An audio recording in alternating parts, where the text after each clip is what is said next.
Namaskar, good morning to all of you. Sat Sri Akal, Assalamu Alaikum, Namaskar, all my friends around the world, all people, whoever are interested in my talks.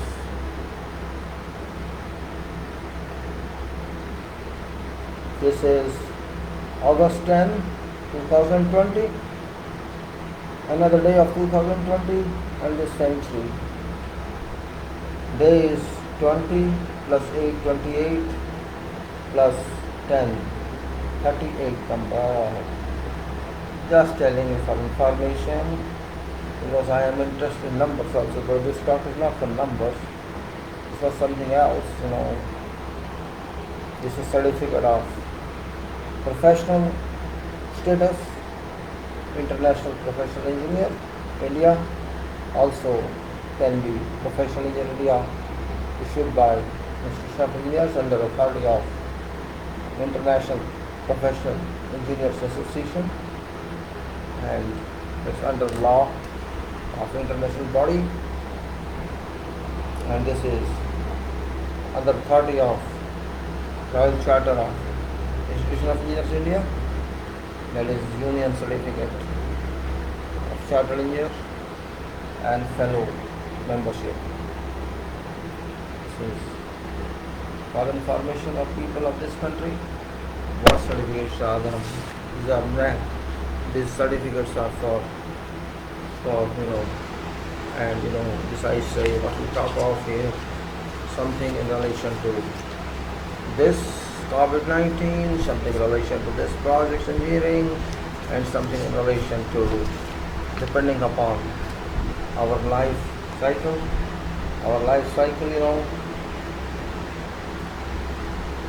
necessary to remember past when you used to raise a hand, and particularly those generation, those members of society who are youth, they don't know what is mail, what is letter, what is written, handwritten. For them, we have to remember our past. You cannot go without past, you cannot go. Computer is not end of life. This is real life. Paper means the memory of tree, ink, memory of chemicals, and this, what's happening, all that. And also added with modernity of computer, and this I will show through mobile, because modern and past cannot be forgotten, should move together. That's fact, that's life actually. If you forget past, means you are not loyal to time. Time records everything, and if you forget that, you forget yourself. This is impact of SARS-2, COVID-19, present first problem, biggest problem of whole world. God's act of virus and engineering, management, system changes, organization, and human thinking is last resort. Thinking, I stress thinking very much, because thinking is your power. Thinking is your full power. It's your charter, natural charter. No one can stop you from thinking. No one. Okay? No law can stop you from thinking. No force can stop you from thinking.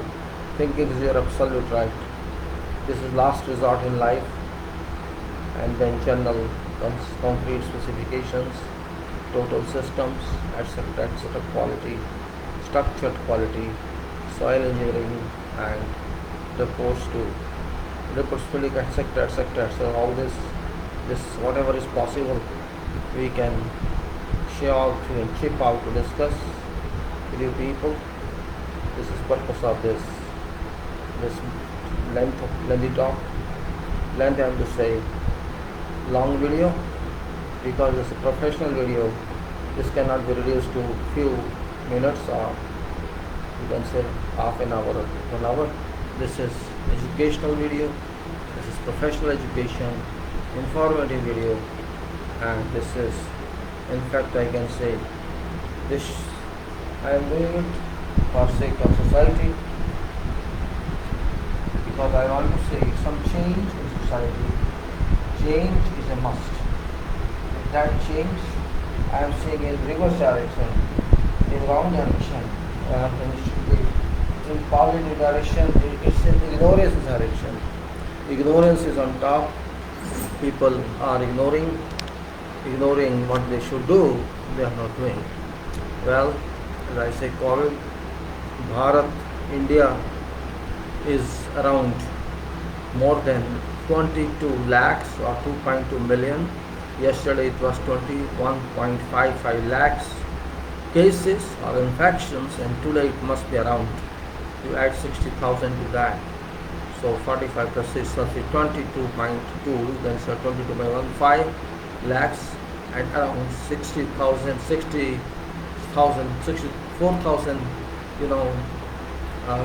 cases on Saturday. Sunday must be same. So we are rapidly walking on COVID chain, COVID footprints. We have no control on public, and government has no control on public. And I think, to be very frank, we are very careless.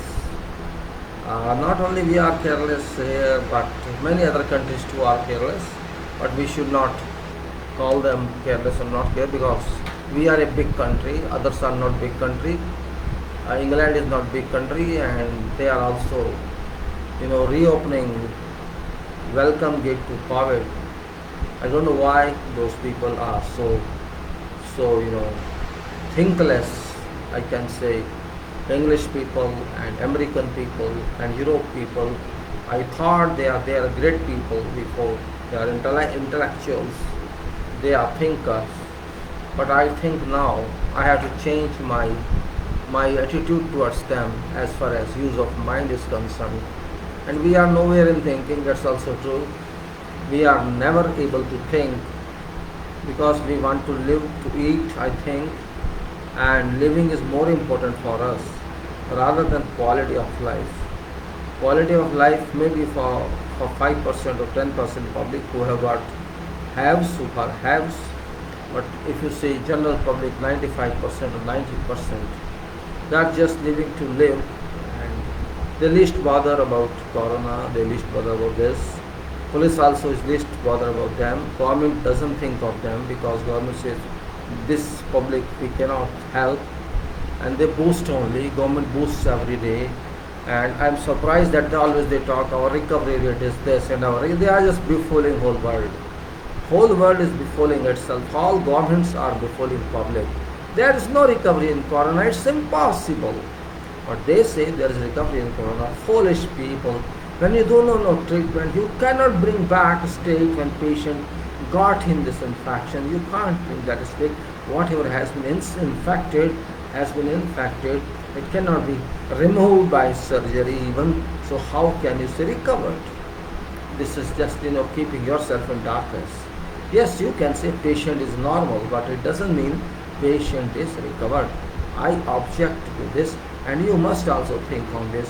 When something is in your body, you have not taken it out, how can you say that you have recovered or you will recover? No, you will never recover from this.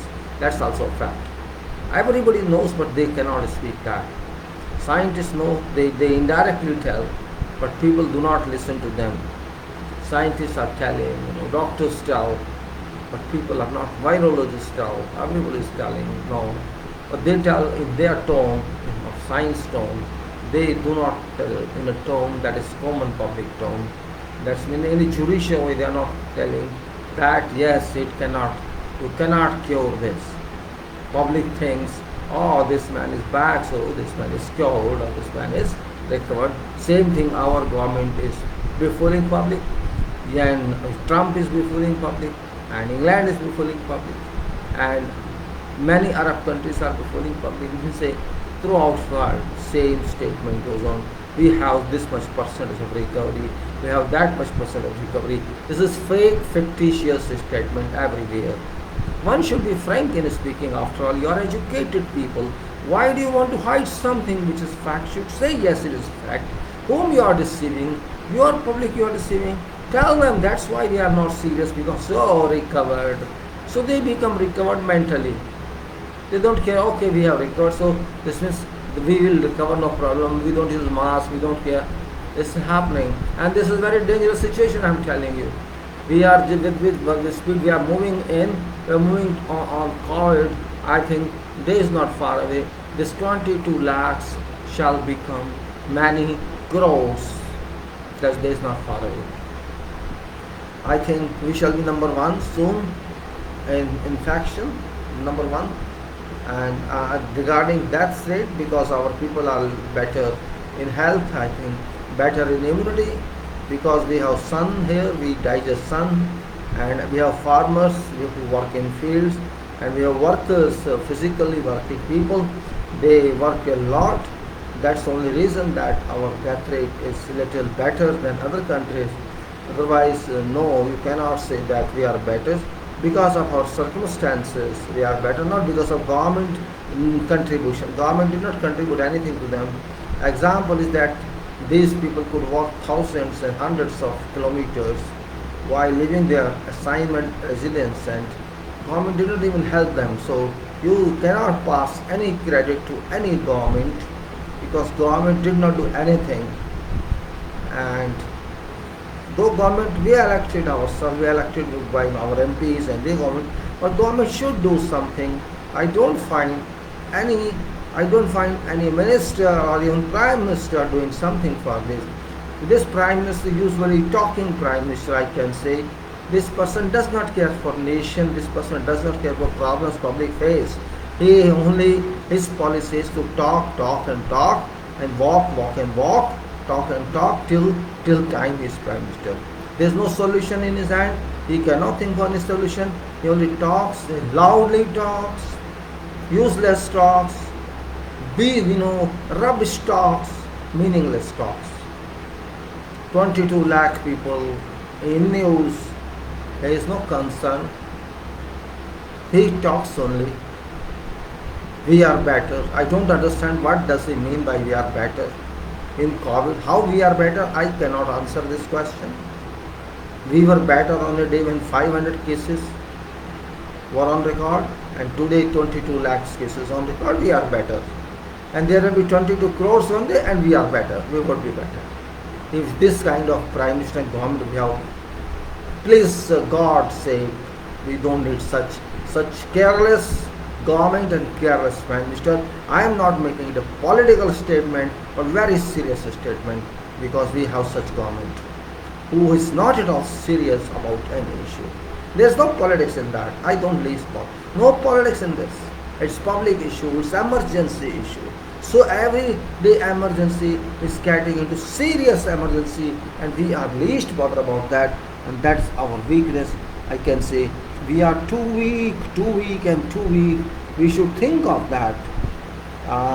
We should think of that, and if we don't think now, there's no time that we can think about. God has given mind, and God cannot work for us. What we have to do, we have to do our work.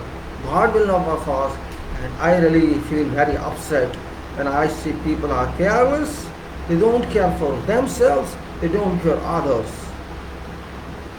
Public is at fault, I know. But if public is at fault, who takes care? Police takes care. Police is also not working, and government is not working as far as this is concerned. In fact, government is not working at all. Government is not serious at all. Talking is not answer. Action is answer.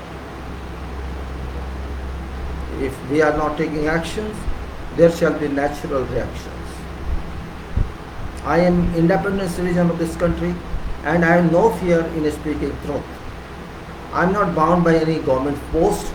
I am not bound by any cadre, and I therefore don't worry about why should I run away from speaking truth. It's in interest of public of this country. If government doesn't think for interest of public of this country, citizen has to think for interest of public, and that's what I'm doing. Constitution gives me this power to speak, and I'm speaking on that behalf. COVID is very serious issue, and government is not worried about that. Unfortunate it is. I condemn this non-seriousness of government as far as COVID is concerned. No control on quarantine centers. Some two reports have come regarding fire. What you are doing? What state governments are doing? Why there is nobody to care about this? It happened in Andhra, it happened in Gujarat, and maybe it continues to happen. After all, 1.35 billion people. Therefore, there is no value of people. Okay, no problem. They think inside their minds.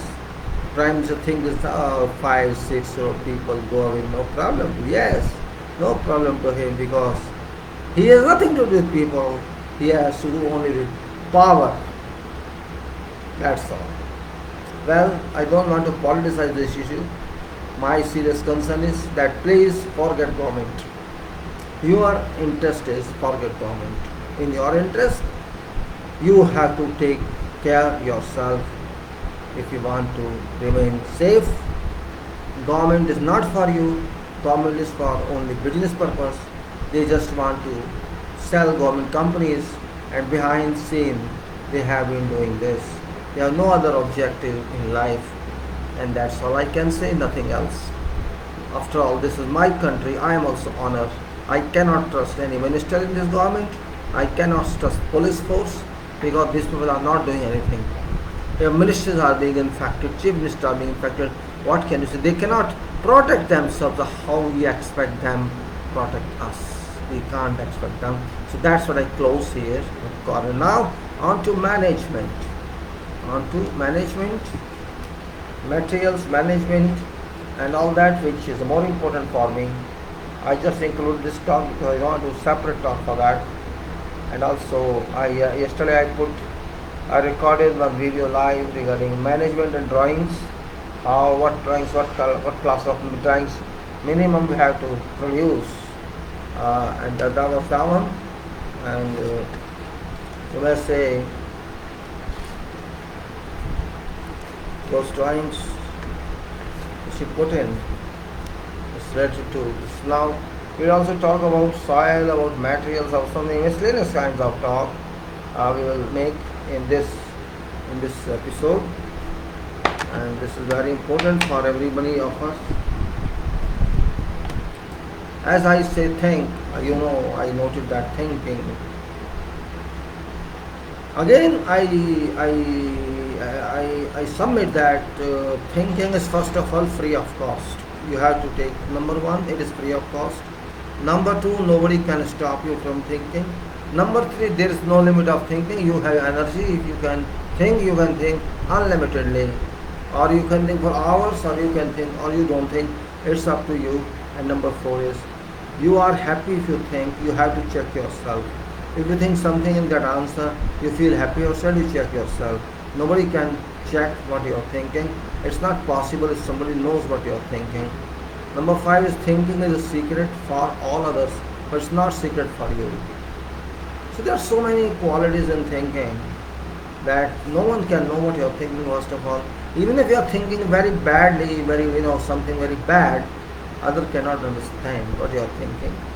But don't speak, remember, think, don't speak until you have some decision, until you have approached certain solution. Do not announce anything. That is, because if you announce something, then you degrade thinking. Because by chance, if you cannot do that, then there's no meaning of announcement even. If you announce only when you get something out of this. Thinking power, God has given that very specific power, very special power, I can say. A power, a gift of God, it says thinking, and this gift of God must be taken positively. Don't worry. People say, oh, don't think too much, you will get strained, you will get weak. And this is all useless, How can you get weak when you think? I don't understand. Yes, you have to take tea, you have to take water, you have to take food, that's okay. But I agree. But because if you are thinking for hours, you need some hydration of your body. After all, energy is used in thinking.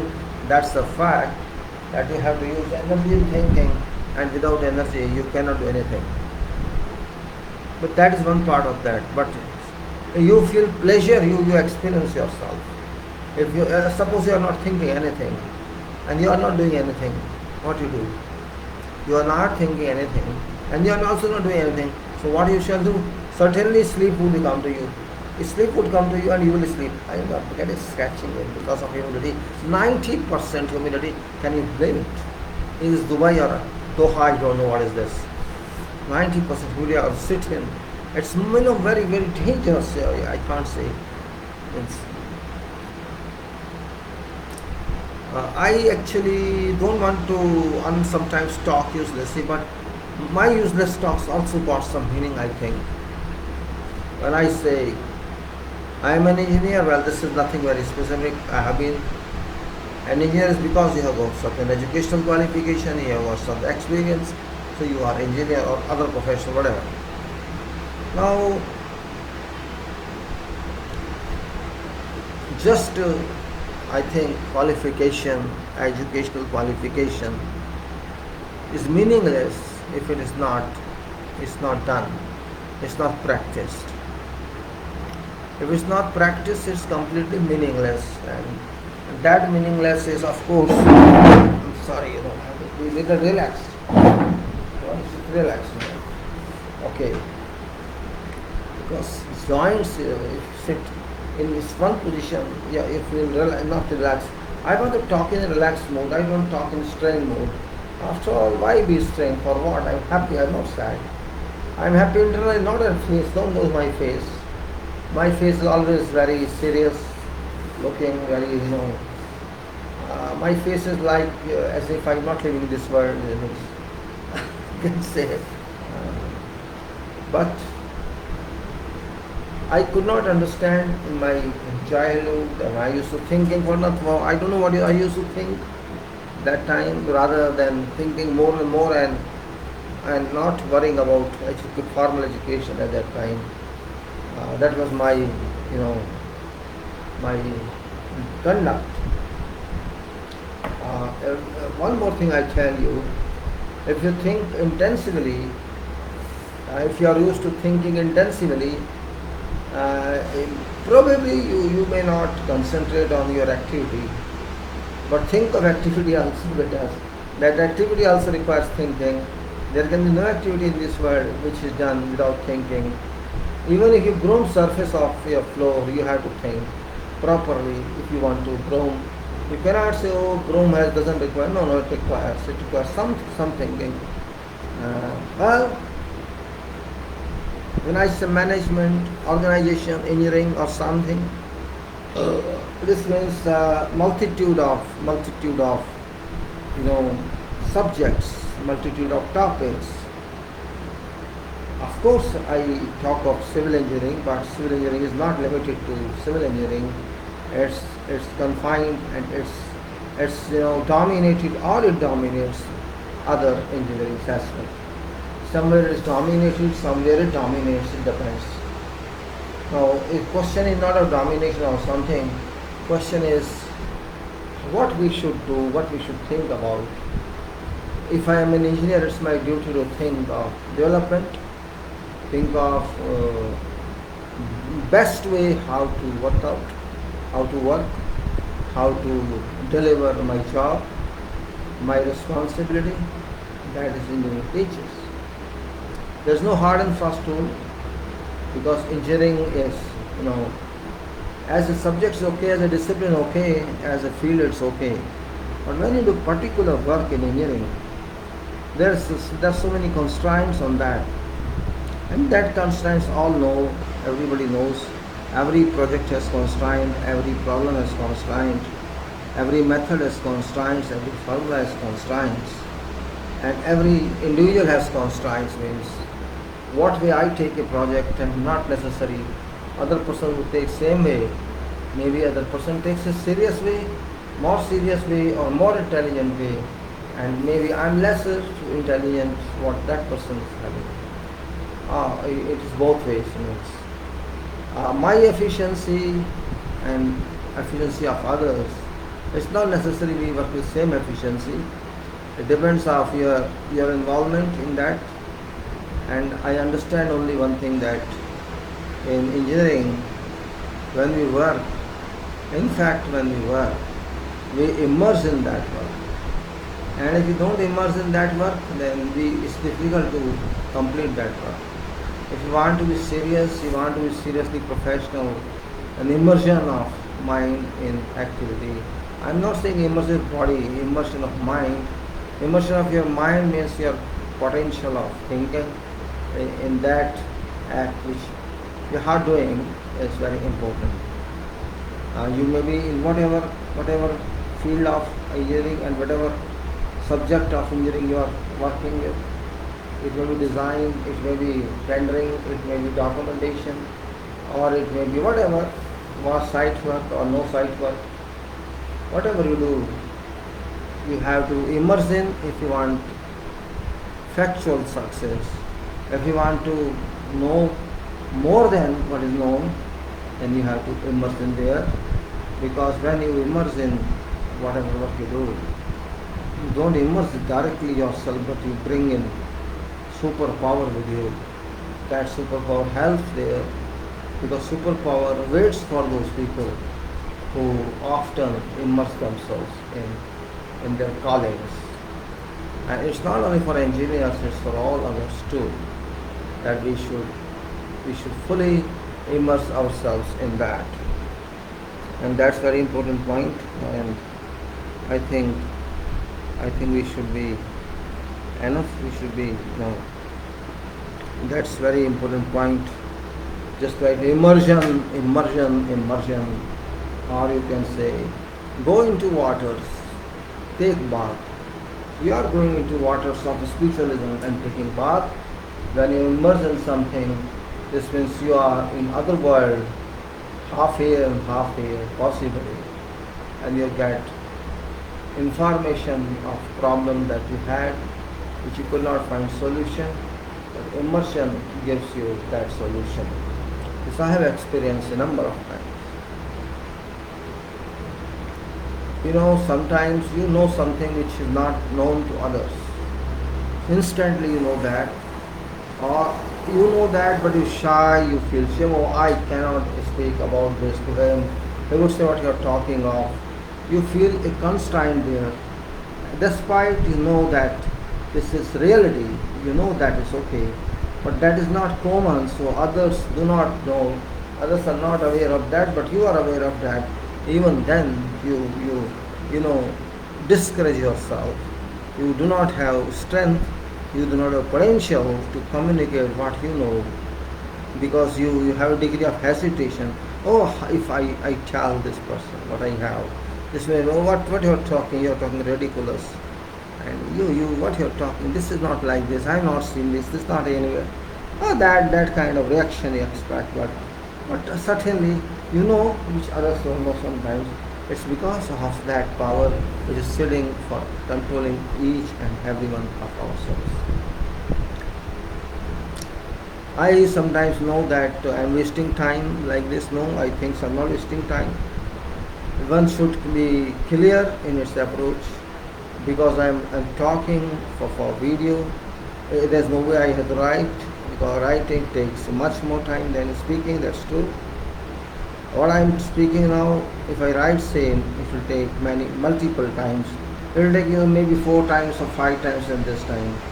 Means if I say talk to you for about 1 hour, it will take 4 hours if I write same, and that cannot be true. Because when I write something, mind works in different way, and when I talk something, mind works another way. Both skills are different. Which part of my mind works when I speak, and which part of my mind works when I write, and which part of my works when I do nothing. All are different scalings. How much potential you get from your mind when you are speaking and concentration, you get a lot of energy from your mind. And while you write, means you are not getting that fast energy. Of course you are getting information to write, but you change during writing. It's not easy to change during you speak. Even if you speak something erroneous, you can say, okay, I apologize, no problem. Because later on immediately understand you mistake. mistake there. It happens. That's why I say, I would say to engineers, particularly engineering students and those who are fresh or we call budding, they're just moving towards experience, are called buddings, and they must understand that engineering is not in books. Yes, there is books, the theory is there, formula are there, but practical engineering is difficult subject. Practical engineering is very difficult subject to understand, to do, because there is no separate subject we have to study. Sometimes activities are such that it is combined work of many subjects, and that's where if you miss 1 point or 2 point in that activity, you hold yourself there and you can't move further. And if that activity is sequence activity, then you hold all sequence activity on that, means which have not been done, which are to follow, to go those activities. I put a video yesterday and before yesterday also regarding management issue, and I think I put before yesterday, that was about project management. You can see that URL in file, that is not big one. That URL, I think I should tell you what URL is if I remember. The stolen please. I remember that, maybe I really don't know what that URL is. Let me find it. What is that? I have to go back to last page in this case. No problem, I'll go back for you, because I have to inform you also. Otherwise, in today's title, if you see today's video title, 10th of August, you'll find there, many URLs, screen share URLs, and at end of this, I mean not page, but when you open this text, you'll find this number 231 and video number 182. In this, there are thermal, electrical, shear, etc., many model, etc. At end there is civil engineering project management, building plans, and before that there is building project engineering comprehensive management. This comprehensive management, this is actually field management. This was delivered on video sharing, page sharing on day before yesterday. That is 8th August 8th. It's about 30 pages paper, Word document, and I explained about management, project management, organization management, whatsoever. In brief, it covers all activities on sites, activities on behalf of contractor, activities on behalf of consultants or engineer, and whatever activities on whatever activities are here. In brief, these are sequenced in. And also yesterday, August 9th, 2020, I shared this building plans and details. In brief, means how many types of drawings are there we have, and what we have to do, and further coordination of those. I have just stopped with that. I'll explain all this later, not now. And you can refer to that one if you wish. Choice is yours. I am doing my job, you do your job. And if you don't want to do, I'm not forcing you. It's up to you. My job is my job, your job is your job. I'm not doing this for any money. I'm not getting any money, neither I'm trying, and I am not interested in that, because this is human service, professional service, national service, or you can say whatever you can say. It's God's service. I can say it's God's service because God is helping me. I do that. I do that, and I don't know. I get energy for that. I find problems also, restrictions also in that. Yet I get up early morning and try to do it. And sometimes I get headache also in this, and also I am disturbed because of my lack of sleep. I feel sleepy sometimes during talk as well, because my sleep is not received fully every day, but I want to cover as much as I can in very simple language. I have covered all these topics, and now when we talk of engineering materials we talk of particularly civil engineering materials. We talk of all materials what are involved in buildings, in structures, or in whatever you do. These materials are, though not very unlimited, these are listed maybe hundreds, 200s maximum, not more than that. But of course, we have to, even if there are 100 materials, it's not easy to understand 100, because just name of material is not understanding materials quality, materials performance, materials, what material is. We have to know everything, and are these to be tested. That's also to be done, and it involves everything. These materials, etc., are very important part of projects. If you don't have this material system, means we cannot do anything. Material system is very important, and if your material system means we have other resources. This is one of resources, materials. Other resource then is human resources, is workers, staff, and then other resource, that is machines, construction machines, or heavy tools for purpose of construction. These are three live resources on every project, and there are resources on top of this, those which are senior professionals, those who just do for guiding only. They guide those people who cannot do this process. Therefore, what we collect ourselves, what we do ourselves is very important. I would like every student of engineering, okay, you are in college, you learn everything, but remember, college cannot equip you with everything, because college is also limited in time and limited in syllabus.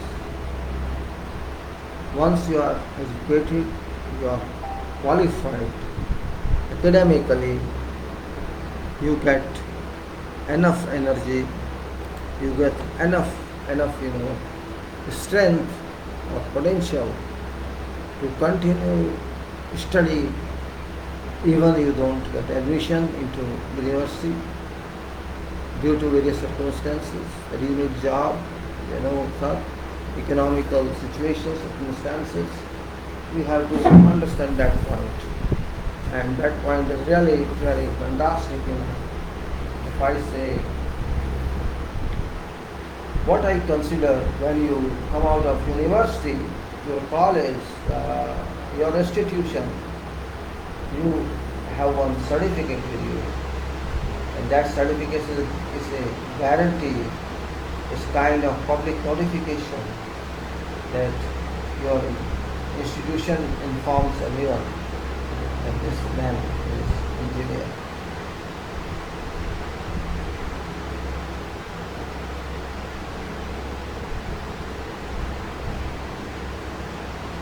When you go to that level, means your study of engineering starts at moment when you come out of university.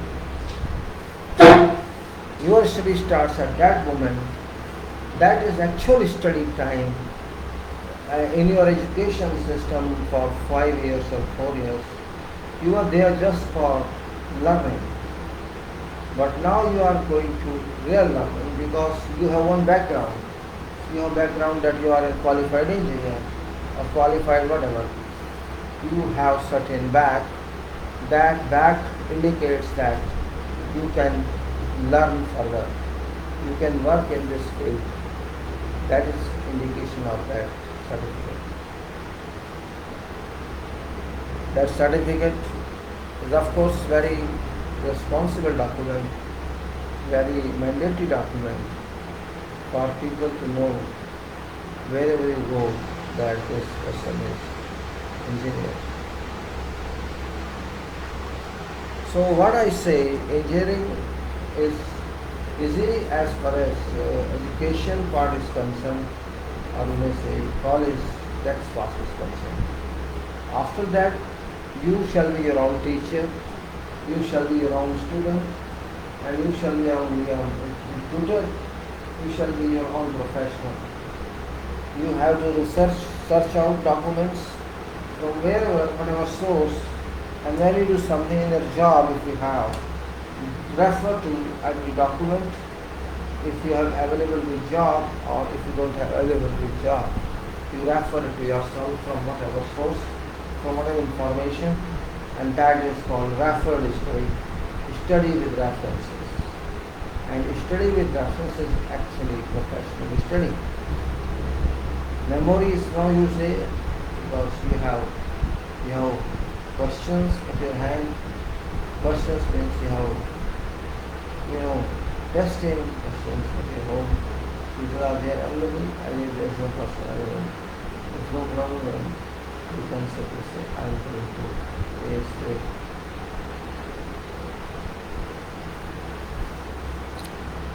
If students do that, because in university you miss so much. First, what do you miss? You miss in engineering education. To know what is engineering, first of all, you have to understand what it is. Don't think that degree in engineering or diploma in engineering or master's in engineering is engineering. That is only base of engineering. What you have to do in engineering is real engineering.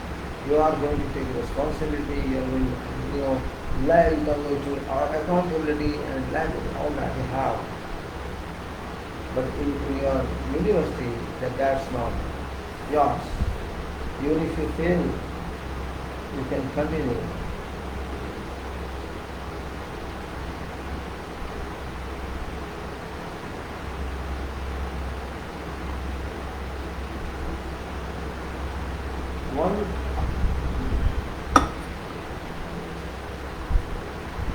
What happens,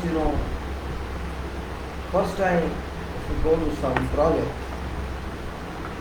you will see a different world.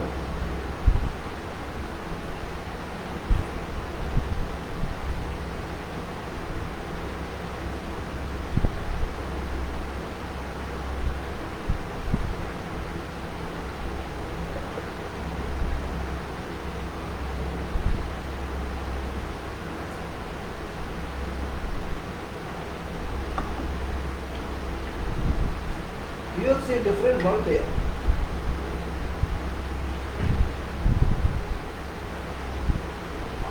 You will find machines, workers, materials, and many more which you never thought as a student.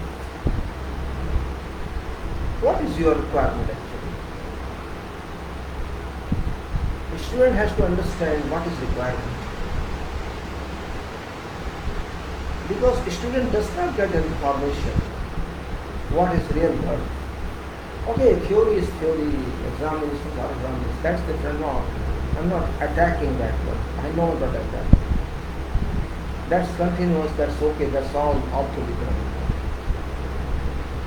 But time comes when you are in your field as fresh or little experienced, and you have no command of your there. Because even if you have command, you don't know how to apply them.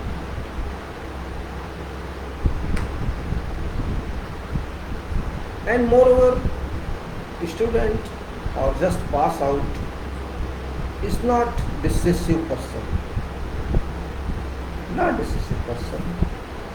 That person even does not know how to handle workers. Though that person himself or self is, say, supervisor or senior engineer or whatever by name they call it, you do not deliver that, I think somewhere something is wrong. Therefore, engineer has to understand what is actual work management. Forget project management, forget organization, forget everything. Forget everything that you have inside. You have to understand what's that job. I understand that immediately nobody can be master on site, that's true, nobody can be master, but I'm not expecting you to be master. Don't be master, be learner. Be learner, and what you have to learn, you have to decide. And you have to decide only based on what you are given. Maybe you join some work and that manager gives you, okay, find out quantities of this project, of this item. Yes, you may have some shock immediately. It's giving me quantity and quantity. Yes, it is quantity. Yeah, very simple to say it is quantity. Find out quantity of this project. It's very easy to say, oh yes, I can do length question to find. Okay, you can do that. But can you immediately start finding quantities? My question is that. Or you will demand something. Demand means to say what actually you will expect if you want to find quantity of some project items. Certainly you shall demand, give me complete drawing set, give me specifications. At least these are must for quantification, if nothing else. Because you are going to find quantities only. You are not going to find when this item shall come, when this not come, means no schedule. You are just asked a simple task, find or work out quantities. Find, I am saying, but it's working out quantities. And I understand that whether you are diploma or you are degree or you are ME or whatever do you have. First of all, you say this is not my job. Internally you say you cannot refuse, but why this person has given me quantity. This is low level job. This is this is that. You can think that way. Because in your mind that you are a structural engineer, you are a planning engineer. In fact, you are no engineer there. You are just an engineer to enter into whatever field, whatever discipline, and so on.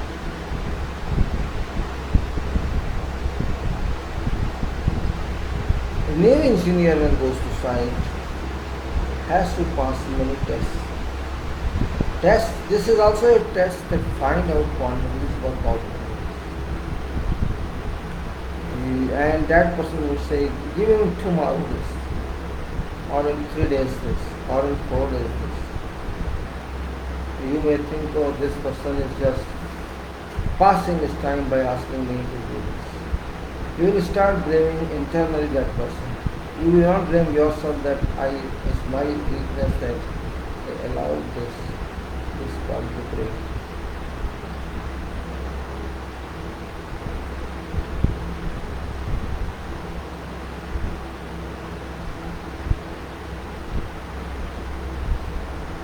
Very well, the quantity questions to you, and you are occupied now. But you are not able to start work. Why? What's the problem? Start work. You can start with the quantity only when you have complete sets of drawings and complete sets of what is to be done. In those drawings you will find what you have to done. According to your assessment, you have all drawings and you have to check, you have to study all those drawings. This can be architectural, structural, services drawings, or whatever other fields drawings. You shall have to study those first. You shall have to study architectural drawings, structural drawings, services drawings, and you have to study the scope of work as well, because the scope of work tells you what you have to do on site, what is work in this company.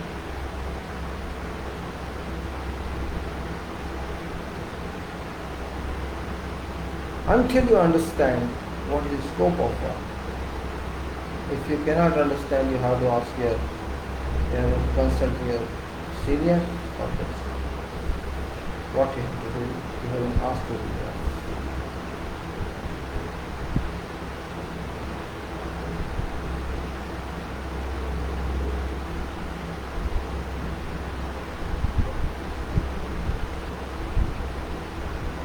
Until you study those drawings and you know what scope of work is, you cannot list out what items you have to work out.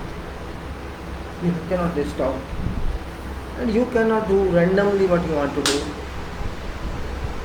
So you have to have little patience and understand what items are required to be calculated. And those items, whatever you find, let us say you have listed out 20 items. Just for example. Then you have to see which one is earliest can be done or which is fast you can take quantities of. And maybe you are having some BOQ according to that contract, but that would not give you any answer, right? For that purpose, because you have to remember in mind that it's not just quantification of items I have been asked for. That's one part, you have been asked for quantities.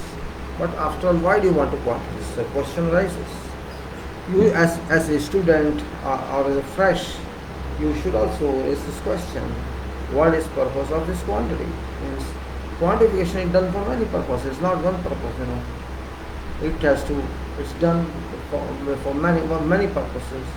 It can be done for, just to know how much metal is paid, just to know what can be expenses of this, or what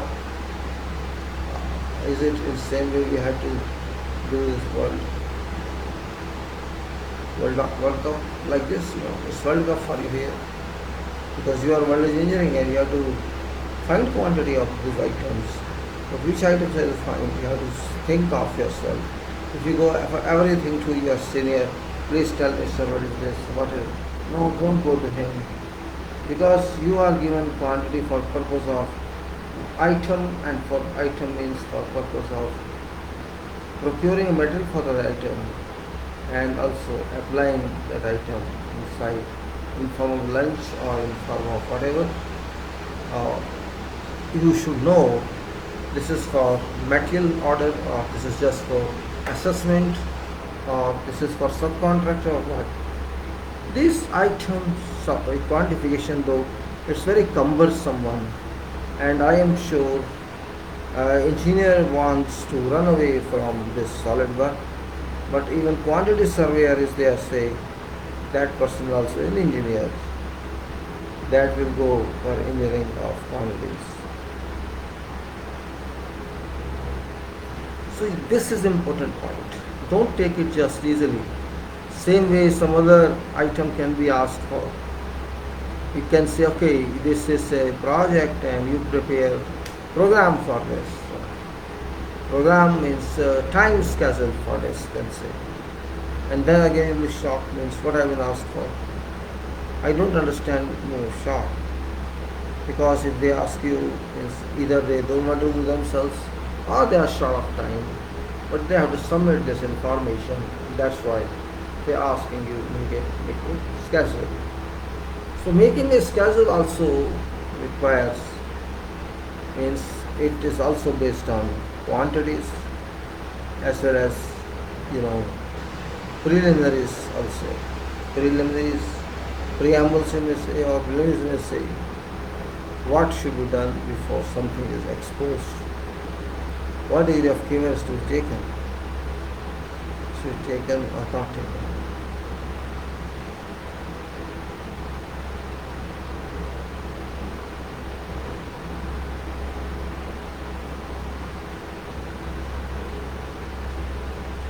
that purpose of scheduling the task you are given is also dependent on quantity.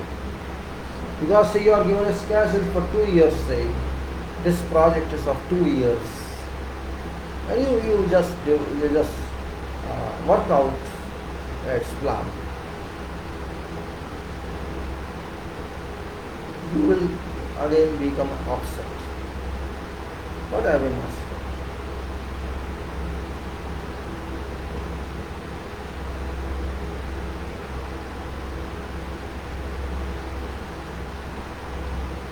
Without understanding, you want to.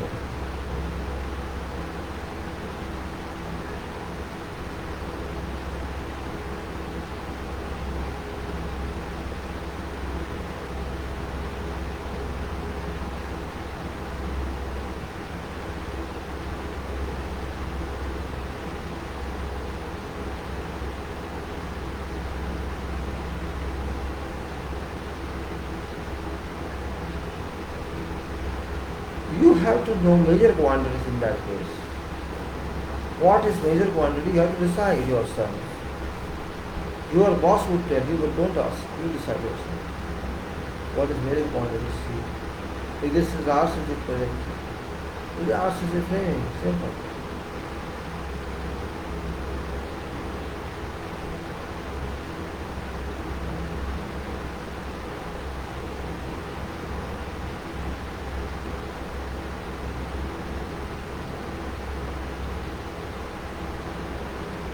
So you have to plan in such a way. If you think RCC is major factor there, major element there, so you can shoot with that. You can shoot your program with this. Means later on you can write activities, but think of what you need. Because what practical planning is far different than what we do on computers. If you have worked out quantity of RCC in all your buildings, wherever you are, total item wise or article wise or component wise quantities you have worked out, then you have put on one paper all these separate quantities. So do not change rows and columns.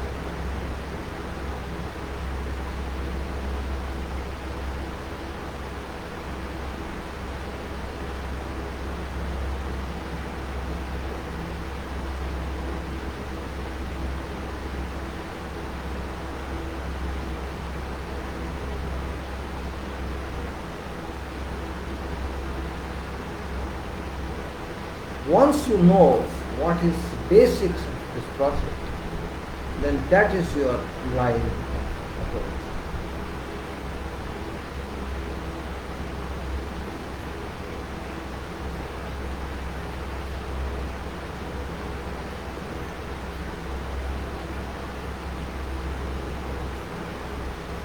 Say you have decided this project has 10,000 cubic meter of RCC.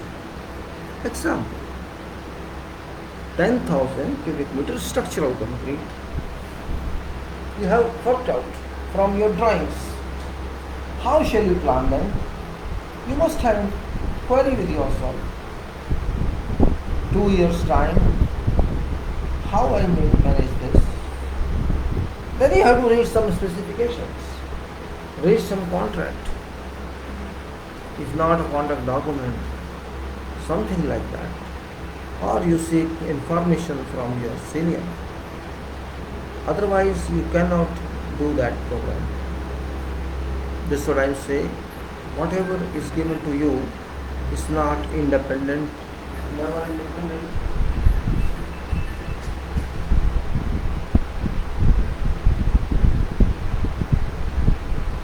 It can never be independent. It's dependent on something and something and something. You may ask me, why you ask me this question? I am not asking you this question. You are asked to do this scheduling.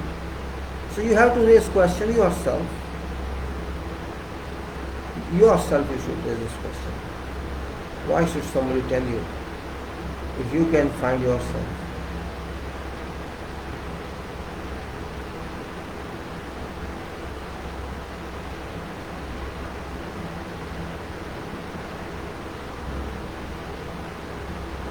You have to find out from every document what actually they want to do. This is only what you have to do in that. If you know that this quantity breakup you have and this quantity total quantity you have, and you say 24 months is this project, and then you should also know what is mobilization period and what is demobilization period and what is testing and commissioning month. So you can take out those ones from this data.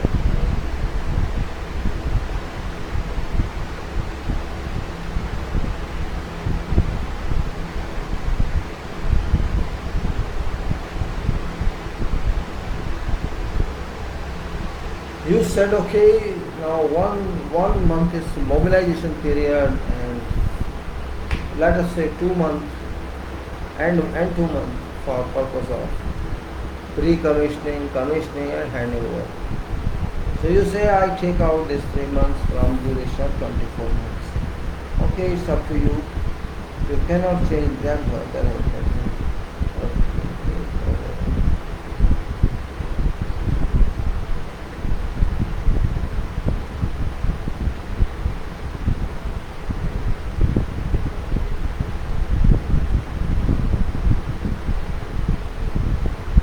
After cutting off that, after removing those 1 month and 2 months and 1 month at beginning and 2 months at end, you have how much time left? Out of you have 21 months left with you. And just in 21 months, you have to do all activities belonging to that building, that proposal, and those are from IIS.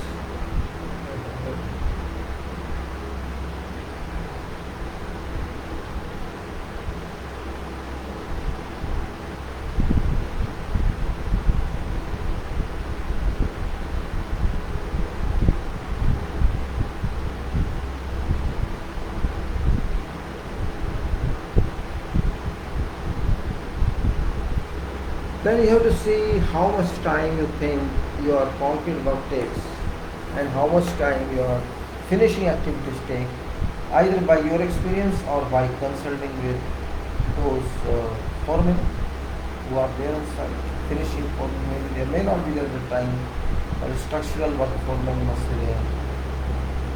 And then you can ask them, what production can you give per day, or they give. And you can take their assessment also, how many days you think, how many months you think this RCC work can be done. You have to, it's not so easily done, it's done with complete information. Either you have to be so much strong, don't ask anyone and you try yourself. Don't just depend on your softwares, because your softwares are not human beings. They cannot give you real information. They give you information based on what feeding you do. So out of this 21 months, I think 28 or something.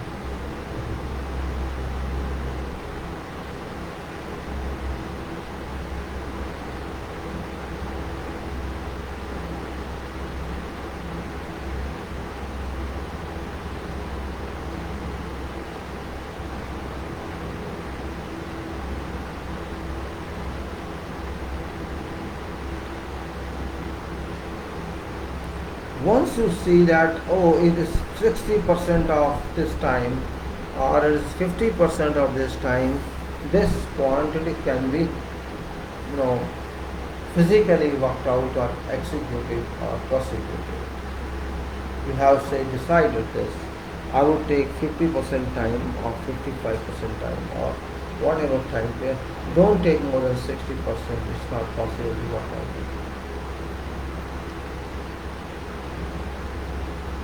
So you can solve that question.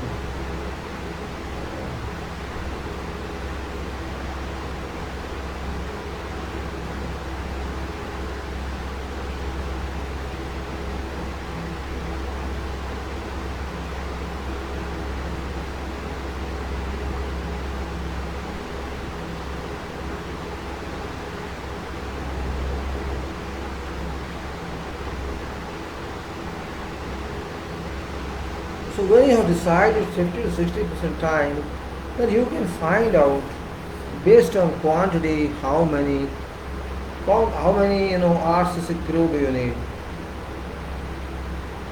how many members in this crew you need to accomplish this work. Yes, it is not very difficult. It's only step by step and time consuming because you have to find quantities. Very big time consuming job, and you cannot find just by saying. You have to find quantities by referring to all drawings, taking out quantities, and just taking out also reinforcement details. If you are not just sit in those places.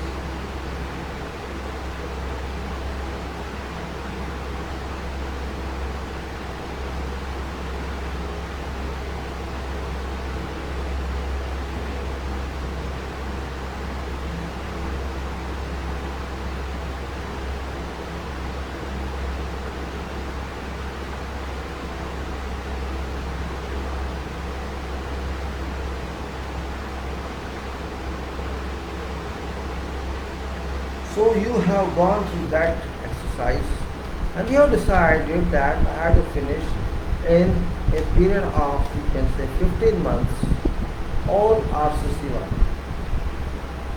I said this is 10,000, I said 10,000, like say 10,000 cubic meter of RCC. 10,000 cubic meter of RCC. Just for information, let us take 4 cubic meter. 4 square meter for 1 cubic meter. Assume, or you can say if you use 30 centimeter, then distance 1.22 lakhs. Yes, you have to calculate what you want, If you say the average 4 or 5, square meter is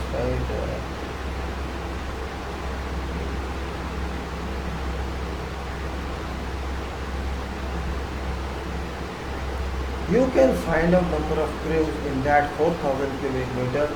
If you 4,000 cubic meter means, if you think in 1 cubic meter how many garments are required, then you can that depends on your calculation. When it is say 4,000 cubic meter, for 10,000 cubic meter quantity is there, certainly you can say 40,000 or more, 40,000 square meter equivalent of houses of quantity. You cannot run away from that system, and then you say, assume as they are saying, okay, 10,000, so we need 40,000 or 40,000 or 50,000 workers in that process. So one price quantity you can find out.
You compose now a team of carpenters. For that, 10,000 cubic meter, or say 40,000 square meter of concrete. Let's say 40 to 50,000 square meter of concrete. And you assess that 40,000 square meter means when you have to make up, install and then remove shutters. So it's 50, I said 40,000. So there are two activities now. You can say 100, you can say this is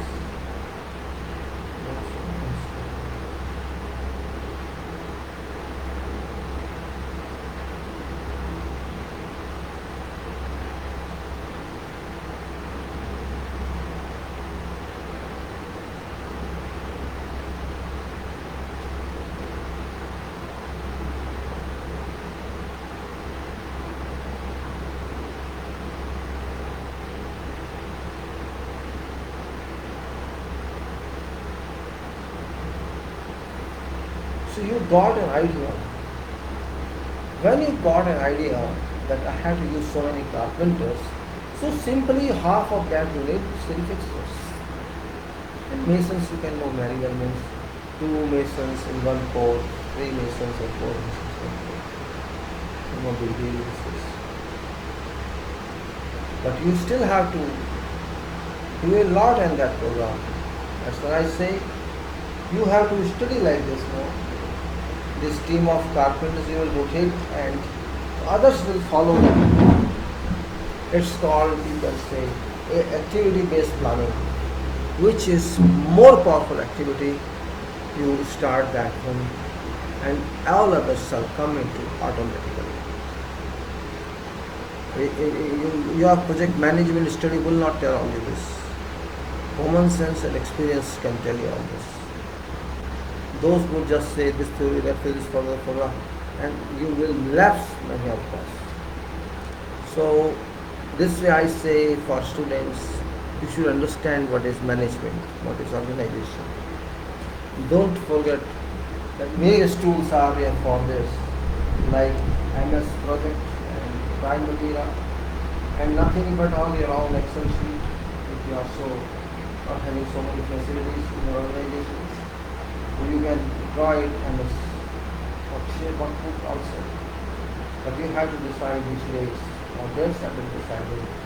Because you have a plan now, you are programming, so you must have dates for everything. And according to this, you can say. This what I am saying is that plan is very helpful. It is done using mind. And if you don't use mind, you can't plan.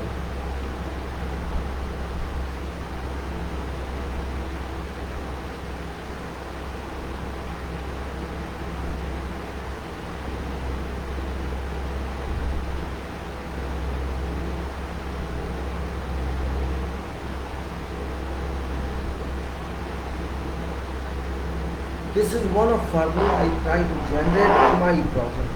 Then do that. After that, you can with common sense bring everything. You go and read contract. Don't say you can't read one day. I know. You may take 1 week. You may take 10 days to understand contract. Just like you decide for partnership, long run. Still same. No experience is for plan. Okay.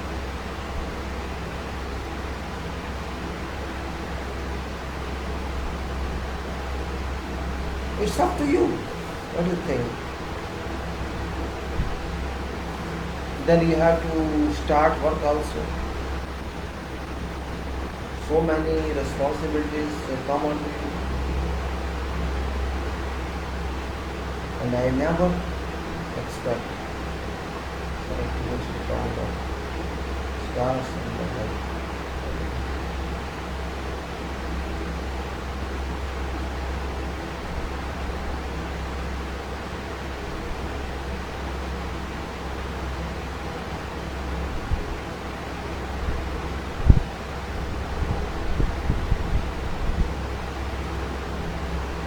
Then you can say, I continue like this. You have to start excavation, you have to start that. All that knowledge you should have. You have to test, you have to do everything. Soil acquisition before. have you have to understand what is concrete, you have to understand what is brick, what is concrete blocks, because these are all beginning items. Finishing will come later, and all flooring and all that will come much later. You have maximum quantities of them with you, and sometimes approval is must. It depends upon where you are working.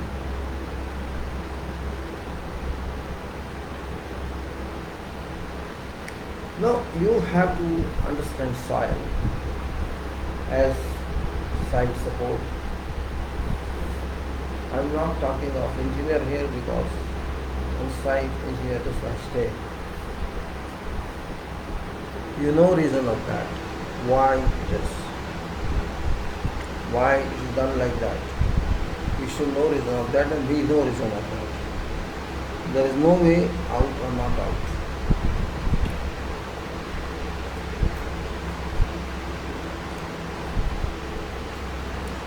If you cannot understand soil, don't start excavation. Once you understand, then you can understand what to do. Don't allow excavator to go down. Don't allow anything to. First you know what you are going to do is right or it's not right.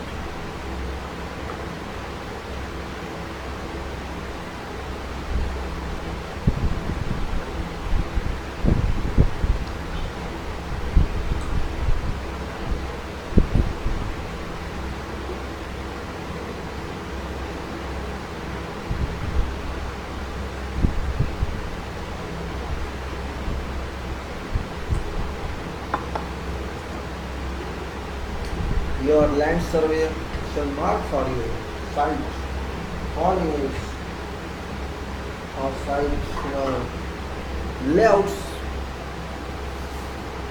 but you have to know about soil. I explained to you soil before. I understand.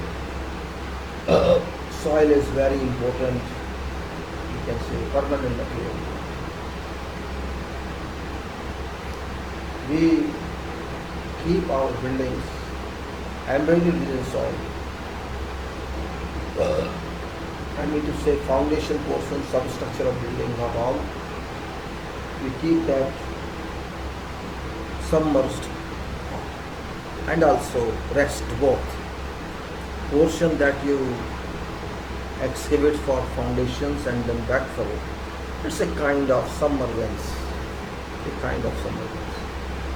Because you disturb that soil, understand what I am saying. You have disturbed that soil which was actually in a consolidated state.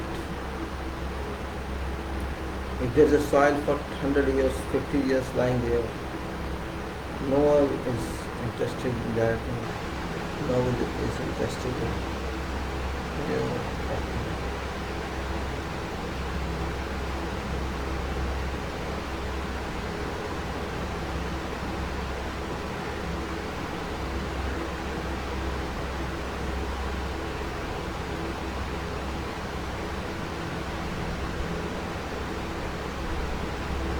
when you say I have to start excavation,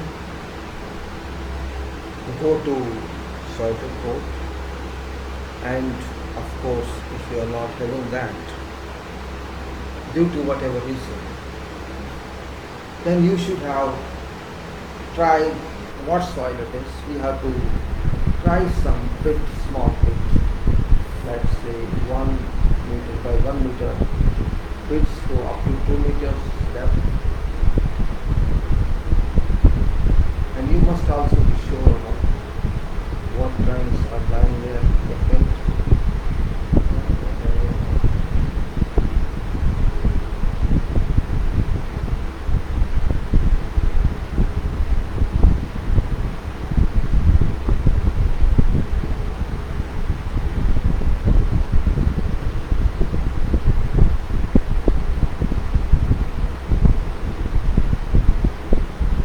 Soil is very delicate. If you misunderstand this, you will misunderstand it. Don't shy. If you don't know, consult someone. Consult someone. Maybe your senior and your senior also same. Consult someone. Better in your interest. Because soil is big cheat material. Not cheap, cheat.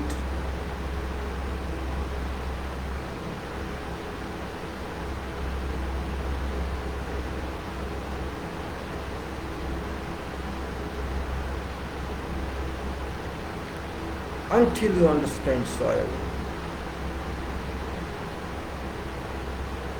do not take risk. And once you are known, you know it. Yes, I know how to. Then you chart out this method of excavation, how to plan excavation, and start that. I want to talk to students on project management and concrete management, safety management.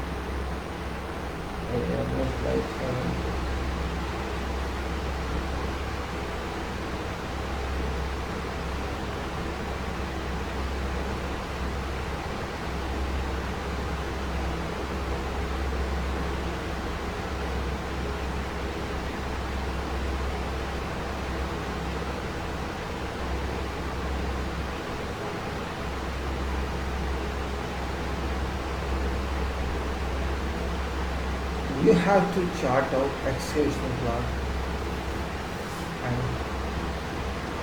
it is decide.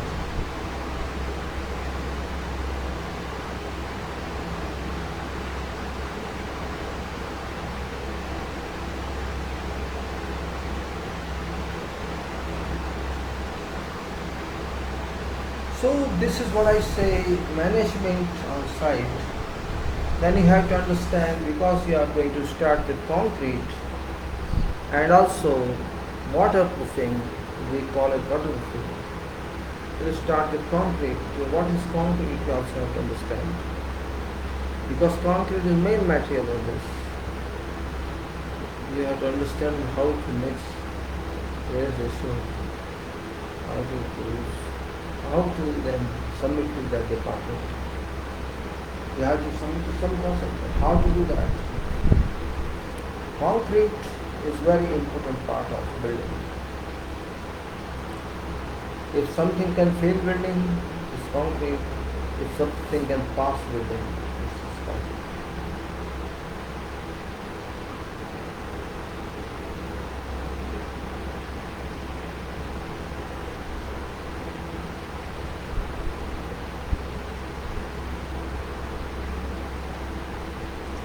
Then you have to see what you have to do.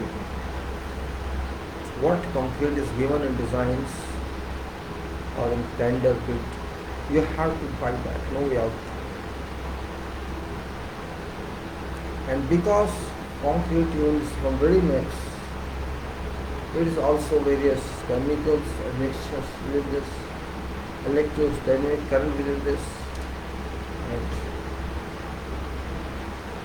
if concrete is not done correctly, it's not done according to specification, then you will not be able to achieve your purpose, and you have to step in between many times, because no one shall allow you to go against your specifications.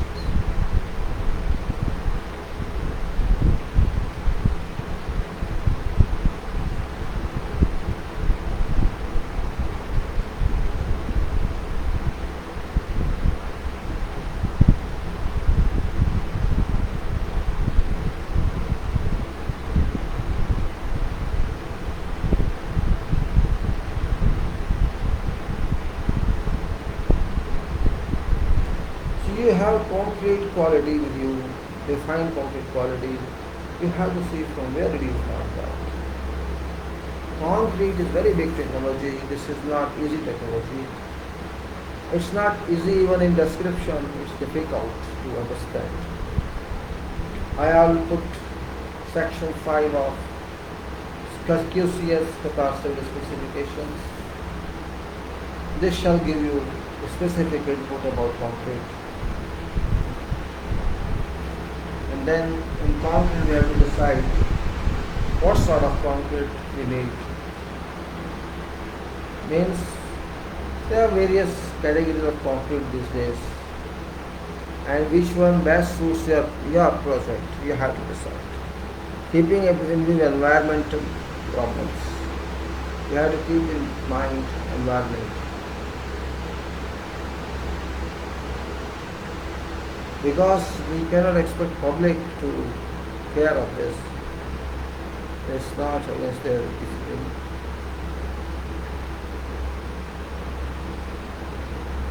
So when we say this concrete quality, it's very big question mark on, because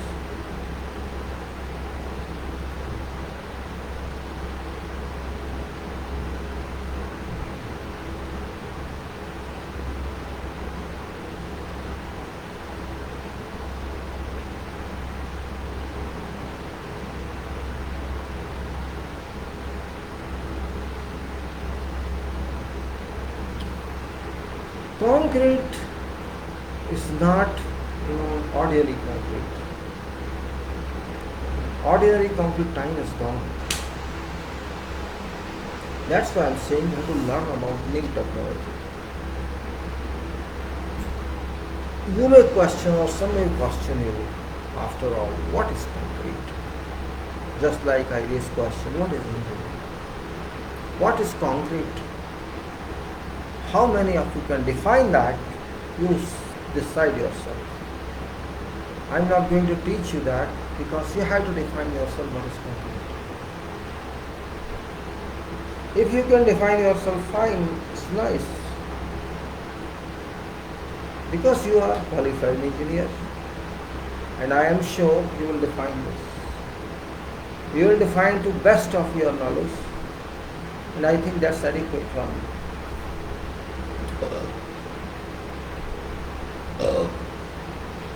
Once you know what is compliance of this in your quality,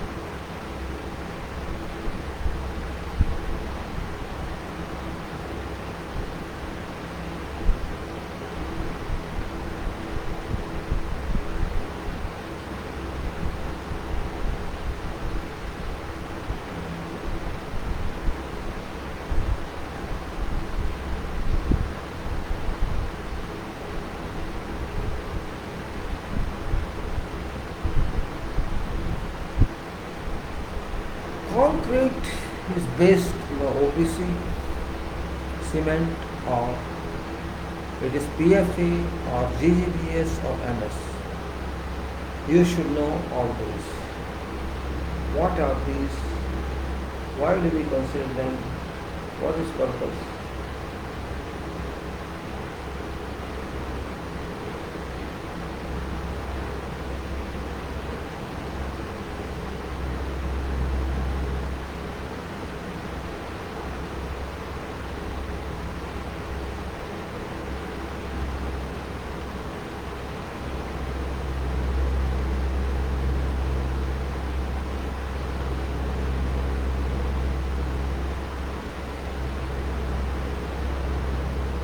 Then you say, I have gone through this requirement of concrete and there is nothing else is mentioned in my specification.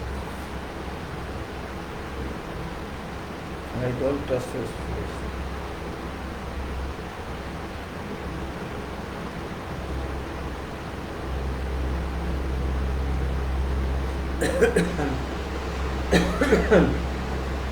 Once having gone through specifications, you don't find anything safe, then you can raise query. Maybe your manager says, why you are raising query? Do whatever you want. It's given clearly. Yes, it is given clearly that you have to use OPC for superstructure, SRC for delivery. That is specification. It doesn't mean that's everything. It does not mean at all that that's everything. Because engineering is a game changer. Engineering means game change.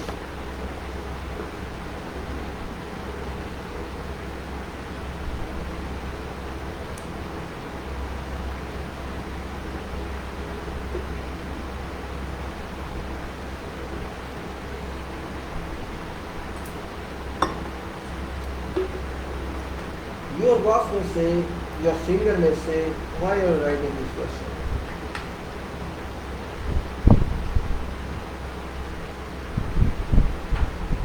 Sometimes, holding yourself for something wrong or having clarification in writing, I think it helps. It helps in the long run. It's better if it's given in a specification what I'm talking of, ingredients and water.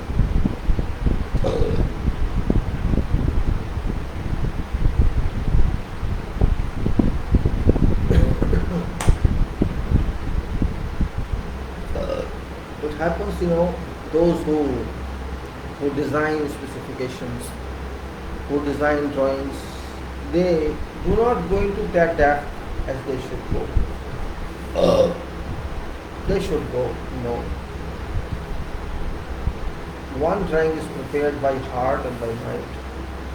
While one drawing is prepared from sale point of view, I have to finish my project, this is a date, I have to finish this date, and that's all. Go whatever it is, no problem. That's why I am telling you all this. That's the reason behind it. Item of concrete, house, we just have to do it. Because experience demands something. When you come out of university, you are not engineer. You are missing information that is in your position.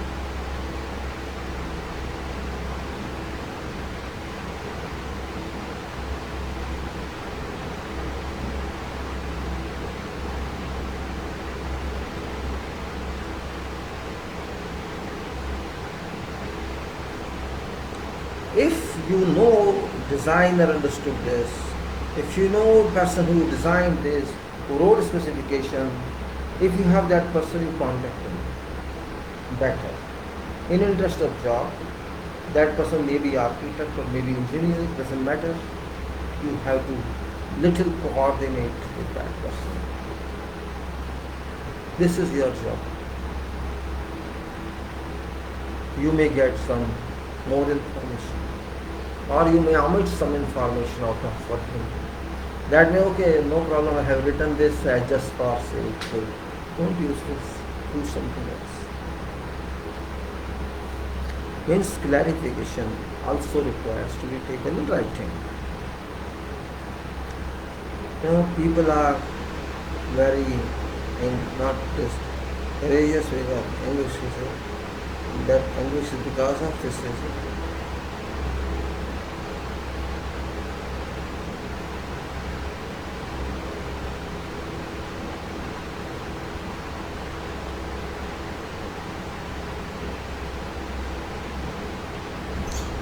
When you meet that person or persons, you find responses.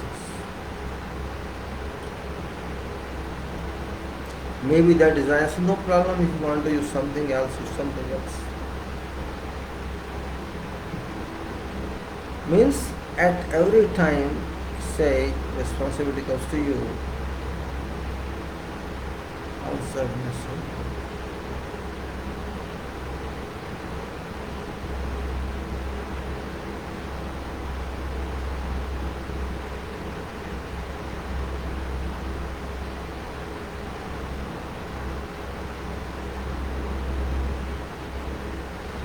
So you know that you have been given the charter to decide yourself what you have to do.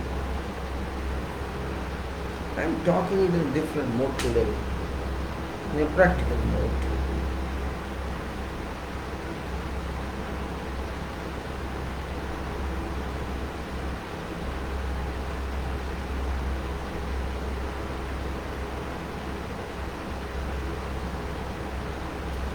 Now, on these documents, you find out your relevant chapters and read them and raise questions.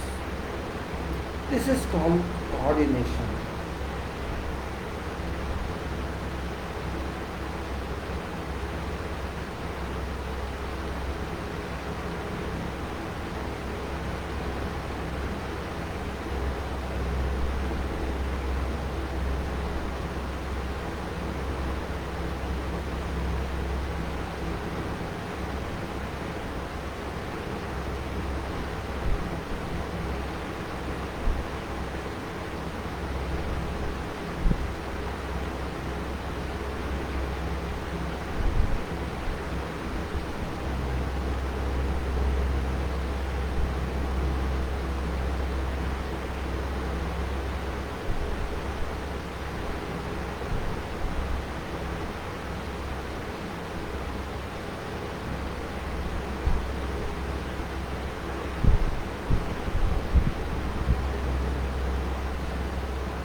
try to convert OPC in your interest. I'm telling you, in world interest I'm telling you, if OPC is mentioned there, try to cancel that. Because OPC is not good for environment.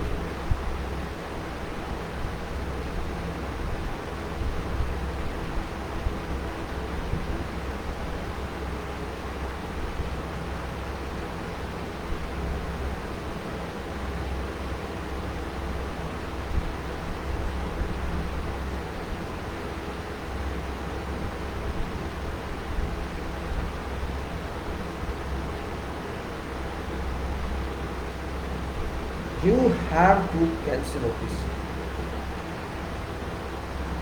You may say there's PF in that, even then you have to cancel.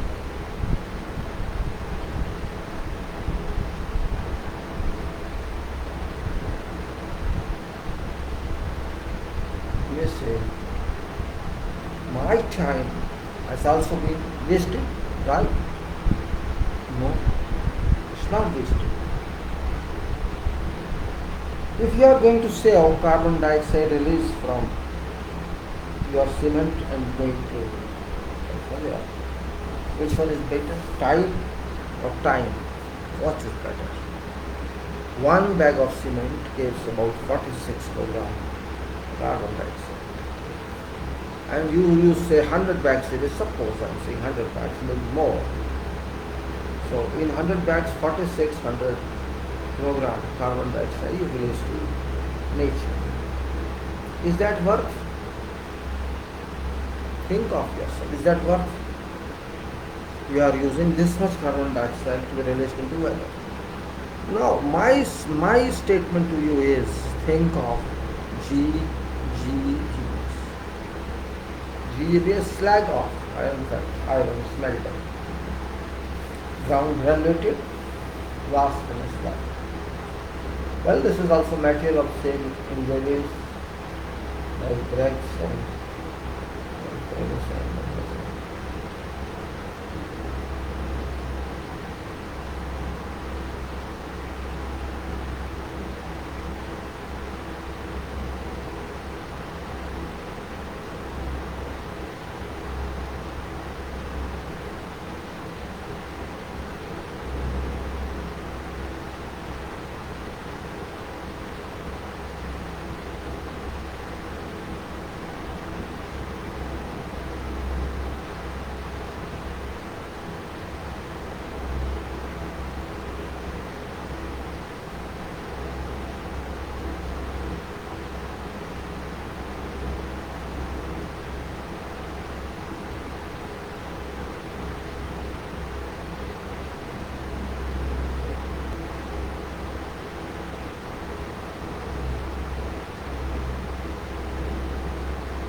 once you are able to replace 70% OPC by GGBs, you can say you have reduced carbon dioxide emissions. I'm not joking, this is a fact. Let me do my job for crowds. I'm coming in 1 minute.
you done your job if you change this benefit?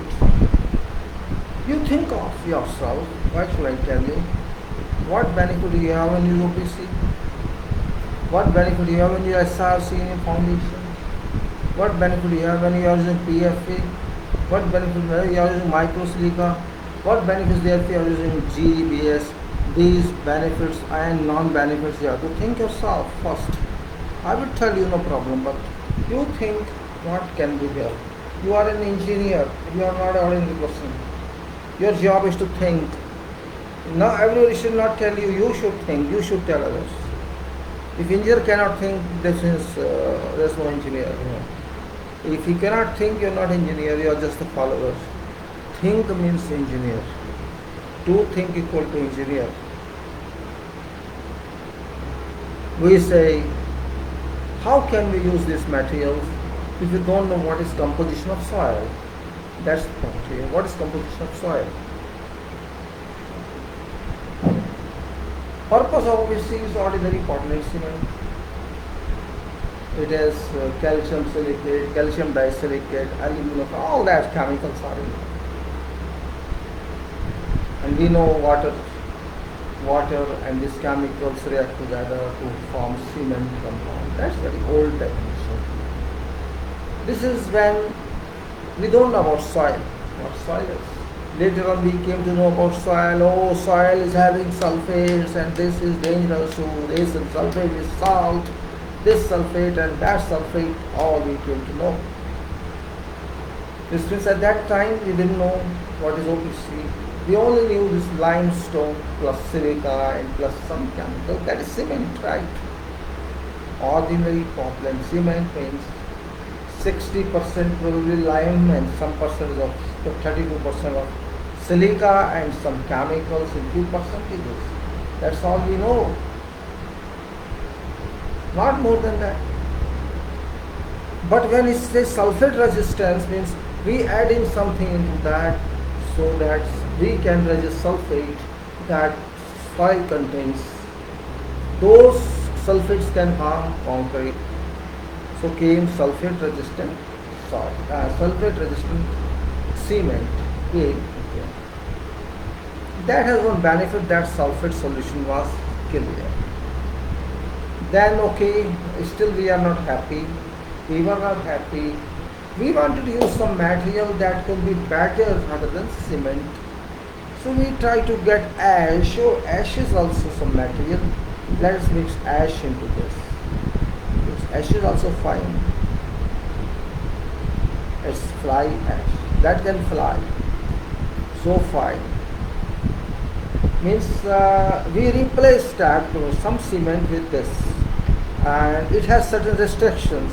PFA, we call pulverized fly ash, which has got certain restrictions. It is not, you can say, free material. According to his choice, it can be used. It can be used to change properties of cement to some extent. We cannot use its fineness invariably, We cannot ground it more than some limit. And if we cannot grind this more than some limit, we cannot enhance its fineness, its surface area, its finest model of what you can say, specific surface area. You know what I'm talking about. The specific surface area will be, if you have 1 gram of fly ash and put on some surface, how many square centimeter or a square meter it can give you. As much as it can give, that's better, because it is going to be mixed with cement. We are going to place this with cement. Means we are going to reduce quantity of cement and use this in place of that, so that it works as cement. So it is not cement, it would work as cement if there is cement available. That was purpose of PFA, pulverize the fly ash.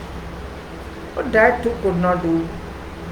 Now generally cement is available in market that has some percentages of PFA, as I understand. Further research went on and on and on. Then we got some more material. We used to say, oh, because cement is very fine material, We want to help it. You want to help cement, which is very fine specific area it is having. All right, you can use it. So they discovered, silica fumes. Industry discovered, which industry? Engineering study considers silica fumes. Silica is there. And remember, in cement also silica is there. Limestone and silica both are there. Right?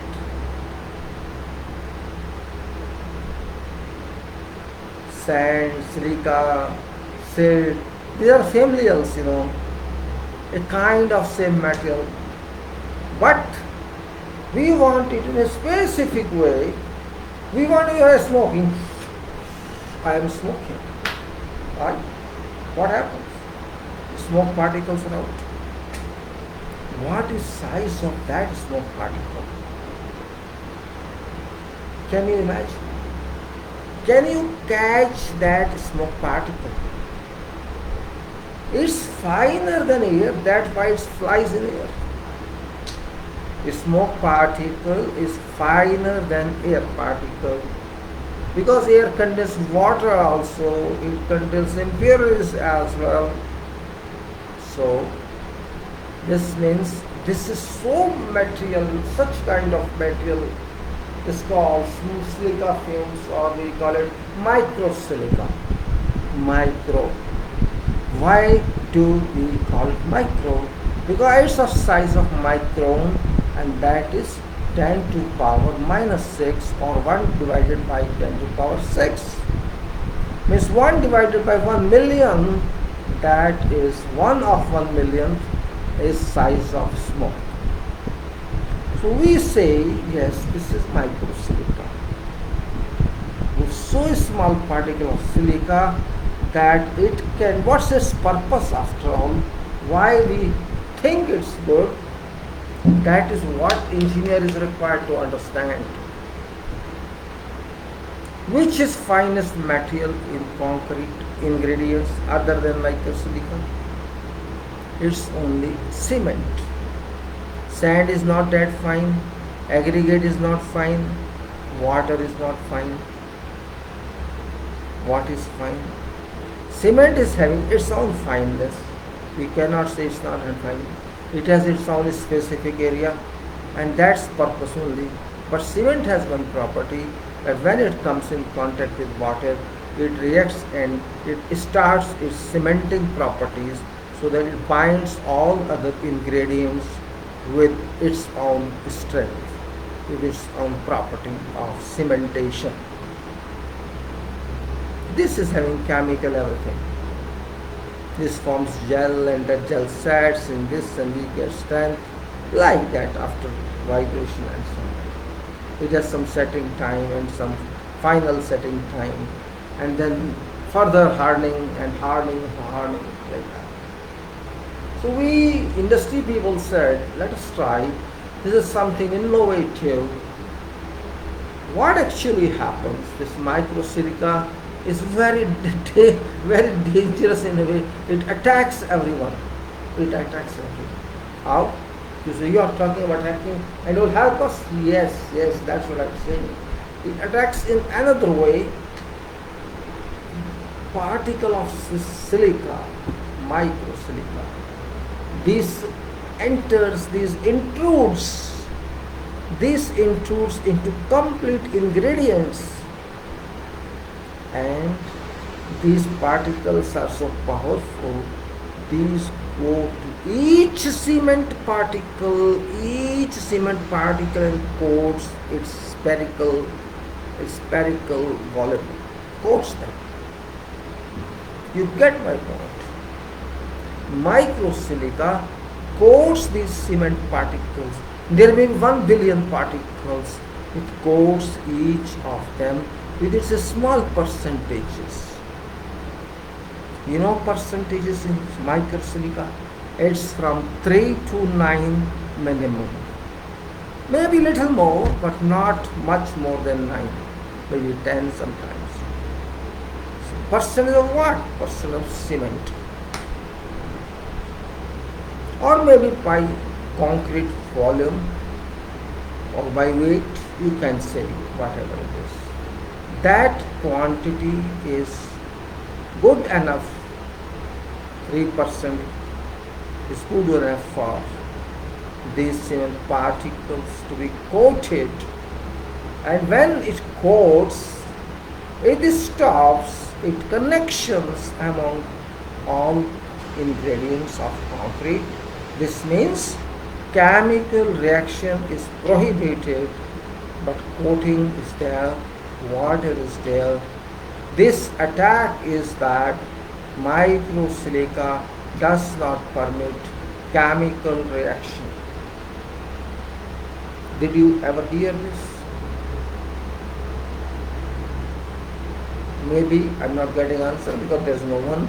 Oh, I have no problem first.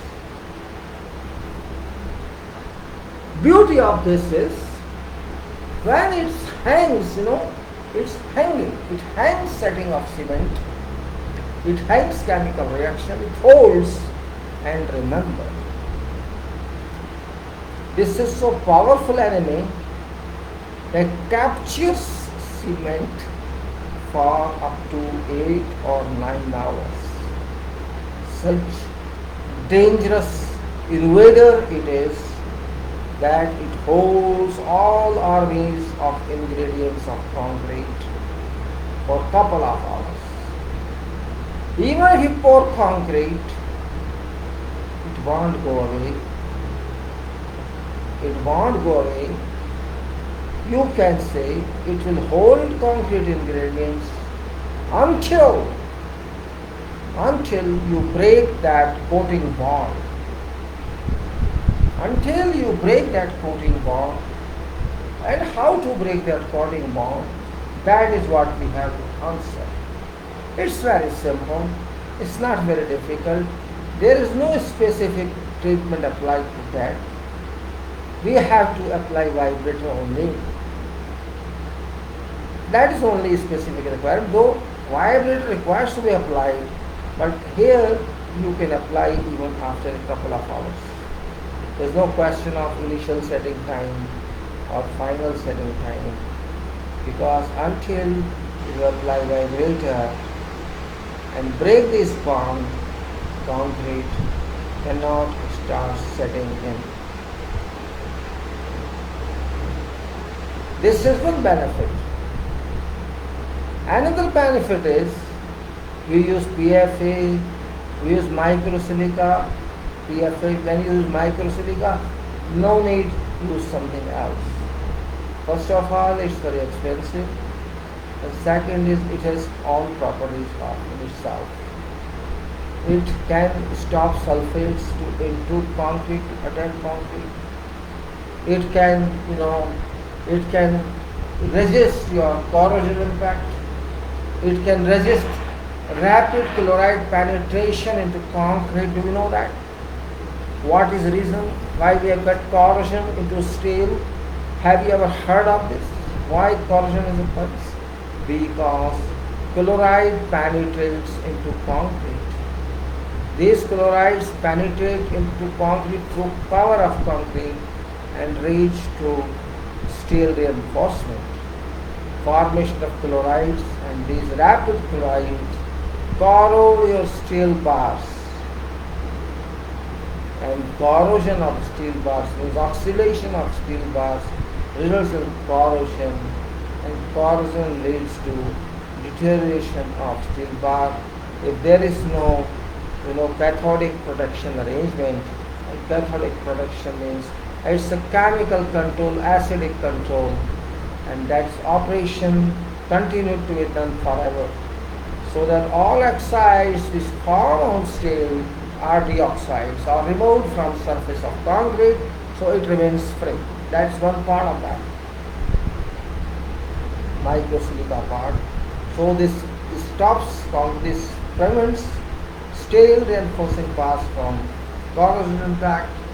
This stops air penetration into concrete to some extent. This stops water penetration into concrete to some extent, because microsilica also impacts on porosity. permeability. It does help permeability. It reduces permeability coefficient, and it reduces so many other their surface. But yes, of course, it's time of setting a little different until you do it in carbon. And also that it's not that if you want further protection for steel in addition to microsilica, you can also use epoxy coated bars rather than using ordinary bars, ordinary twisted yield bars, high yield bars. You can use epoxy coated bars, which is best way that you can protect your steel reinforcement using epoxy coated bars. This is simply coating on a steel bar until it is poured. There will be many erosions on this, many paint cuts in this. So before going on to this, we have to do steel bar.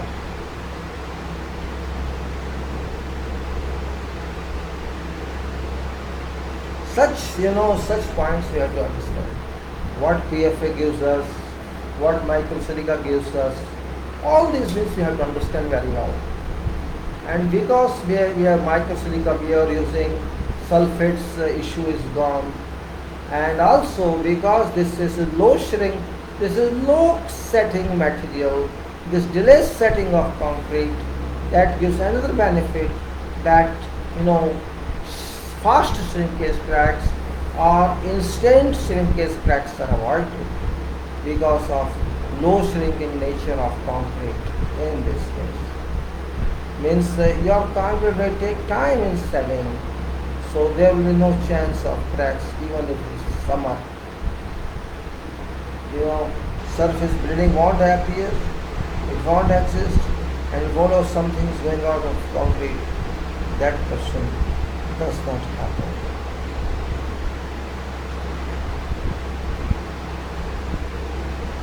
Other benefit of microsilica is that I told you delayed actions of this, delayed everything, and maximum is 9%, but point is very expensive. But this is beneficial.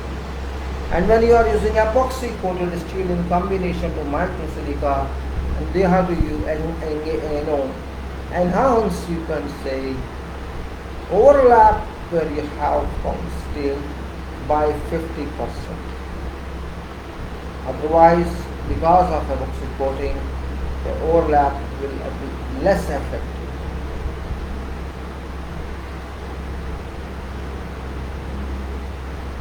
Now come to another material that is available in many countries.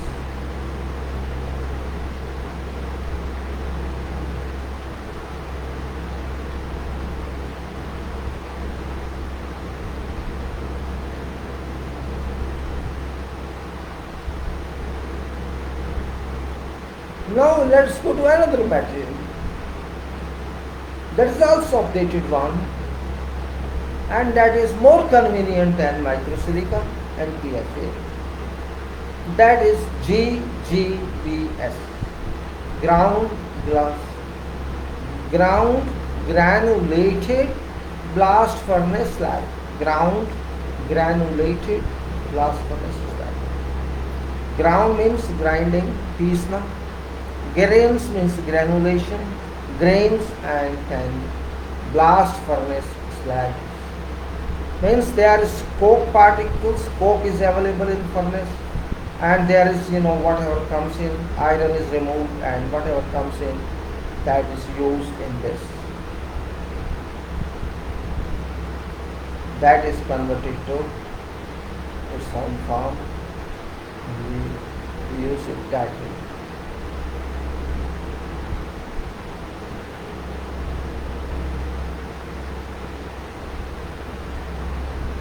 This granulated blast slag is a very useful material.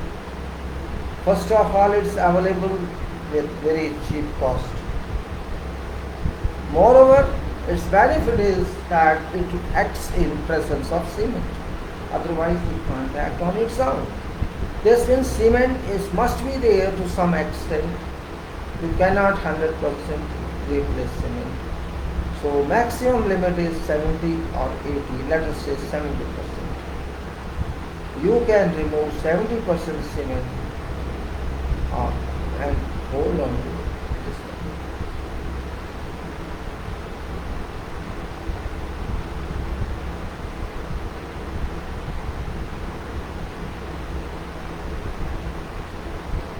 We have this DGBS. It can be replaced up to 70%. PFA cannot be replaced up to 70%, more than 20%, 25%. PFA and GGBS can be used in combination, but not with micro.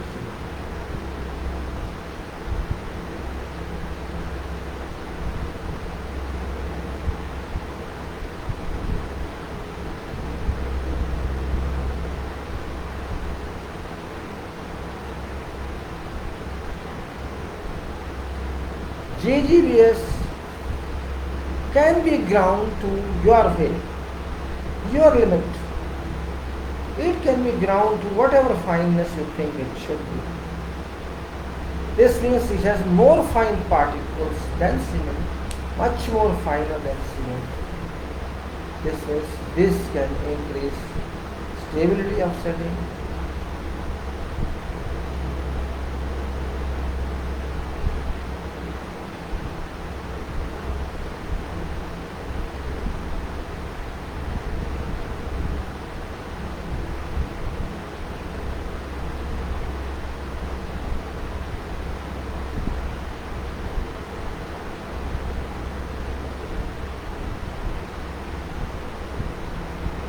When you combine these two, up to 70% say OPC replacement by GGBS, you wonderful get result, You get results wonderfully. Cracks are avoided, shrinkage cracks. You can say, you can avoid cold joints in concrete. You know what is cold joint? You do not know.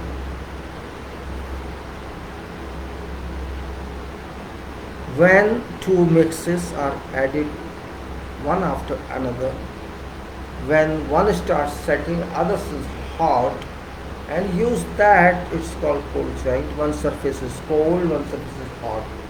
This kind of cold joint by hot joint, hot concrete, is called cold joint, or can say. This is not permissible in engineering at all. We always say cold joint is to be avoided. That's what we say method of pouring is also very important rather than doing this. You have to take care of cold joint, you have to take care of your, flash setting.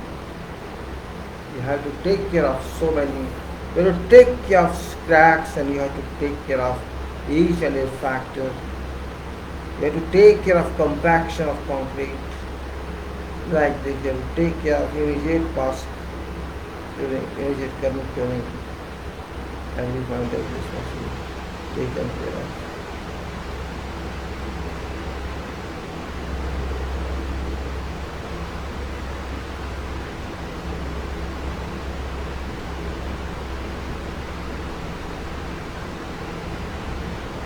These points, if we understand very well, we can do wonders in concrete. All these buildings where you see cracks and this and that won't happen. Quality shall improve a lot. I think it's a bad weather condition. Let me see.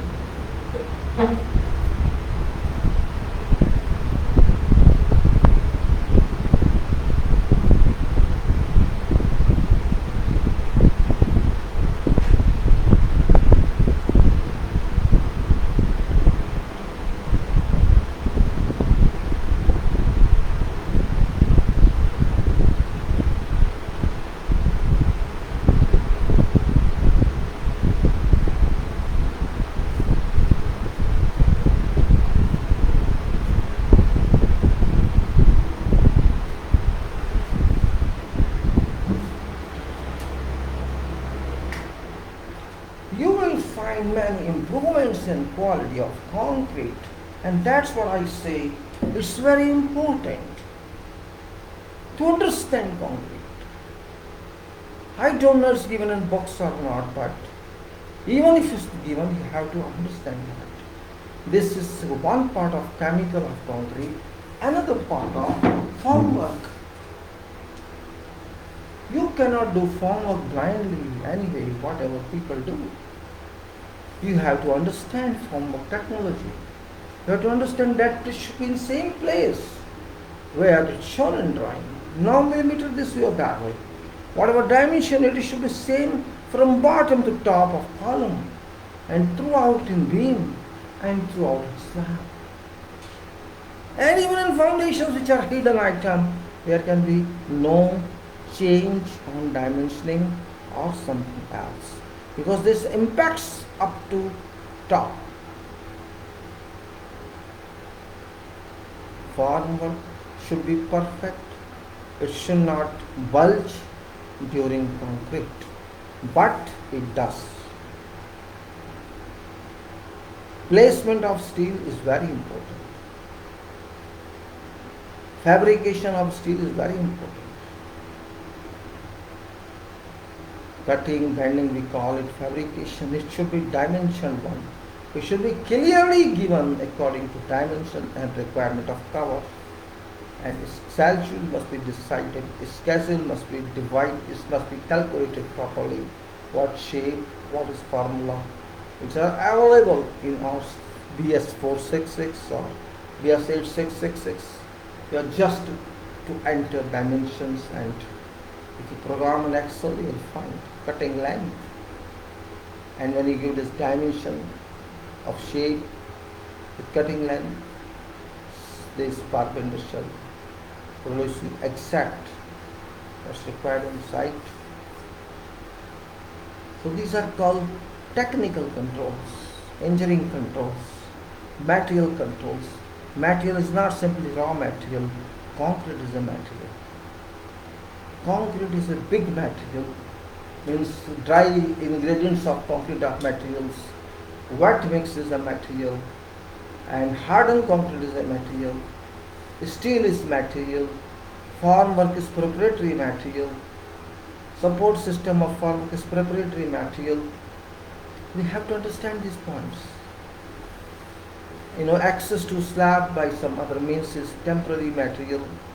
How to lead to location, how to lead to foundations, whatever route is there by manual wise, that is accessible materials. So we are talking of something concrete, something very specific item.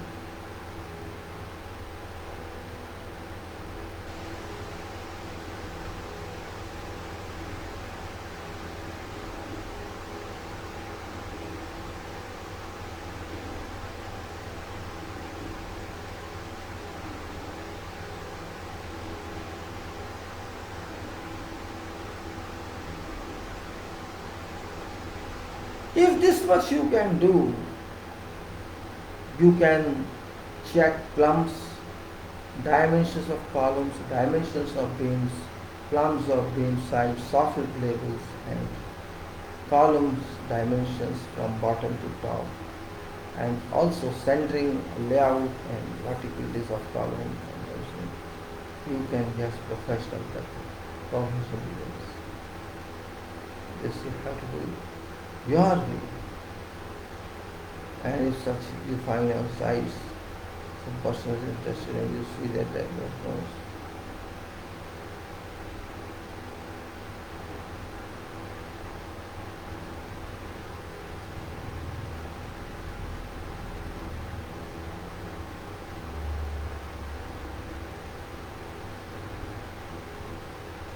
So what I mean to say, we have to think about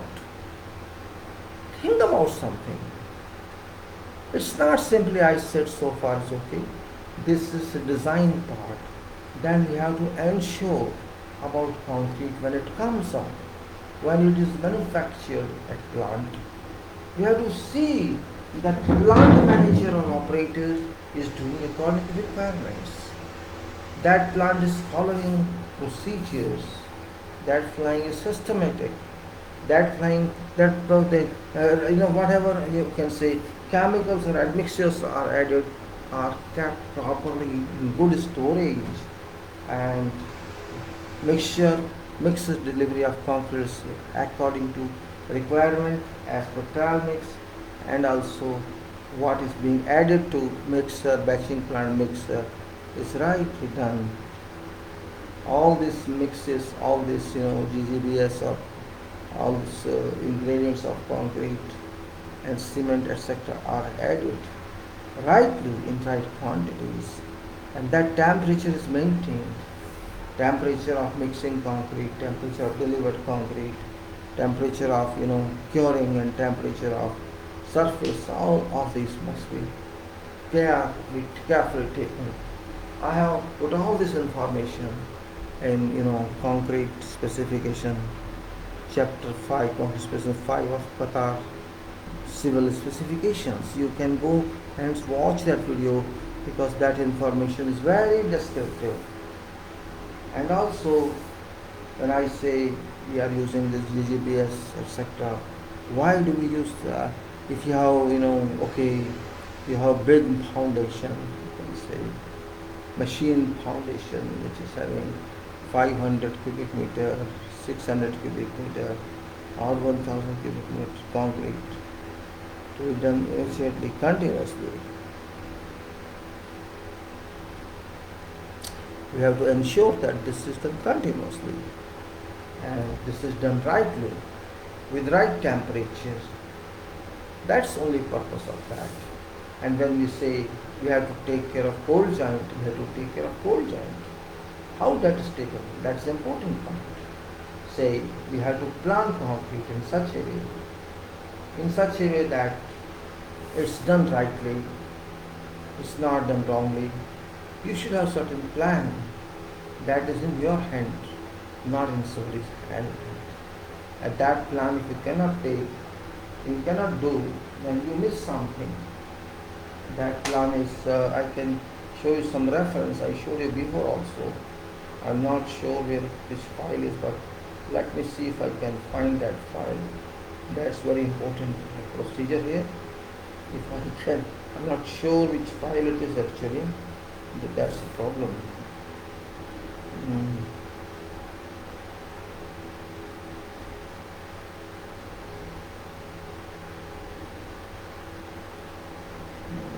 Not maybe in this.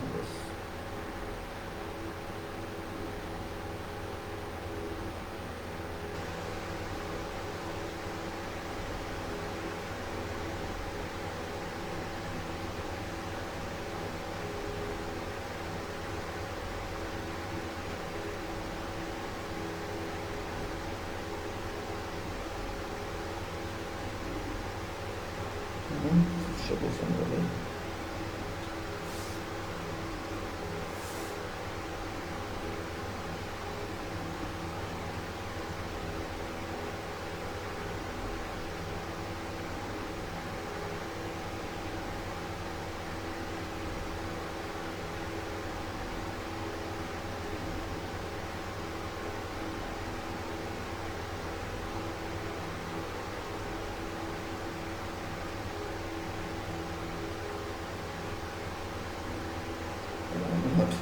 Able to find that where it is when you need something in that time you don't find that controls right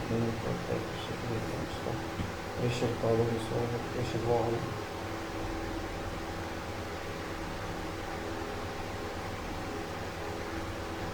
Well, I think I had to stop. I did not able to find that. But it's somewhere in that.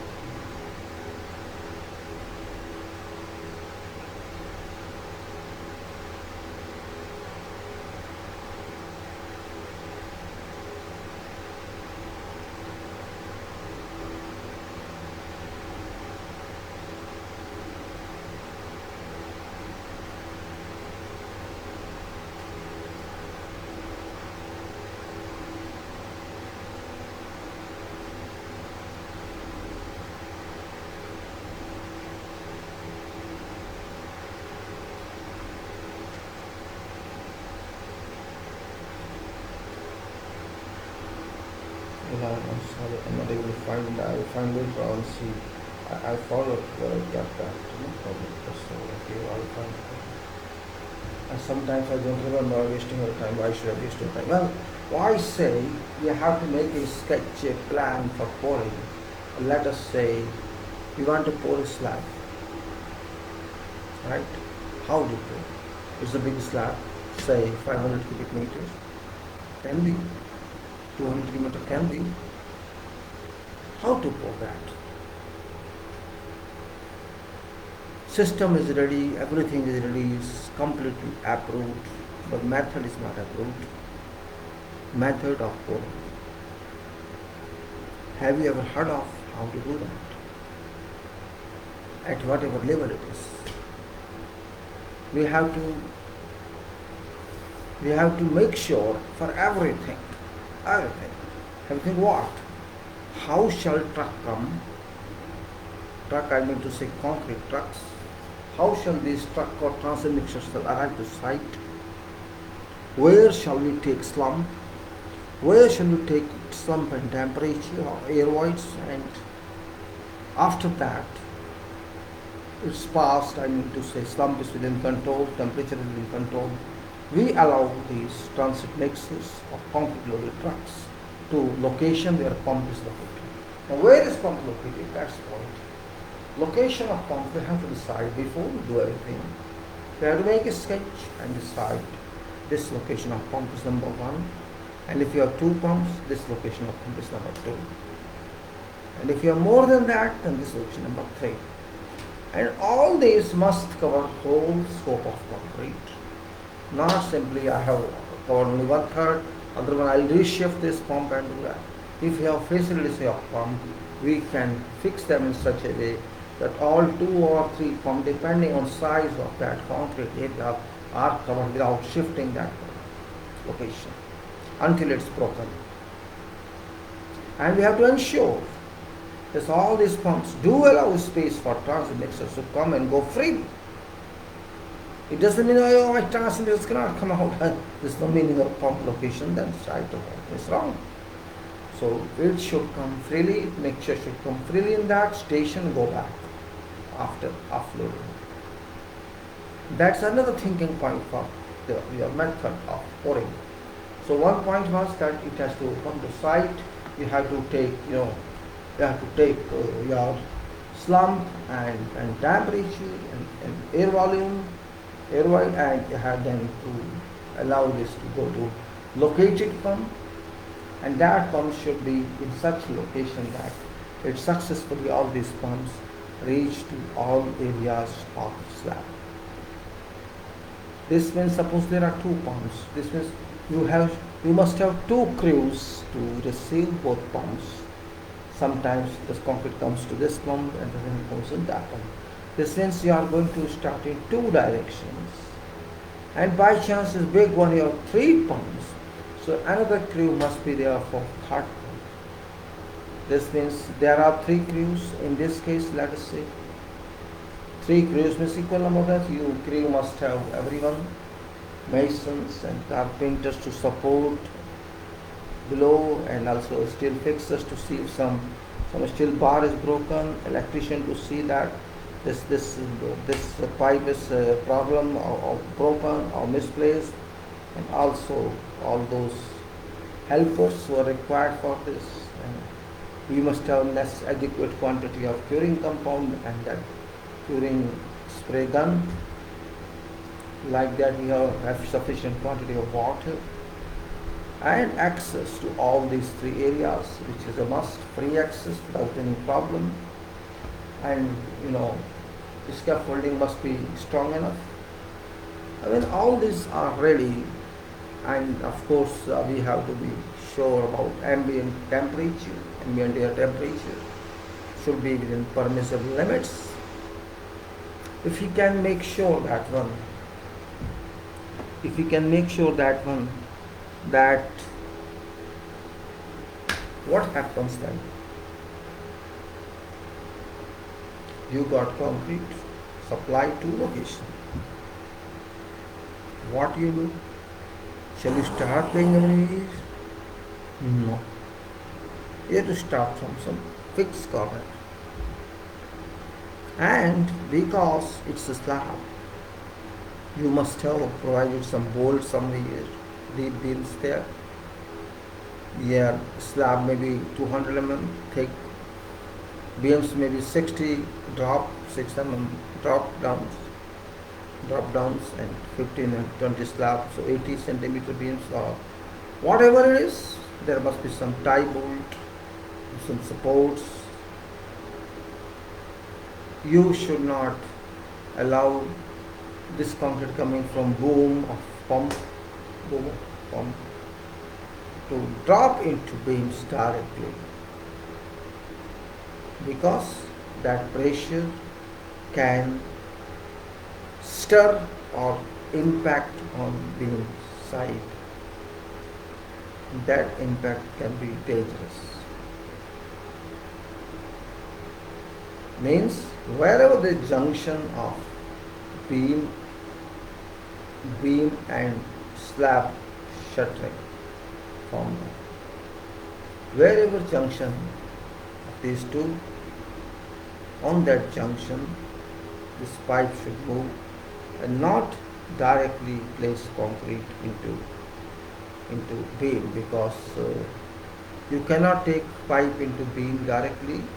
There's congestion of reinforcement, so you have to leave at top of beam and of course top of slab reinforcement. So there will be about 60 to 80 centimeter drop pressure, which is adequate enough to open sides of beam. But this is not applicable when you drop concrete on slab, because it is only 20 centimeter or 15 centimeter, and with gentle handling you can drop concrete gradually, and then when enough quantity is available you can pull into beams gradually, gently, and apply your vibrators. Now I am not here to tell you how to do concrete. I am here to tell you what about your cold joint and flash joint. Cold joint means, say I laid concrete now. Just now I laid concrete and vibrated that. That is my stage when first has come. I have vibrated that. I had nothing to do on that because vibration has been done, compaction has been done. Now I go forward and do other one, but when I have to do concrete on that again, that time is important. If say I wait, I don't care, I wait for 2 hours and do concrete, then no, that's wrong. That's wrong. I do not allow setting time to start. I have no right to allow setting time of that concrete to start. No, I don't allow. What is setting time? Then we have to ensure that. What is setting time of that? Yes, that can be ensured. We have to lay concrete of next batch on this concrete of last batch and vibrate it before setting time is over. Start of setting time is over. I am not saying final setting time. Start of setting time is over. And compact this in such a way that vibrator nozzle goes even below into that old concrete.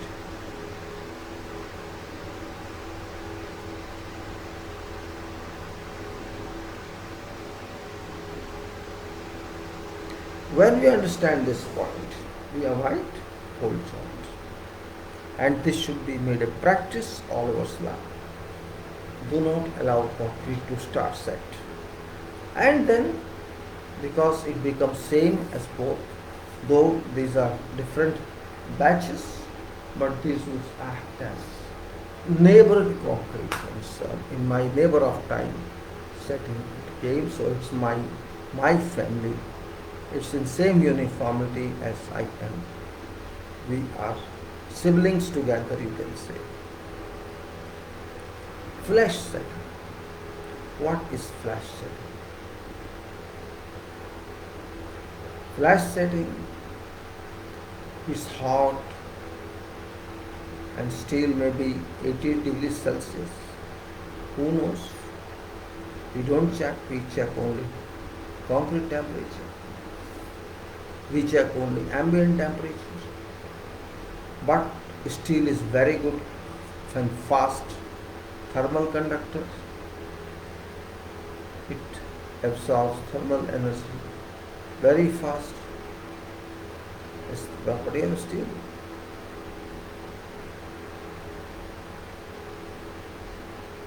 So what? Can you allow 80 degrees temperature of steel to be received by 32 degrees Celsius of concrete, or less? 32 is maximum. It can be 20 degrees, it can be 10 degrees, depending on what type of concrete we have. So if steel temperature is 80 degrees and ambient temperature is 20 degrees, say, where is this 60, 80 degrees Celsius?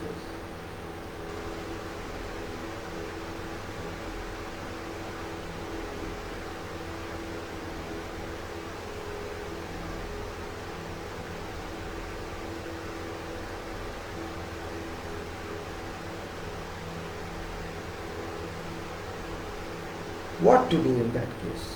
Steel temperature 80 degrees and concrete temperature is 25 degrees, a difference of about 55 degrees. Where shall that energy of 55 degrees go? Once we pour concrete, what shall happen? Two different temperatures are at one place. And do you think concrete is good? No.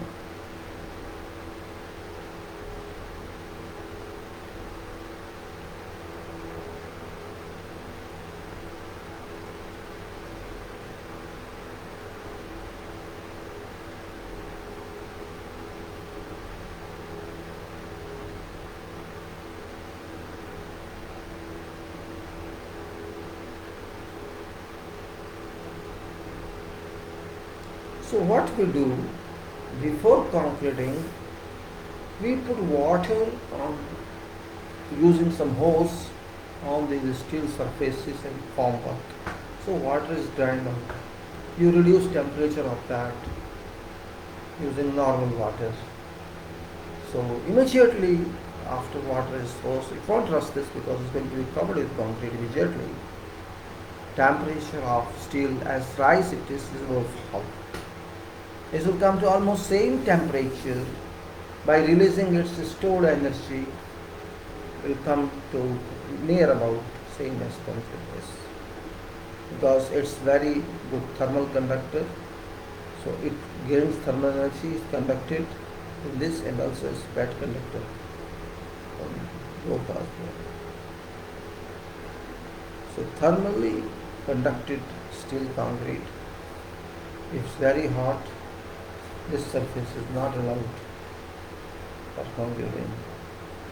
Before concrete must be understood.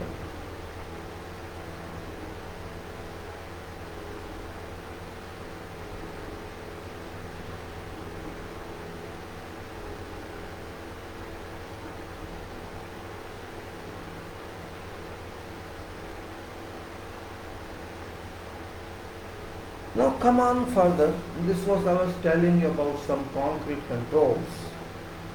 You may be getting something out of this. It's not simply this control is over now because you are pouring or you have poured. It's not simple control. It's only part control you have known till now. It's only part control. You have to take full control. Full control means what? Of course, we are using, we are using microsilica concrete or GGBS. So chances of shrinkage cracks are very minimum. This is guaranteed if weather conditions remain normal. Normal means 32 degrees Celsius air temperature is normal for concrete, and if it's less, it's good. It should not be below 5 or 4. That's not good. So we have this pore control, and we have to protect it from any crack.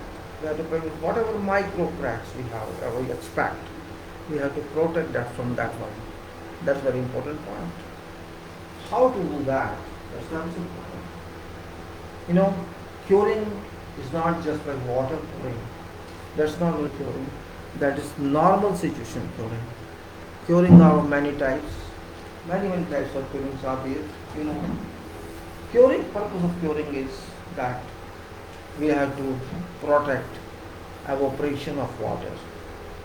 In normal situation, we use water because chemical reaction allows water of concrete to evaporate, and to replenish that water loss by evaporation, we put water on concrete so that surface doesn't get dry and water must be there for concrete. Evaporation due to heat of water lost, that water must be there, and it should take water from this concrete water surface, that's curing water. It's flooded or whatever we use. So purpose is that this is wet curing we call it, using water. Now if I want to use that, okay, I don't use this immediately. Water shall do the concrete as well. So what should I do? I can't wait up to time when surface is a little set or dry. So I can immediately cover surface. But before covering surface, if I have as a contractor, I can afford curing compound. We can spray curing compound once mason has released that surface. Once mason released surface, we can spray curing compound on that surface, and don't worry about beams and columns, those are later we take, but exposed surfaces of concrete and concrete. Exposed surfaces of concrete where there is no form. So we spray curing compound in that area which is ready. Don't wait for the slab. Whatever slab is done, finished, then you cover, leaving some around space for others. And those old or younger field where they are, they respect that, and for them it should be done.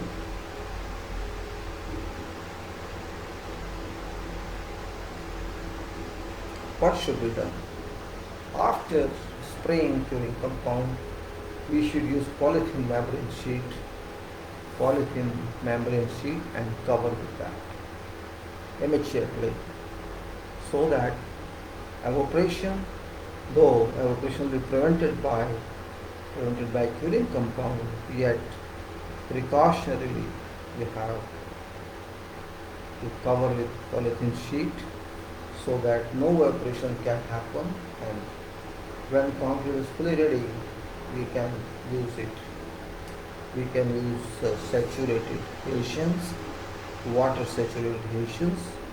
Once remove your polythene membrane, space saturated Hessian, and cover up again with polythene sheet.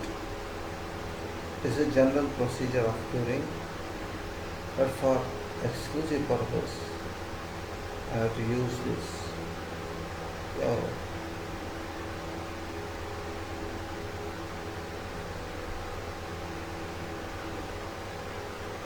Then what to do next day, or when we think that we can walk on that, we remove polythene sheet, pour in saturated or pre-saturated water, and cover with polythene sheet again, and keep like that for number of days when curing is required.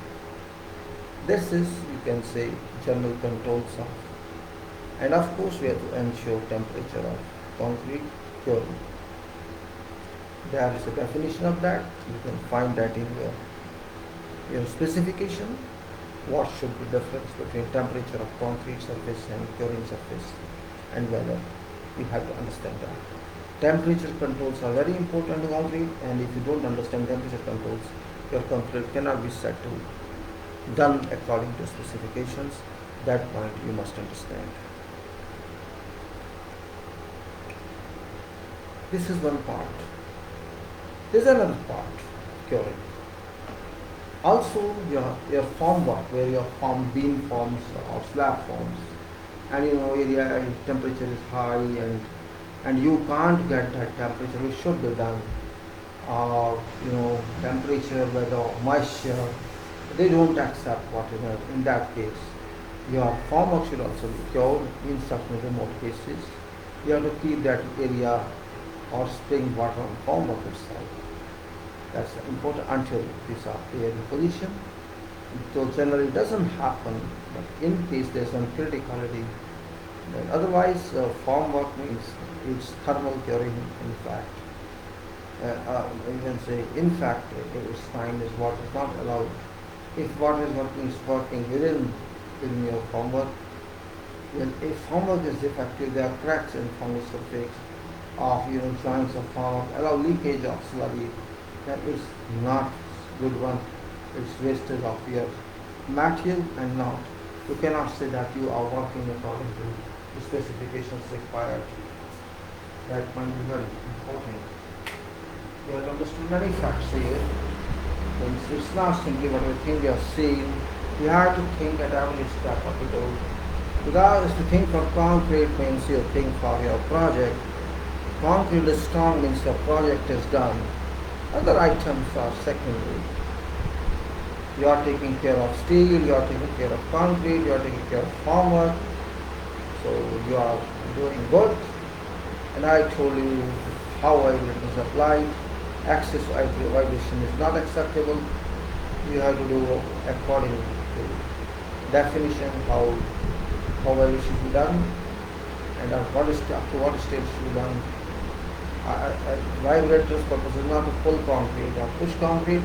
Purpose of vibrator is just to use vertically for compacting concrete. But people misuse that on site, so that's not acceptable. They play with that, and that's not allowed. Concrete is money, don't forget.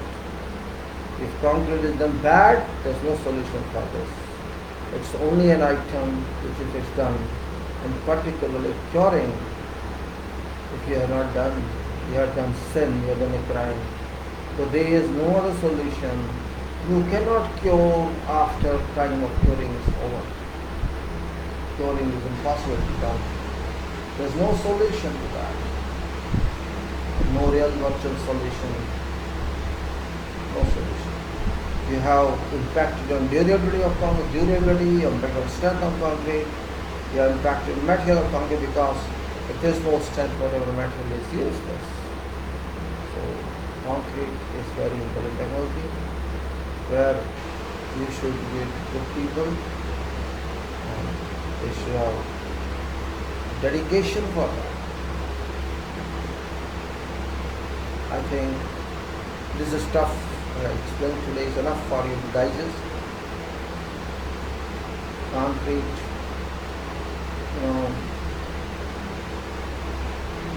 is, you can say, anatomy of your building, of your structure. These points which I told you are not very uncommon. These you will find everywhere, all over the world, how to do concrete, and also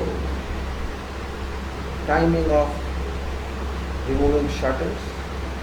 Everything should be on record.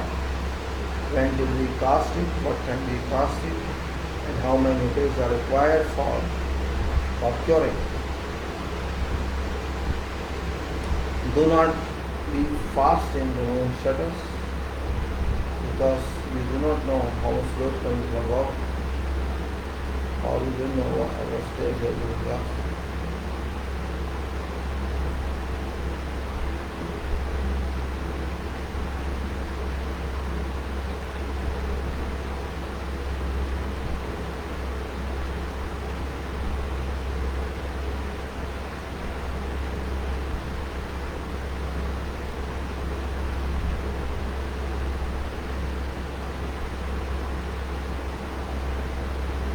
There's another control when you strike concrete.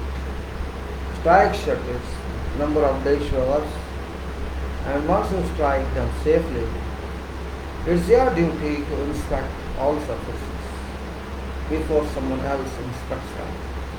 And if you think there's a problem in surface, there's honeycombing, or there's some void, or something else, or some bulging, or some defects, and three tasks.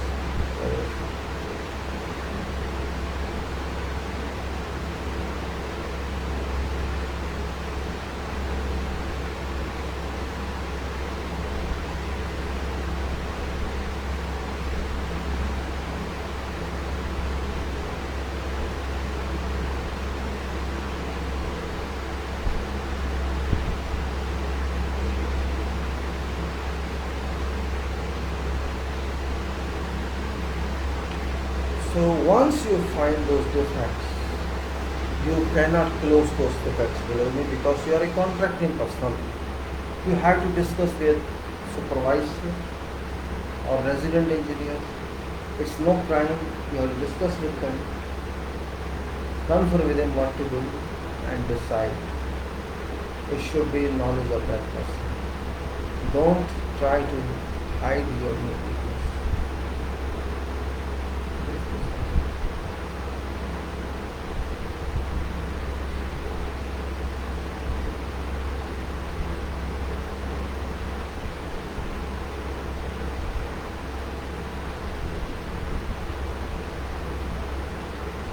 So this was general talk about concrete. I will talk in future many more talks. This was just for your information to make this talk better in technical way, and it is your basic requirement as well as engineers to understand what should be done.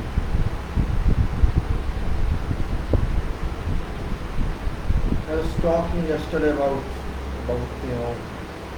soil exploration, soil investigation. Soil investigation is very important part, because without soil investigation we cannot understand how can we form, how can we site a building on that soil. We had talked something about methods of soil exploration.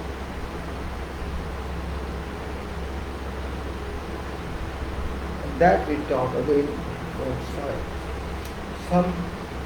Only some, and then we'll talk about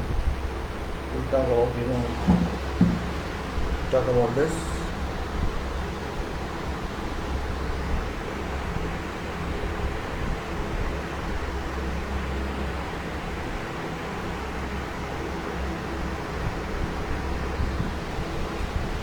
We're talking about this.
let's now talk of some again maybe overlapping talk here. This is about value of n. As we discussed yesterday, we had gone up to penetration test, and we are also gone up to values of cohesionless soils and cohesive soils. As you remember, I showed to you something on that, not everything. Old information of this I showed to you.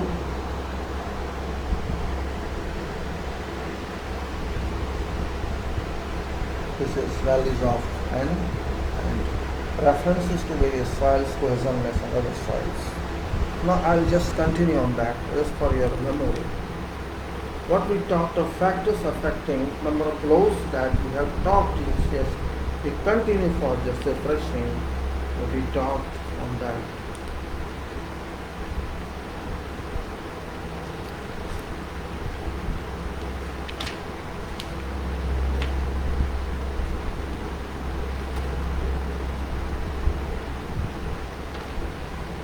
So it says factors affecting number of blows. What factors we discussed yesterday, but still because many of you might not have seen that.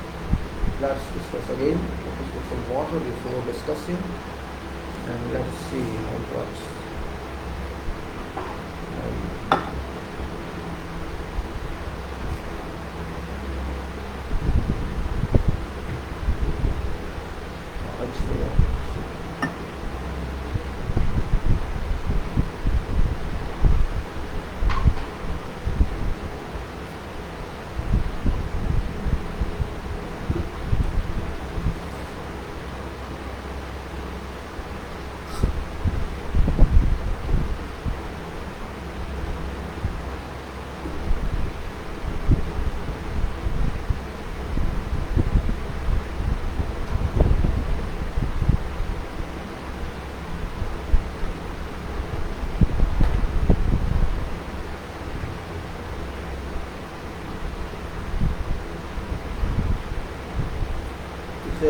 I said factors affecting number of blows.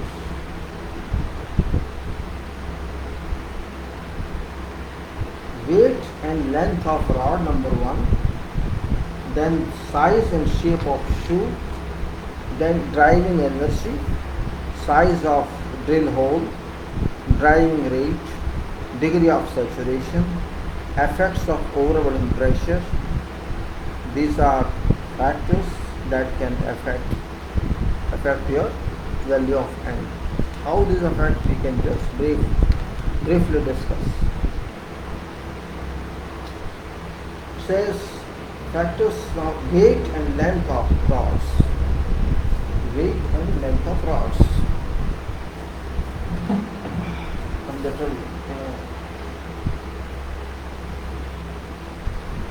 Say longer lengths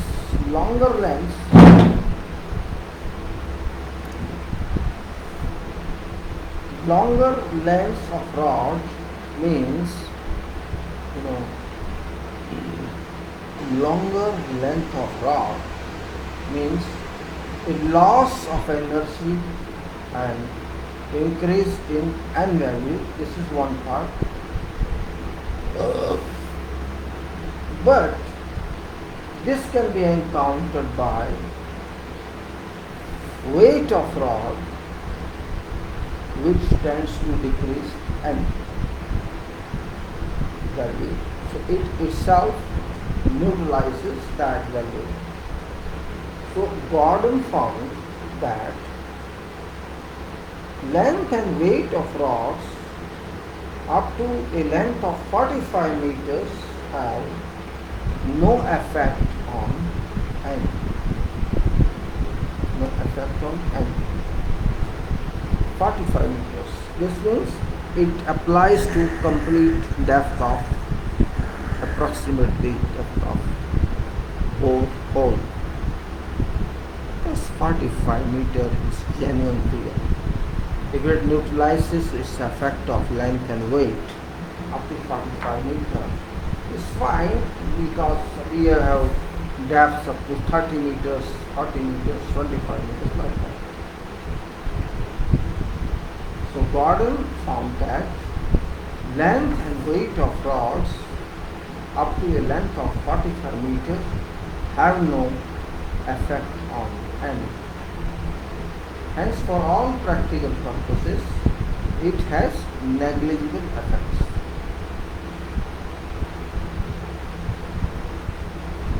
Size and shape of shoe. Very sharp edge reduces. Very sharp edge reduces and very sharp.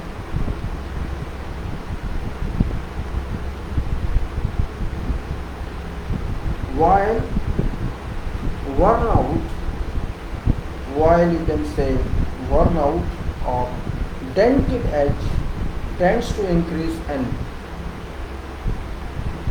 While worn out or dented edge tends to increase and says very sharp edge reduces and sharp edge, and worn out or dented edge tends to increase and USBR specified a tolerance of 0.4 mm over specified thickness of 1.6 mm of shoe. Now driving energy.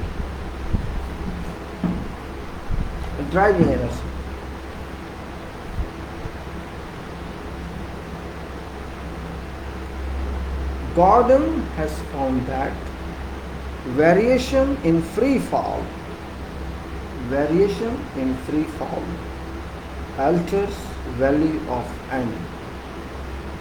He also suggested that various falling weight produced different n values even when total energy remained constant. However, 25% deviation in weight is allowed as long as total energy is kept constant.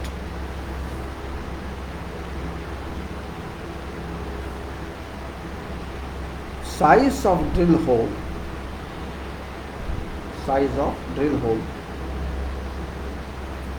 Too large and too small size of drill hole may affect n value.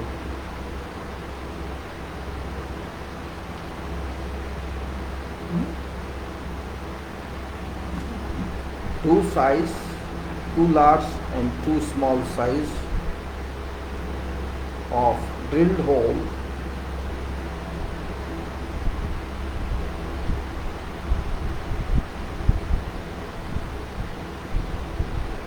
too large and too small size of drill hole may affect n value.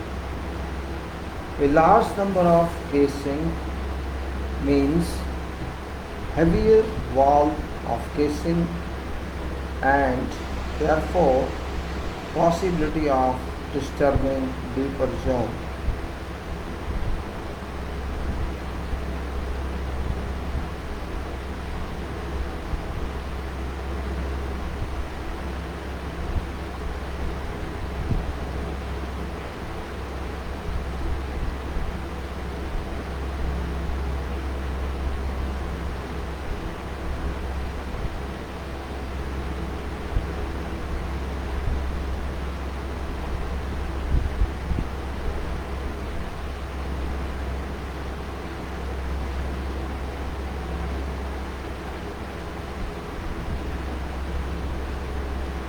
Size of drill hole.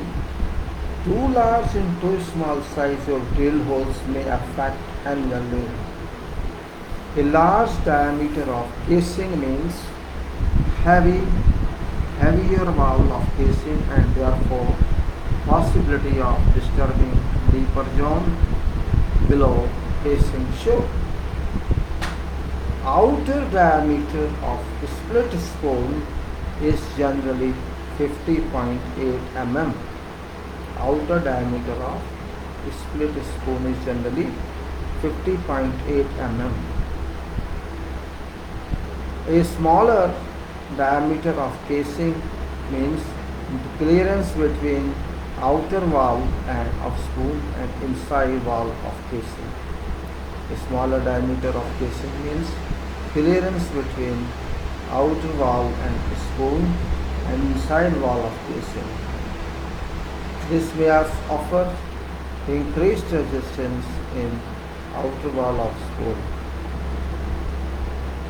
Size of hole recommended are as follows.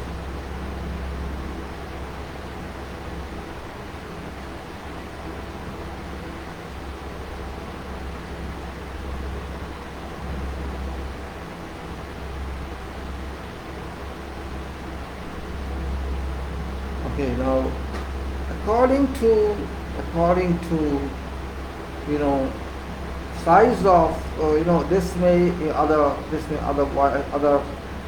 offer increased resistance of this may offer increased resistance in outside wall of spoon. Size of the hole recommended now which are as follows. According to Tarjagi and Pack, 75 mm to 100 mm, that is okay. That is hole recommended are as follows. 70 mm, 75 to 100 mm, and Indian standard 55 mm to 150 mm. USVR 75 mm and Gordon 100 mm. Driving rate: silty fine sand and fine sand below water table generate positive or negative pore pressure.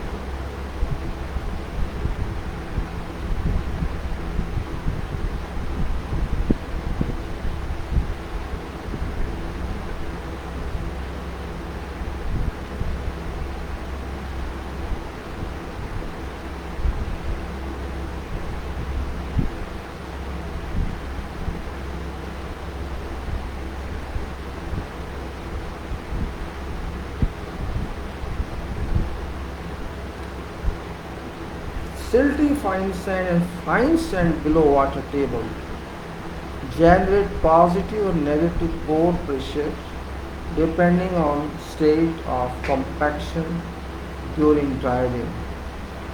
This in turn affects effective stress on material. Effective stress influences N value considerably. British standard recommends 30 blows per minute as driving ratio. Or dynamic penetration. Degree of saturation. Degree of saturation. Tarjagi and Peck recommended a correction for N value in case of saturated silty or fine sand when N value observed is higher than 15.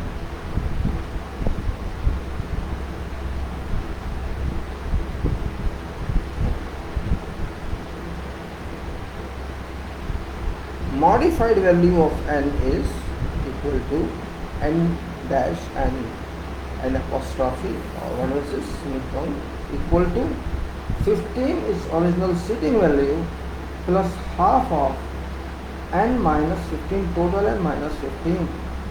So this 15 value goes from there, remaining is there plus 15. So 15 is originally there. Whatever number of N, deduct 15 from that and divide by half. That's what it says.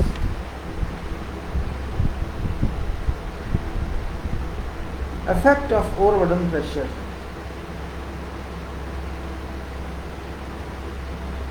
Effect of overburden pressure.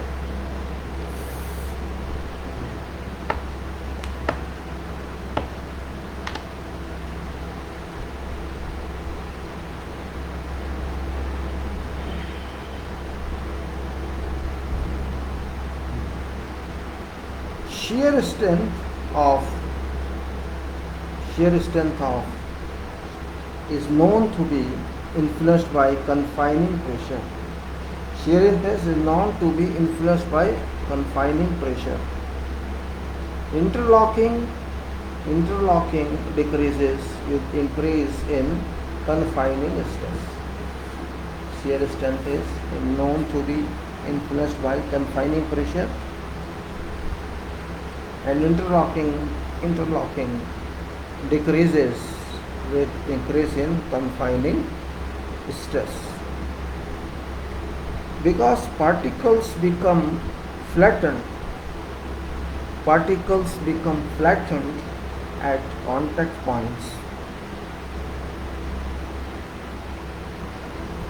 Sharp corners are crushed and particles break even through these actions, which result in a denser condition. They make it easier for shear deformations to occur.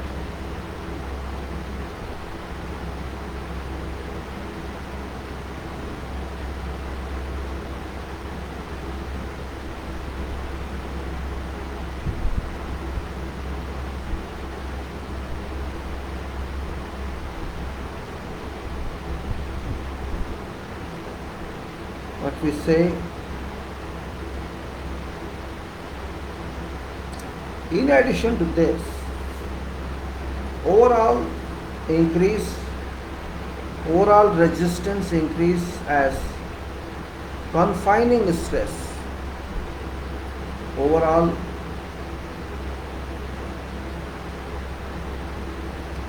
resistance increases as confining stress increases, as resistance to shear at each point is proportional to normal force at contact.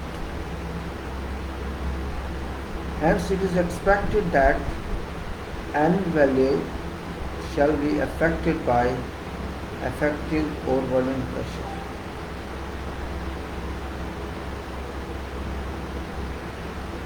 Jibs and holes.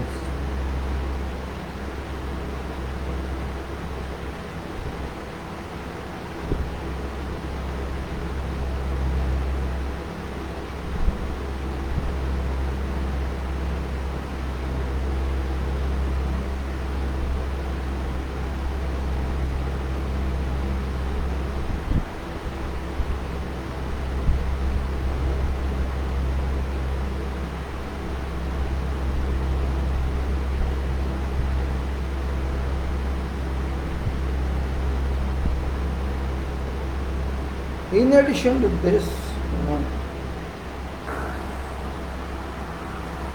overall resistance increases as confining stress increases, as resistance to shear at each point is proportional to normal force at contact. Hence, it is expected that N value shall be affected by effective overburden pressure.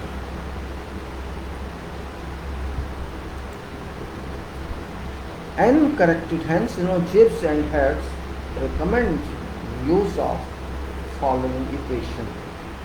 N corrected is N into 50 over P plus 10. N into 50 divided by P plus 10 for clean sand, and N dash into 50 over P plus 10 for saturated silty fine sand.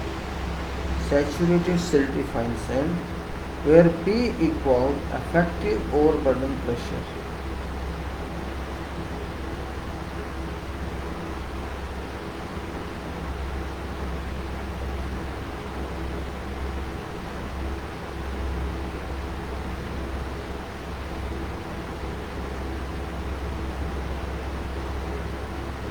So you can say P is effective overburden pressure is greater than 2.8 kg per centimeter square.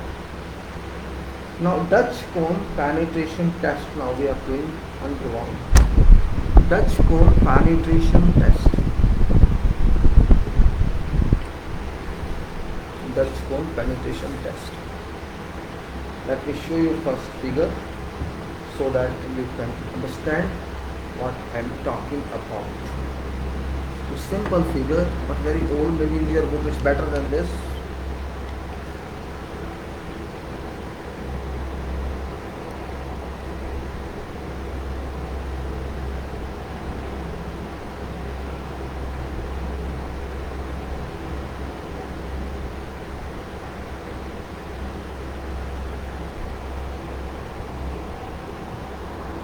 I'll show it again, no problem. It's just for information. Show you this. This is Dutch cone penetrometer test. This test is performed to a continuous rod. Let me put some fan off, I think I don't know. This test is performed to a continuous record of soil resistance. Continuous record of soil resistance. By penetrating slowly and steadily under static pressure a cone with base area 10 cm square.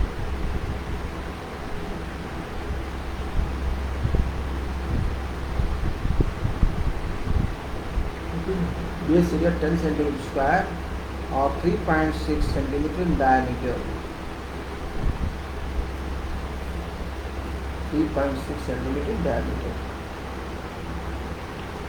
And a vortex angle of 60 degree. Vortex angle of 60 degree. Figure says that. I will show you what's talking about. Cone is fixed at lower end. Cone is fixed at lower end of a steel driving rod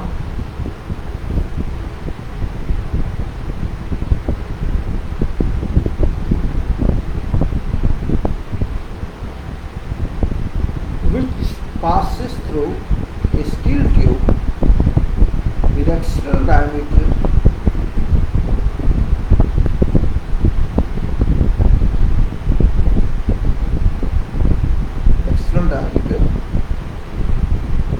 equal to base of cone. First, cone alone is driven into soil for a distance of 8 cm.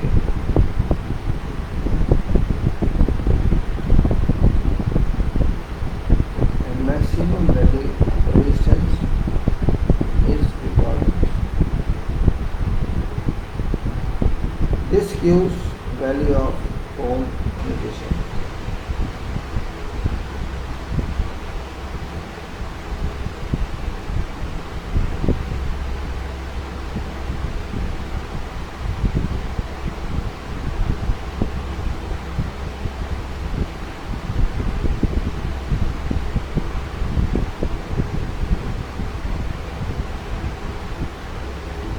Now,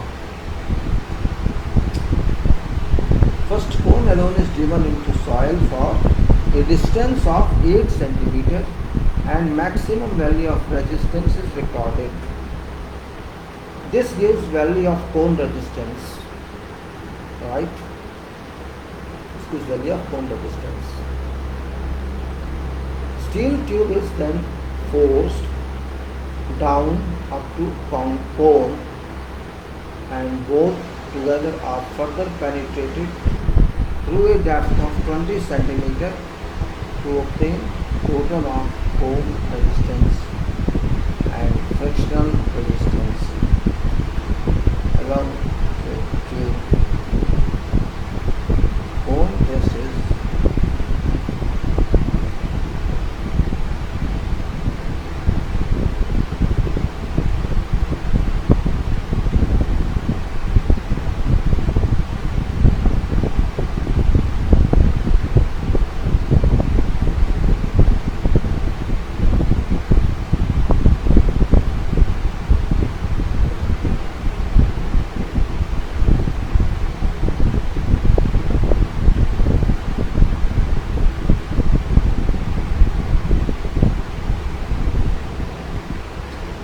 After that, 20 centimeter obtain total of cone resistance and frictional resistance along tip. Cone test is very useful in evaluating bearing capacity of pits in cohesionless soils, especially in fine frames of bearing density.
Now, what I said, cone test is very important for this. You see what I said, this is some diameter is here at about 10 centimeter square and 60 angle is there.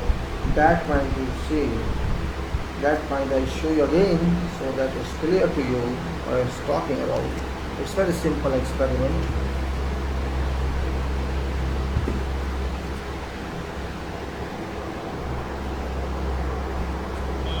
This is that one, this is that cone here.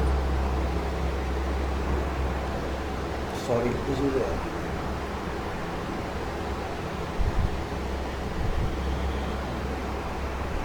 resistance is given in the curve form.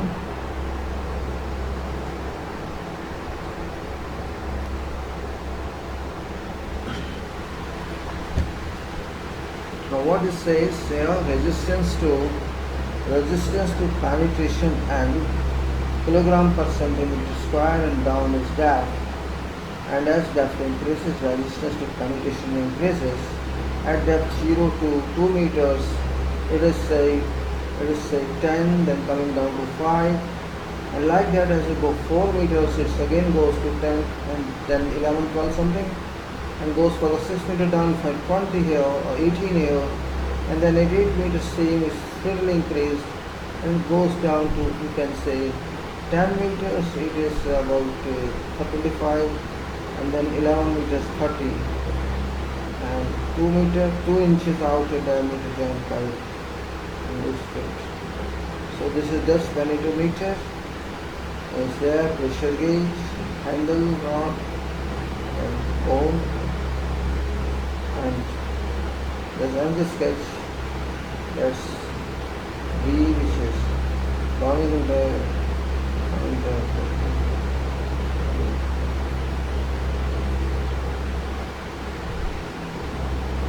so this is what I see. I'll show you again this. You may understand again as I spoke to this curve is there, and you can see that again once more for your formation.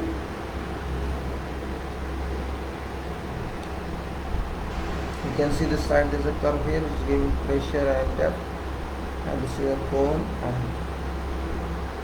you can see 4 points here, 4 points.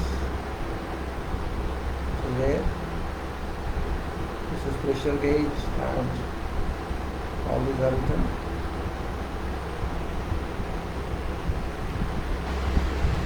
Now we go through sampling and samplers. Sampling and samplers. This is some of this we talk today, and then I shift to FedEx. Let me see if this I can see if scanning is over. Let me see. is over scanning, so I close this. I set at file 1 file is closed.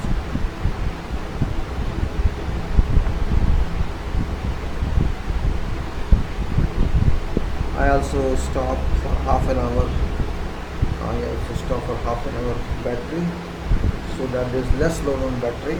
Let me see this. Here, stop this.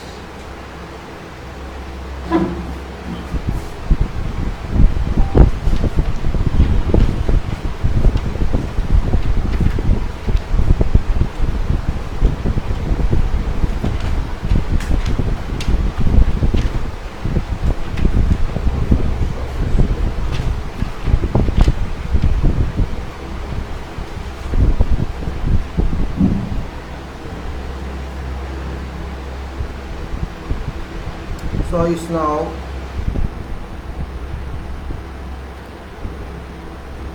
soil samples are generally obtained at every 1 to 2 meter in vertical direction, or earlier if strata changes. These samples can be disturbed, partially disturbed or undisturbed.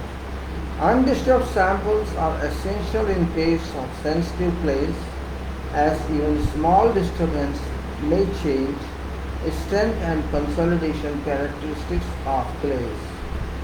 Disturbed samples do not retain original structures of soil and are generally obtained with augers. It is taken out carefully. These are supposed to retain composition and moisture content of soil. A small amount of sample is immediately transferred to an airtight container for routine tests.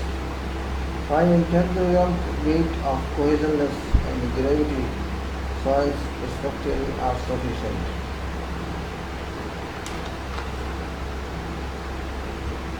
Partially disturbed samples retain original structures. Partially disturbed samples retain original structure and properties of soil within certain limits. For undisturbed sampling, spatial care technique and well-designed samplers are required. In fact, no sampler can bring out a completely undisturbed sample because some disturbance is inevitable, either due to pushing of soil or driving of this tube. But in case other precautions are observed, samples may be treated as undisturbed or for all practical purposes.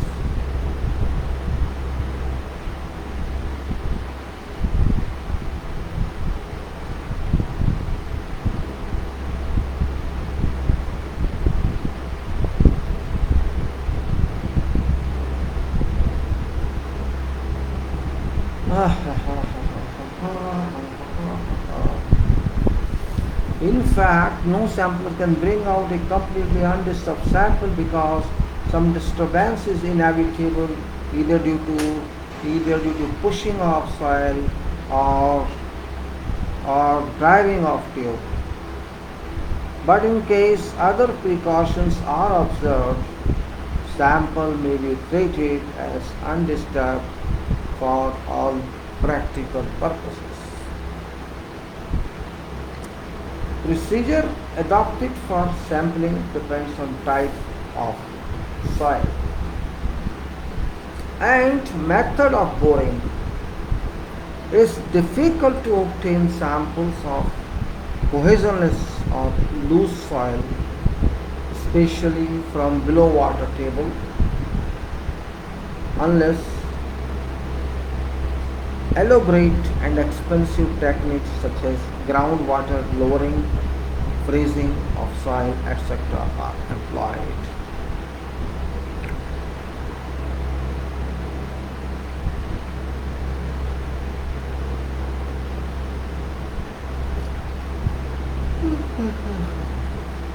Undisturbed samples are best obtained from open pits.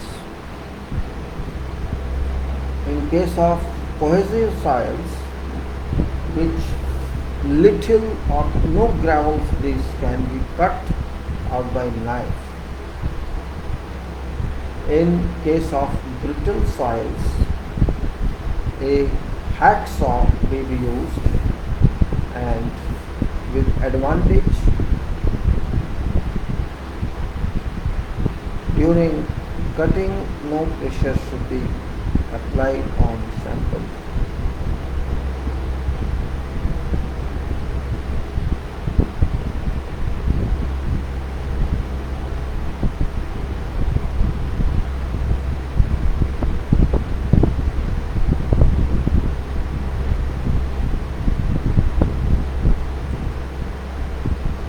Okay. Undisturbed samples are best obtained from open pits. In case of cohesive soils with little or no gravel, this can be cut out by knife. In case of brittle soils, hacksaw may be used with advantage. During cutting, no pressure should be applied on samples and should be protected from direct sun rays and winds.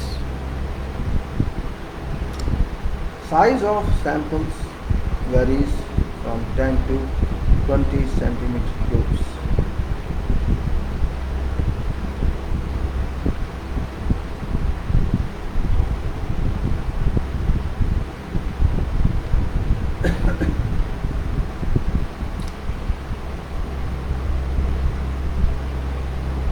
Size of samples varies from 10 to 20 centimeter cubes.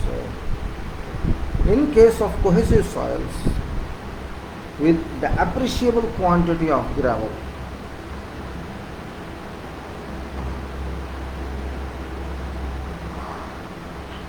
a wooden box having its top and bottom removed. In case of cohesive soils with appreciable quantity of gravel, a wooden box having its top and bottom removed is first placed around sample. Top is then fixed with screws and container along with sample turned over. Base is also fixed with screws after scraping some of soil and fill the surface. This is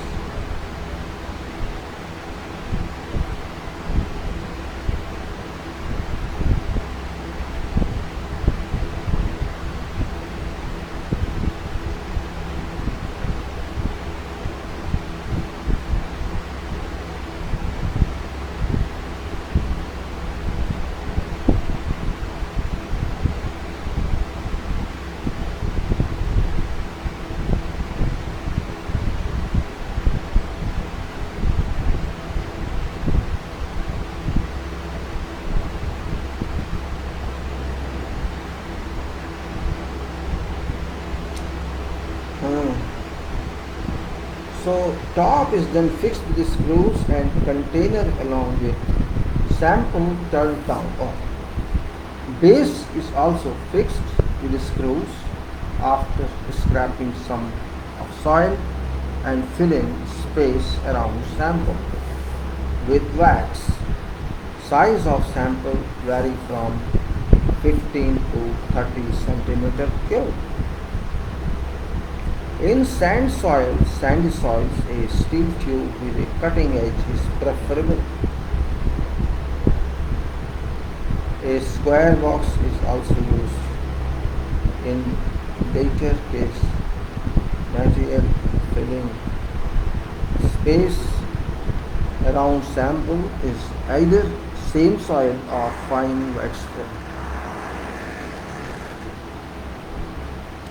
When samples are to be obtained from borehole, various types of sampling are used. Samples are used. Most common being a thin steel tube with inside cutting edge and little or no clearance. A tube is fixed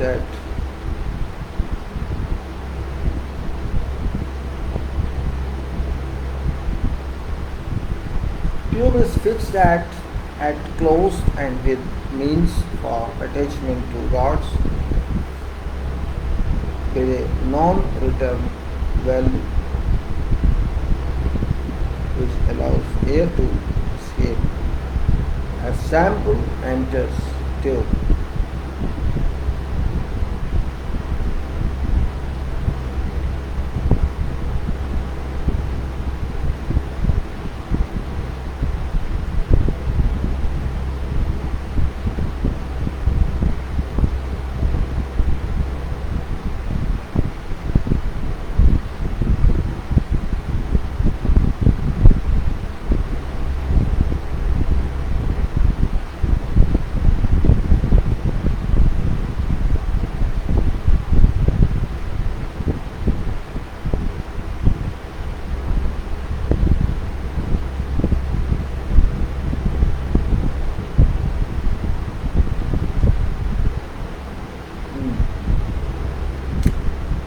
When samples are thin for boreholes, various types of samples are used, the most common being a thin steel tube with inside cutting edge and little or no clearance. Tube is fitted at closed end with means for attachment to rods with a non-return valve which allows air to escape.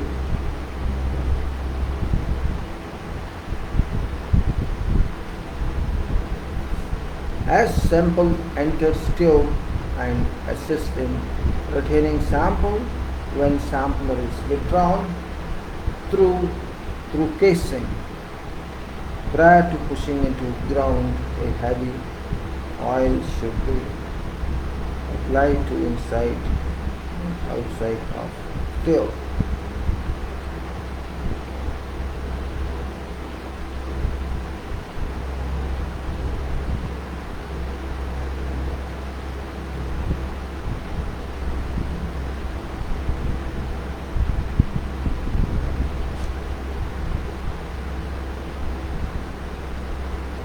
Then, prior to pushing into ground, a heavy oil should be applied to inside and outside of tube. If samples of soft cohesive soils are required from below the water, they will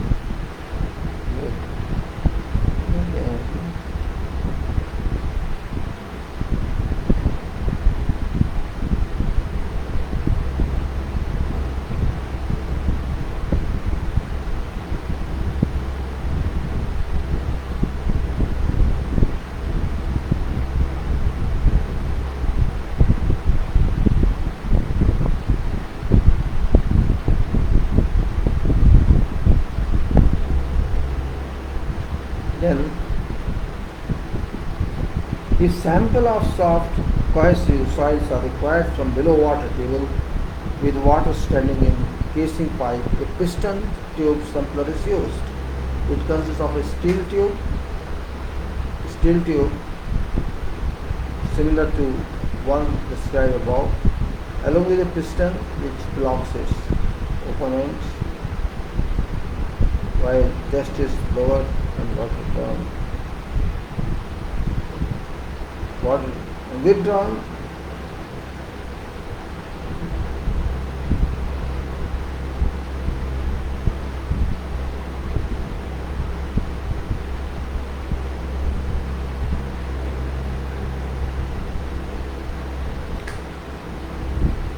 If sample of soft cohesive soils are required from below water table with water standing in casing pipe, the piston tube sampler is used.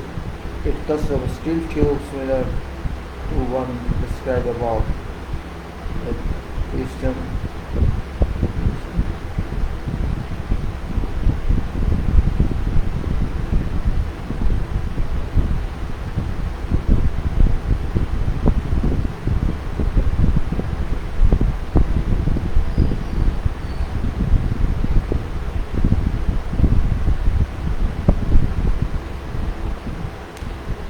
Well, it consists of steel tube similar to one described above, along with a piston with blocks so open right. Here we go.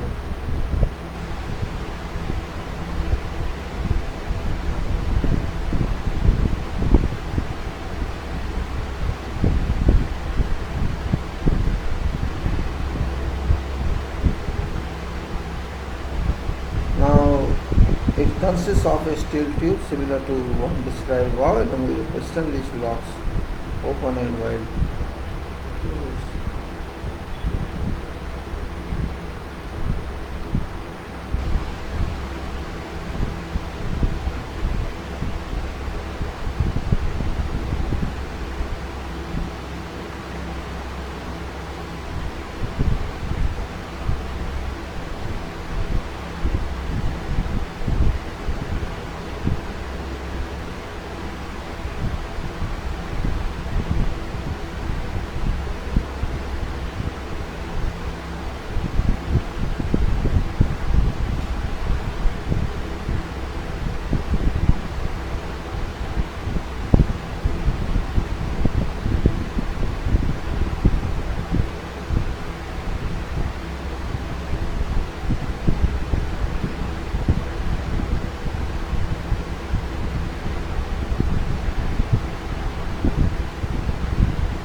Now split samplers with liners.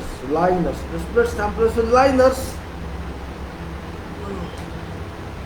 are sometimes preferred, as lining along with sample can be easily removed, capped and transported as such to laboratory. For ordinary samples, thick tube samplers may not always be used.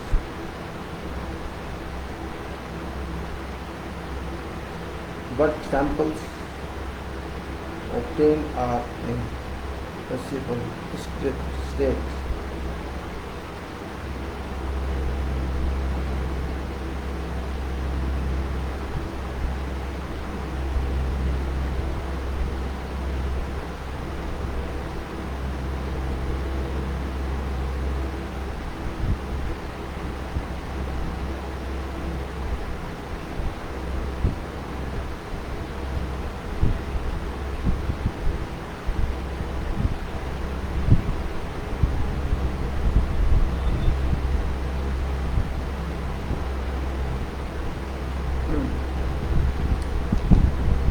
Sample should never be rammed while being driven into soil, as it may cause serious changes in soil structure.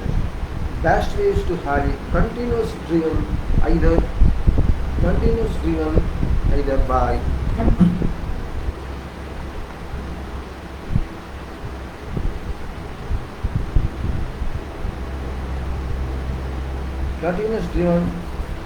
either by means of static loading or by a hydraulic jack whose single stroke is a little longer than length of sample required. To take reaction of jacks, a load truck, auger, anchors or spacing pipe system may be used.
Preservation of samples.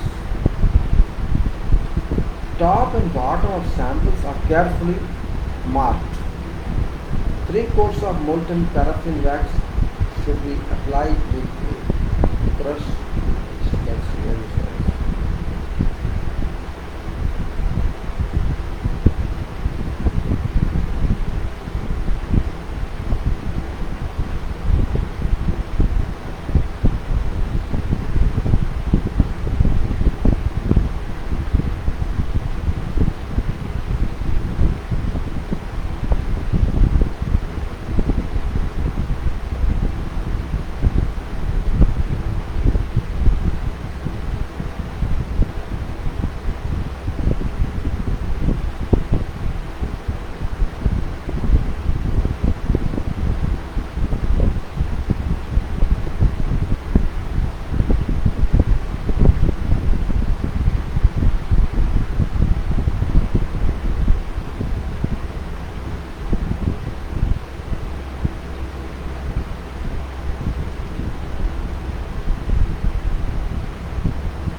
Okay, on to that. Let's see what it is. It says preservation of sample. So why you see that? I just was reading myself. Top and bottom of samples are carefully marked. 3 coats of molten paraffin wax should be applied with the brushed cohesive samples. Example: sample wrapped in a cloth and another cloth, 3 coats of wax applied. For cohesive soils with grit and pebbles, sample is placed in a wooden box slightly larger than sample and space between sample and box filled with box. Wooden cover is fixed with screws to loose ends of box. In case of tube samplers, sample both ends are sealed with suction clips.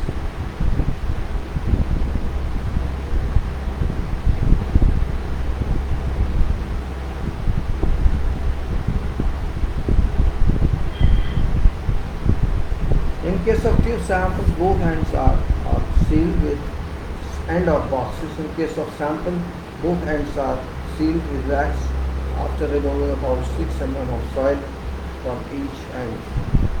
Waxing is done soon after samples are taken. Samples are packed with loose material like wet sawdust in wooden boxes and stored in cold, wet areas. Jack should, as far as possible, be avoided during transport.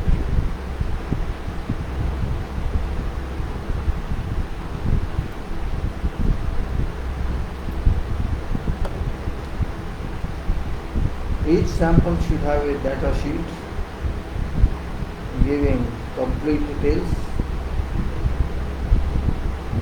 regarding depth, method,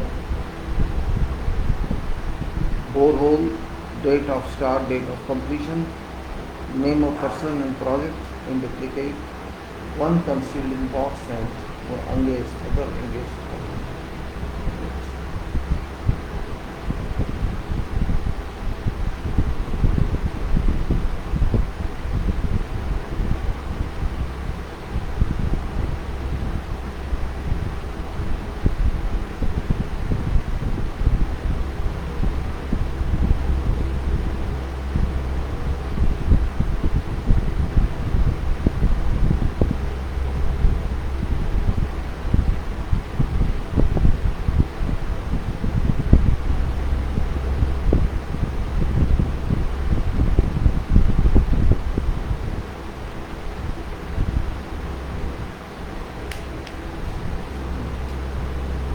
Now, disturbance of soil sample. disturbance of soil sample. Disturbed soil sample affects many of yielding properties.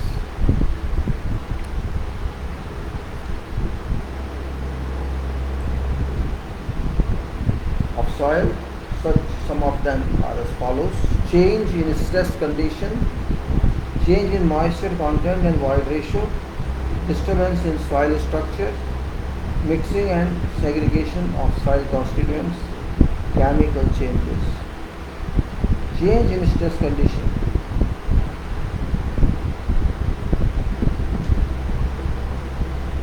Samples may be subjected to both increase and decrease in stress during boring and sampling operations.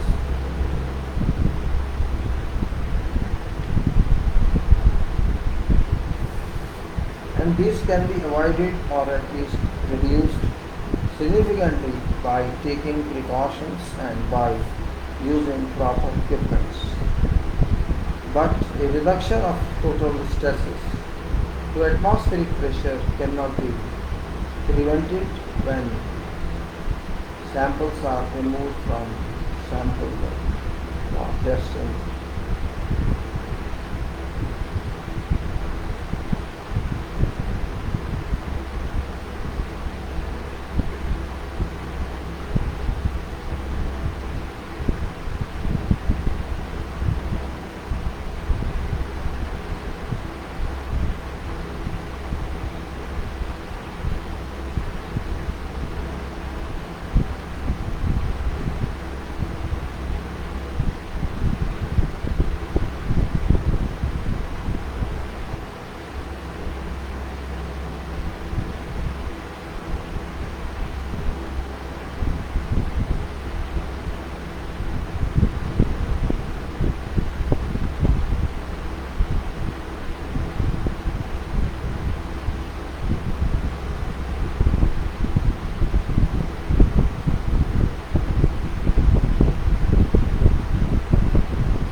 Okay, now I've got it.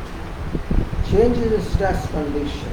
Samples may be subject to both increases and decreases in stress during boring and sampling operations, and then can be avoided or at least reduced significantly by taking precautions and by using proper equipment. But a reduction in taking ammunition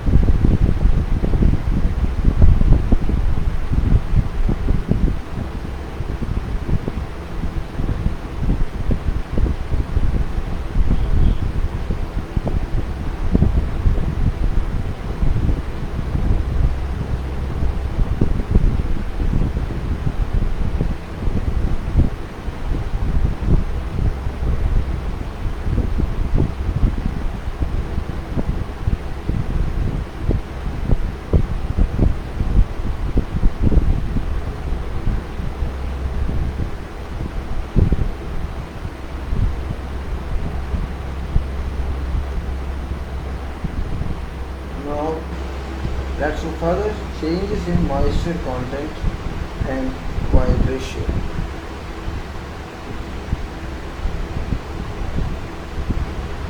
Void ratio change in saturated soil is accompanied by corresponding change in moisture content, but in partially saturated soils, void ratio can change without any change in moisture content. An increase in moisture content and void ratio of a saturated cohesion soil shall increase coefficient of permeability, initial consolidation and decrease shearing resistance and increasing moisture content and wide ratio of a saturated soil. Cohesive soil will increase coefficient of permeability, initial consolidation and decrease shearing resistance. While decreasing in moisture content, wide ratio should have that.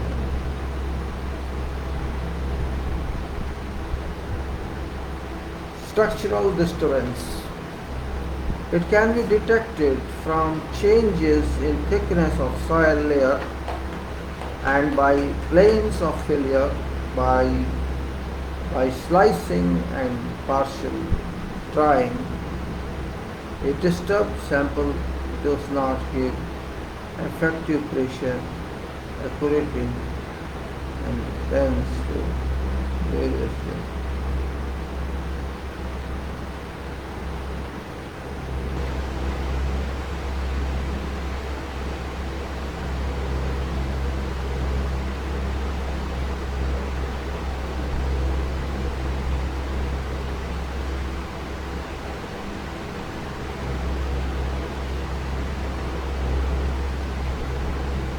Then you can say also it can be detected from changes in thickness of soil layers and by planes of failures by slicing and partial drying.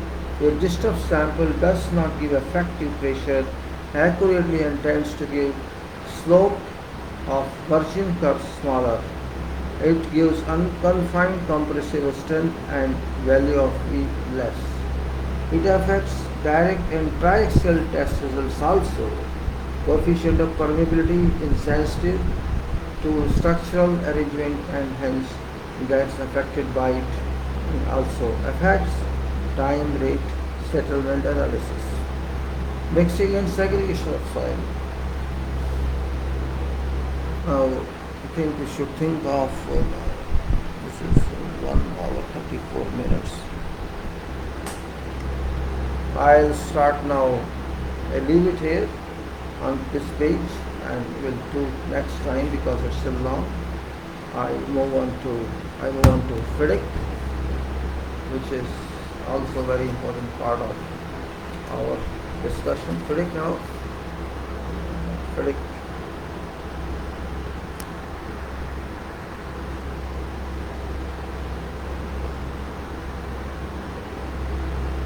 All these are, work only when we have understanding of contract. Contract means, you understand contract very well now, and if you don't understand very well, then you have to understand very well. There is no way out, otherwise no way out, I can say. FIDIC is very much important. It's not that it's in our hand to solve it. Contract is a must, and must in a sense either we do ourselves, which is not possible that we can do ourselves. So we had done staff and labor yesterday. So we did it. Now we will go to plants, machineries and workmanship. That input of light and my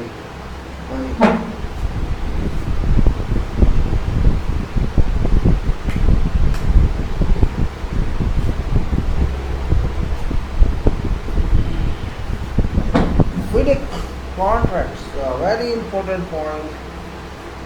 Without contracts, there is no way we can solve problems. Because as individual, no one can run projects, and if you can run, it's fine, it's good. Then you are your own contractor.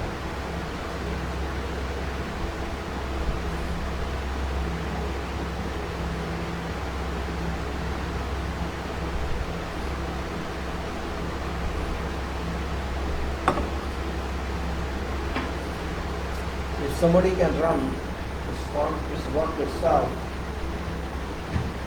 with complete confidence, In that case, I think, in that case, it's very nice. You do yourself. Nothing is impossible in this world. If somebody wants to do it, they can do it. No harm, nothing wrong with that. But is it possible? It is, practically that we have to say.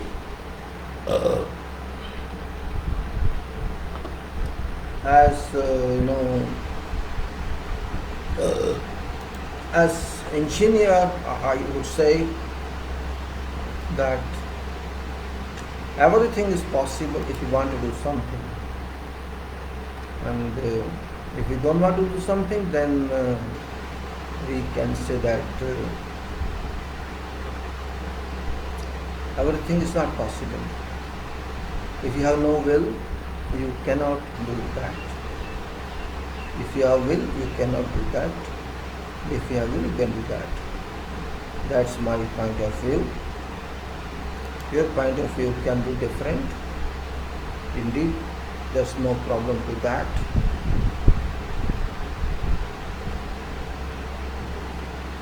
Contract is nothing new, in fact. It's very old. Very old.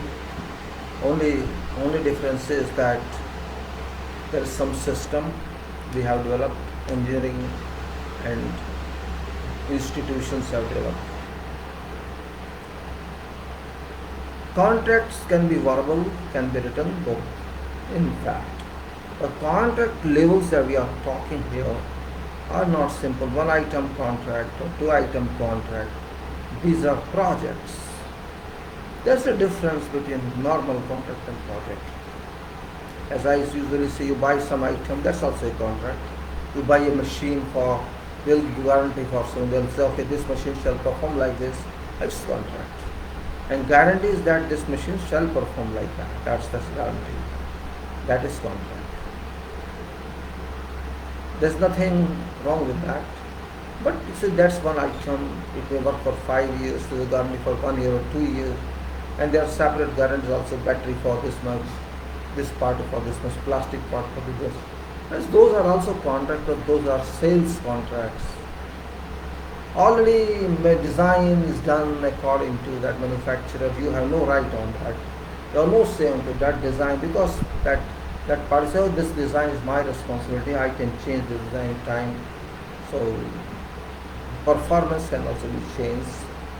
It's that owner has no say in that. Means you are buying your owner, that manufacturer has say in that. That manufacturer says, it's my design, it's my right, I am selling to you, you use it like this. If you use it like this, you will get performance, and if you don't use like this, you shall not get performance on this. So it's also your liability. You use it rightly, you operate it rightly. That manufacturer is giving you machine.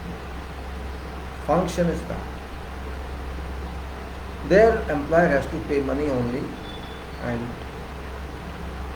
use this machine for certain fixed duration, maybe 5 years, and then say 5 years are over and now we have no guarantee on this, or 2 years are over, you have to pay charges for maintenance, AMC, etc. So that is also a kind of contract where power goes to manufacturer's hand, power goes to vendor's hand. Vendor has to replace this if there is a problem, or repair it when it's called for, or if you want AMC, you have to pay for it. Now we are talking here on civil construction was something different. Here owner is to say, because machine is my design, I want to use machine this way, and machine is my project. Here it's reverse. I am owner, this is my machine, this structure is my machine, this building is my machine, this project is my machine. I want this machine to perform this way. I want to sell it after that, or I want to use for something else. This is none of your business. If I sell it further, then I become manufacturer of that, or I keep it for me, it's for me. If I am saying this, there's little difference. We have to understand these minute points very well. That's why we are talking there are various books on physics, just like red book, and this we are talking silver, then also white is there, and other one yellow is there. Actually yellow is for equipment, and this we are talking here in physics.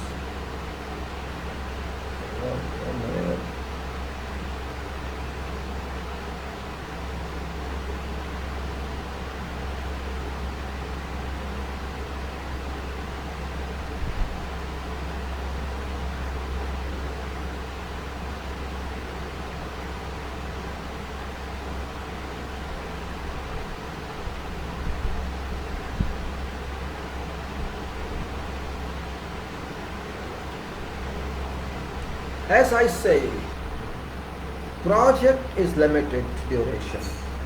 Project is not open to time, it's not open to sky in fact.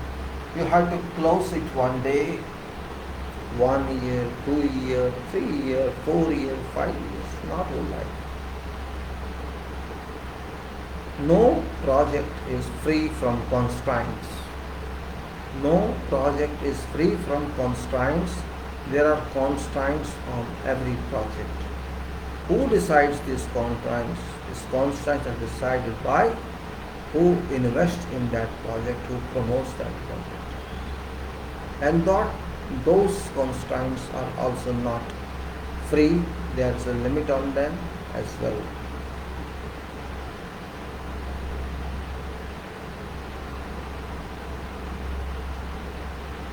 Constraints are always created.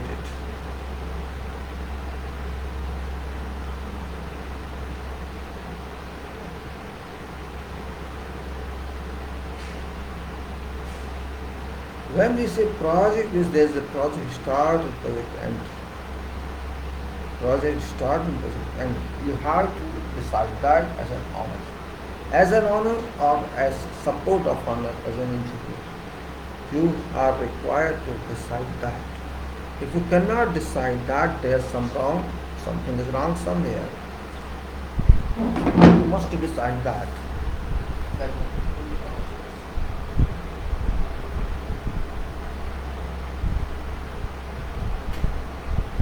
We have to decide that, and if you are not able to decide that, it's an error.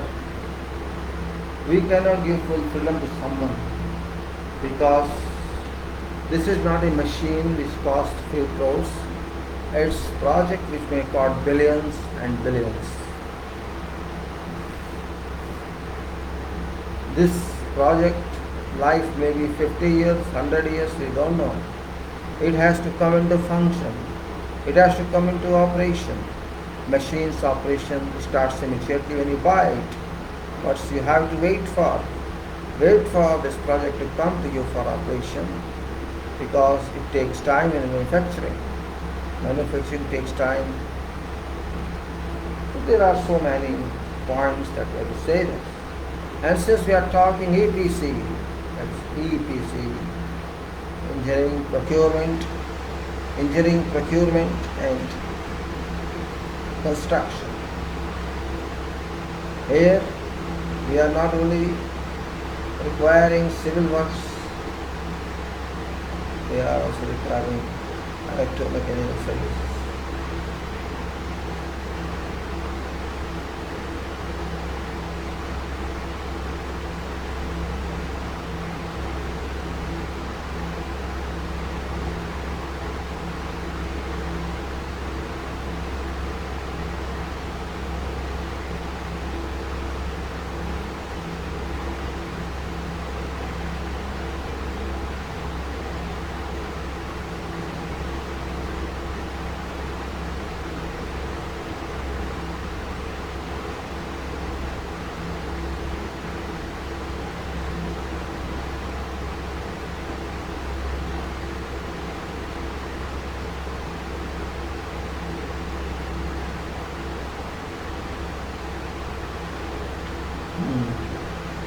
No problem. EPC is EPC. You have to do everything for that. We have to take risks. There is nothing free of risk. If we want a project, we have to do that. It's not simply construction, it's much more than construction.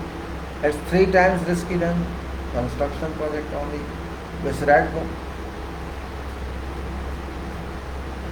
EPC is done by powerful people. Employer is powerful. Employer employs powerful staff. Powerful engineers there, potential engineers there. And they all know what to write.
I have seen life on EPC very closely.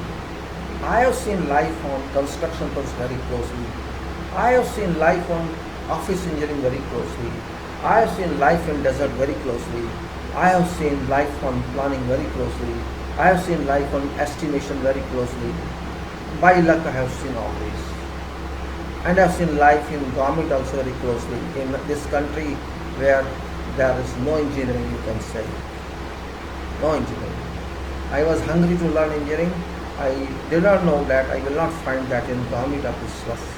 That's why I left this government service and joined to learn real engineering. And I feel happy today because I did not waste my life just making money by hook or by crook. Money making is one part of the job, but money making is not every part of the job. One should die with peace, and I have no doubt in that. I'm just giving some philosophical thought. I'm here to talk about profession, about contract. What you say contract, actually I don't consider it a contract. It's not a contract. It's a commitment, not contract. Agreement only. We trust each other. Of course there's an agreement, there's a contract. But behind that there's a commitment. When we give responsibility to you, trust to you for crores and crores and crores of work, then there is some trust. This is not simply commerce. This is not simply commerce. We as joint team of employer and contractor and of course engineering people go to move on a journey to construct something, to produce something, to deliver to society. Right? You think only profit is aim? Do you think only, commerce is aim? No. It's question of reputation, image, standards of professionals, standards of professional contractors and professional employers. I call them professional because they are not simply sitting there. They are also responsible people. Why should we keep an eye like a thief or like a police on each other? It should be removed. You are a thief, you are a police. Neither is responsible. Neither is that. You are not police, I am not thief. Well, looking at me like this and I do something.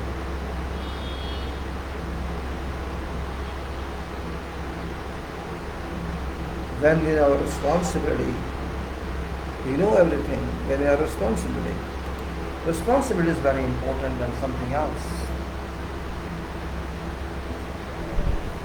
It's very important, responsibility, obligation. And when I say I deliver this project to public, I mean to whosoever, it goes to public ultimately. You think if it fails I am happy, I feel dead. Because there is contribution of millions of people, millions of workforce. There is involvement of money and material. So if contractor is happy to quality and performance, if employer is happy to get this done, I don't understand where does problem lie. I don't understand. It lies only when there are incompetent people come into play. It lies only. When an employer wants to work for his team, or it constitutes a team work, or when team is honest. Then employer of small project, big project, doesn't matter. We have to take care of each other, not like contractor or employer, but like professionals.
Therefore, contact should be taken in different spirit, not in dishonesty spirit, but in sincerity spirit.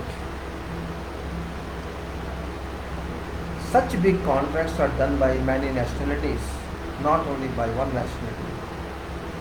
Designs are done, conceptions are before designs, field is before design, and these projects are economical projects. These impacts on national economy, oil project, offshore project, onshore project, powerhouse project, nuclear power, water reservoirs, water resources projects, all such projects which make lifeline for nation. Engineers are still there to make money. Engineers are not working here for money.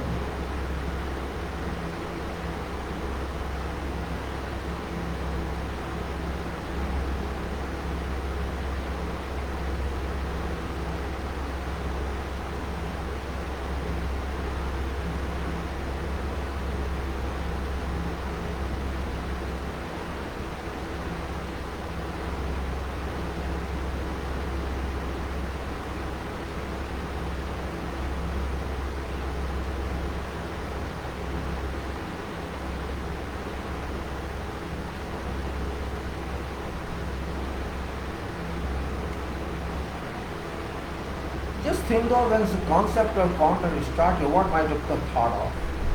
There might be deficiency with honors, and could not organize all that, and that's why he searched for some person to come out and help him. And that's the contract started with that. Nothing no more, not more than that.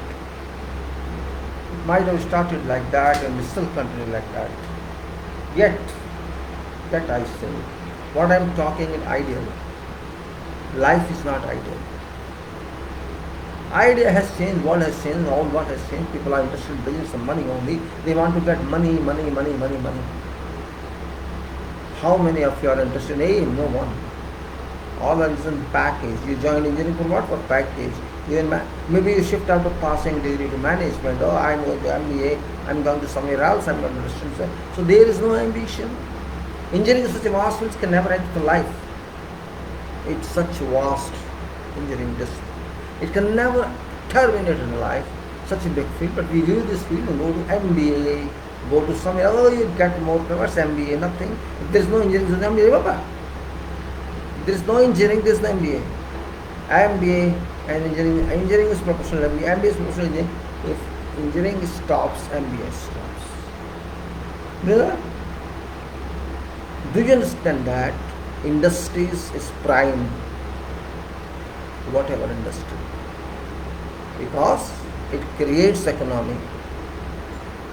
It creates economy. And MBA does not create anything, but it's management. Therefore, additional management is the engineering management.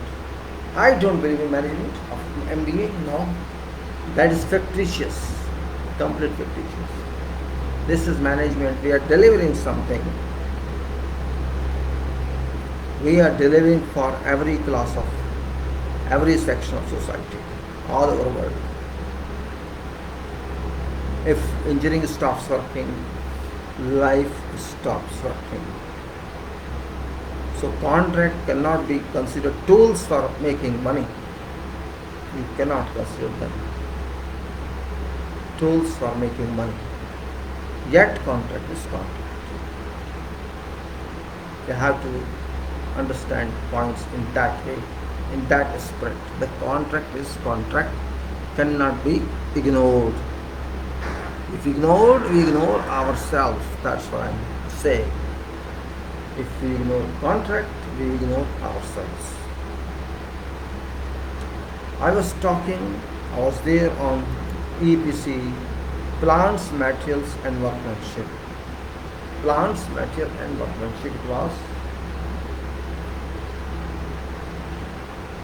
let me put for half an hour. Sometimes this fan off so that it takes some rest. Plant, materials and workmanship. Manner of execution. It is a problem light here, no problem. Contractor shall carry out, manufacture, supply, installation, testing and commissioning and or repair of plant, production, manufacture, supply and testing of material and all other operations and activities during execution of works. This is manner of execution, clause number 7.1. Now, in this A, what is A? In manner,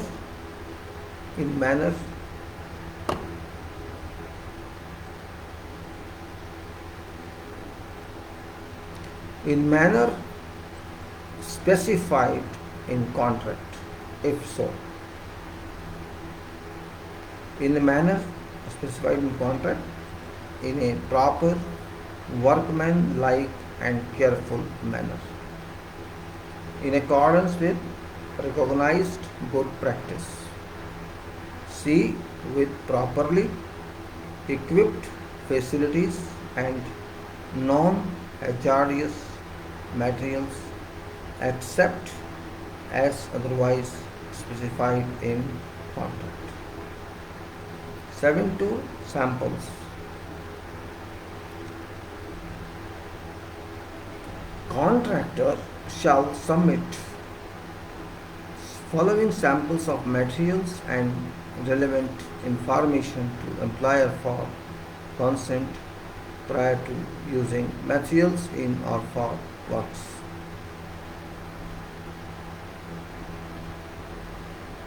Samples of materials specified in contract at contractor's cost.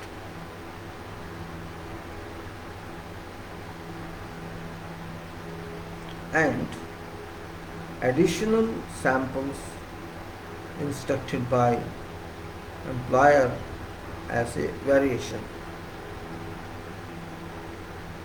Each sample shall be labeled as to origin and intended use in works. 7.3 Inspection.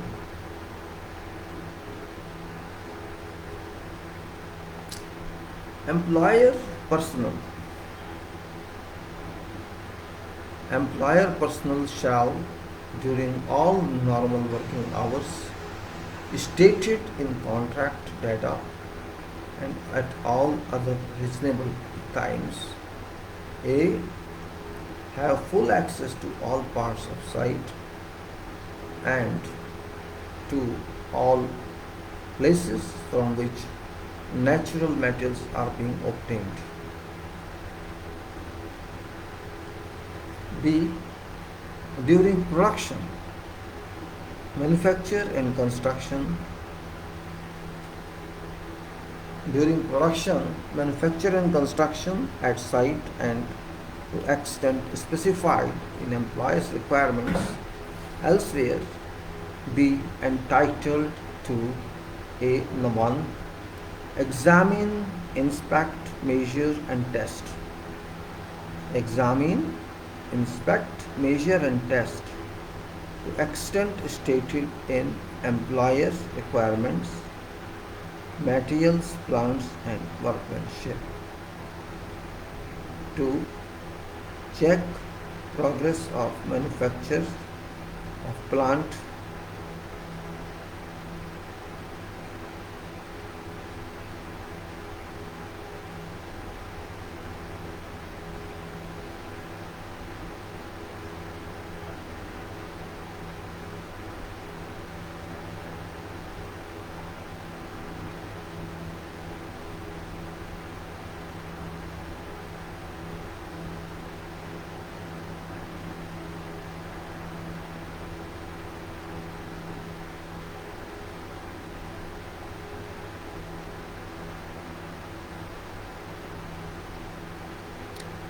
check progress of manufacture of plant and production and manufacture of materials and make records including photographs and or videos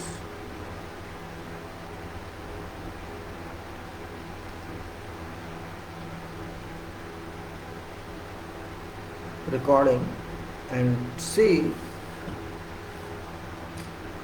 Carry out duties and inspectors duties and inspections as specified in these conditions.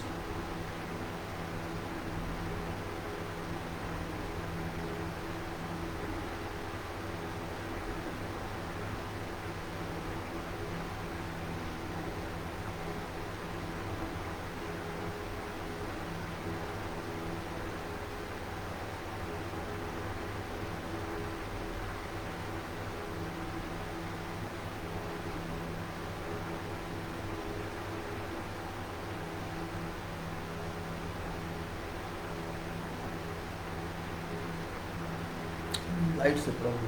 Light on, please. Light's a problem. I can't see. Let me also see weather conditions are not bad. I think. Yes. All right. I put light on. Okay. It's a mix records including photographs and or video recording and carry out other duties and inspections as specified in these conditions and employer's requirements.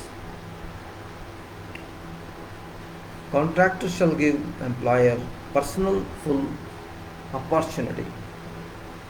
Contractor shall give employer personal full opportunity to carry out these activities, including providing safe access, facilities, permissions, and safe equipment.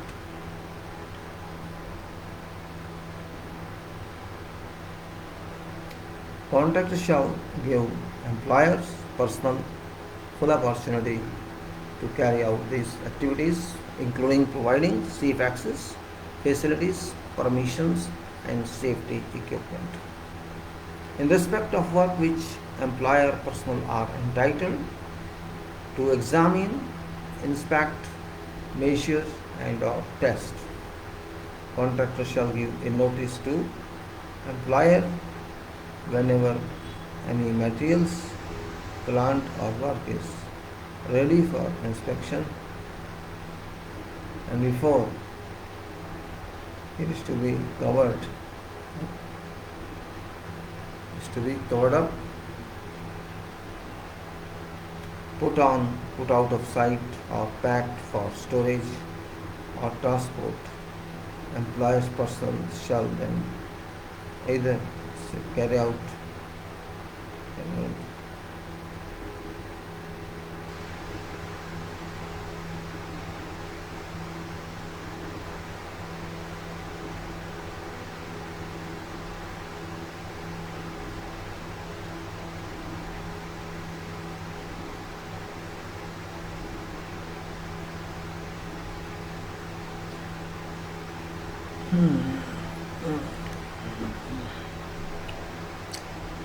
in respect of work which employers personnel are entitled to examine, inspection, measure and test, contractor shall give notice to employer whenever materials, plant or work is ready for inspection and before it's to be covered up, put out of sight or packaged for storage or transport.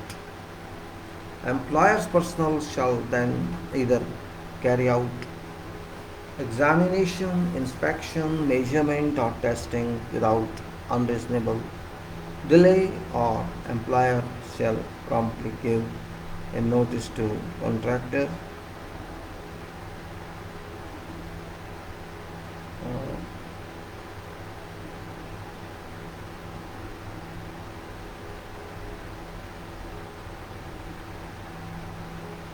that employer's personnel do not require to do so. Employer's personnel shall then either carry out examination, inspection, measurement or testing without unreasonable delay, or employer shall promptly give a notice to contractor that employer's personnel do not require to do so. If employer gives no such notice and or employer's personnel do not attend at time stated in contractor's notice or such time as may be agreed with contractor may proceed with covering up, putting out of sight or packaging for storage or transport. If contractor fails to give a notice in accordance with sub-clause, contractor shall, if and when required by employer, uncover work and thereafter reinstate and make good all at contractor's risk and cost. This sub-clause shall apply to all tests specified in contract.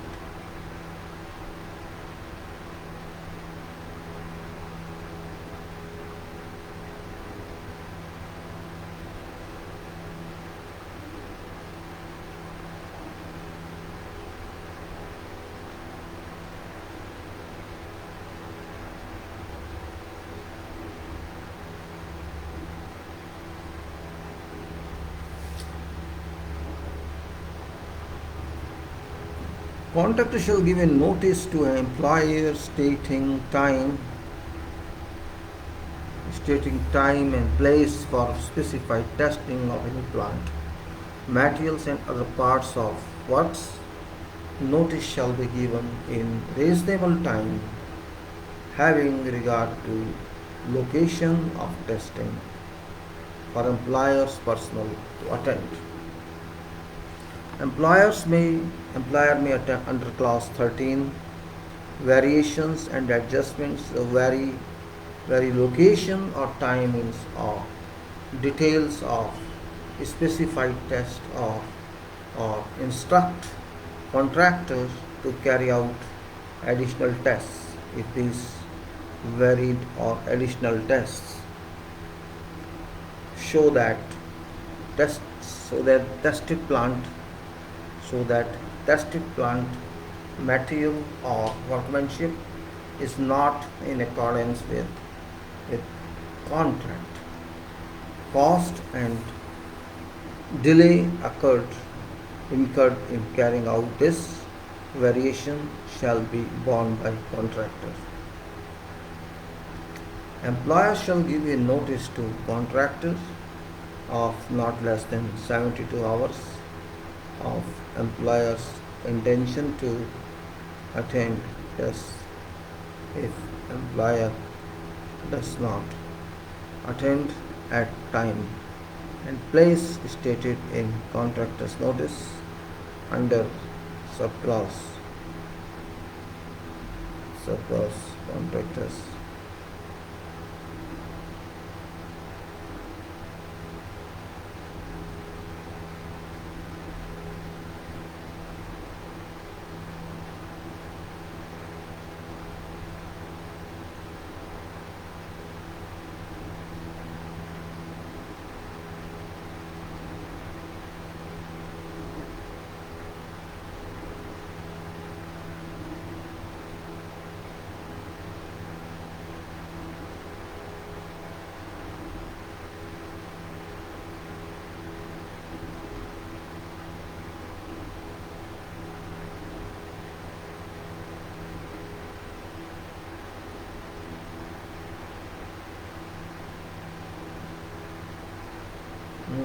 All right.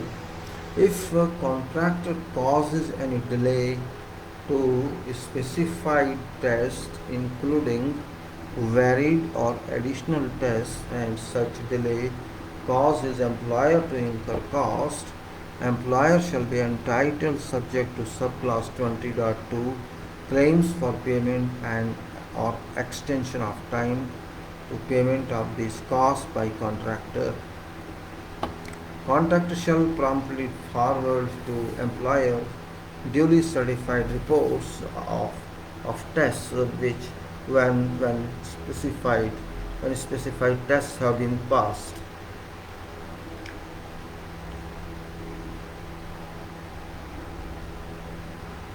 If employer shall endorse contractor's test certificate or issue a test certificate to contractor to that effect, if employer has not attended tests, the employer shall be deemed to have accepted readings as accurate.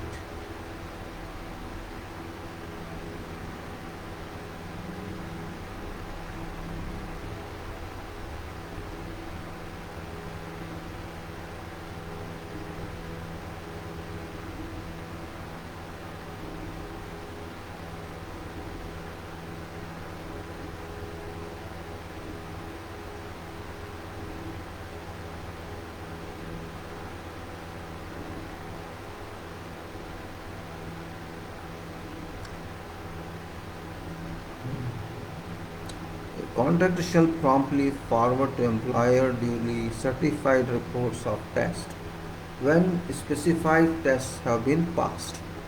Employer shall endorse contractor's test certificate or issue a test certificate to contractors to that effect. If employer has not attended tests, employer shall be deemed to have accepted readings as accurate. Subclause 7.5 Defects and rejection shall apply in event that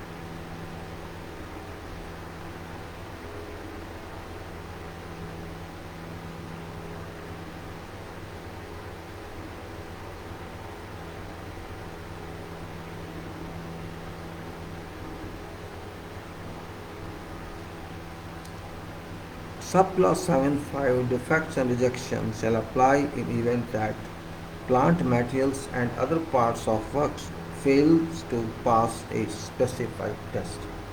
7.5 defects.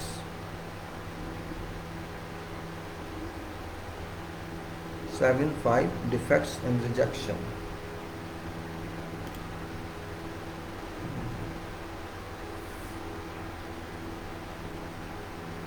Defects and rejection, we have plenty of time, no problem.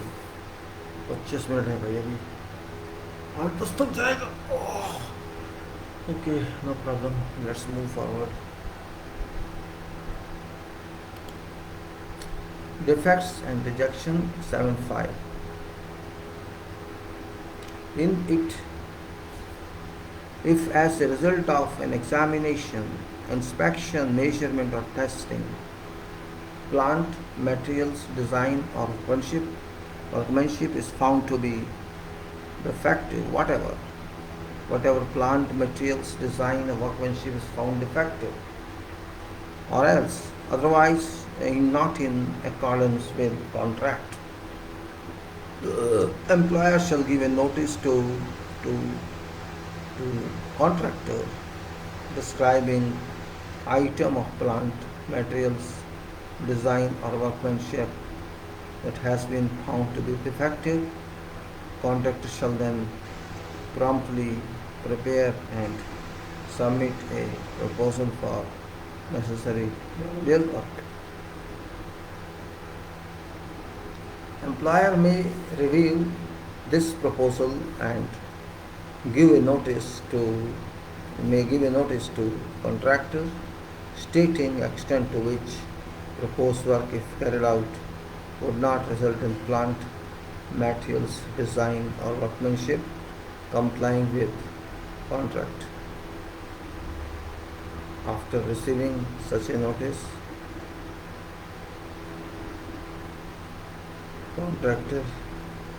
contractor shall promptly submit a revised proposal to employer. If employer gives no such notice within 14 days after receiving contractor's proposal for revised proposals, so employer shall be deemed to have given a notice of no objection. If contractor fails to promptly submit a proposal,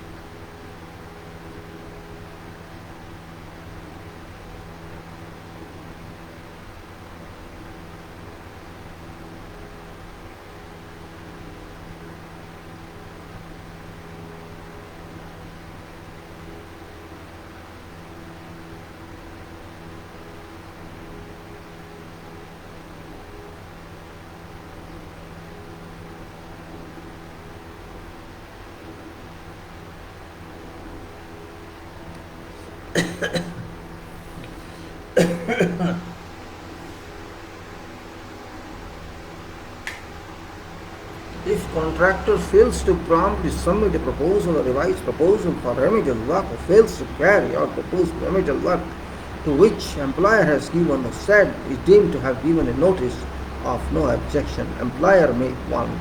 Instruct contractor under subparagraph A and or B of subclause 7.6 remedial work, or B. Reject design, plant materials and workmanship by giving a notice to contractor with reasons, in which case subparagraph A and subclause 11.4 failure to remedy defects shall apply. After remedying defects in any plant materials, design or workmanship, if employer requires such items to be retested, whatever of such items to be retested, best test shall be repeated in accordance with subclause 7.4, testing by contractor at contractor's risk and costs.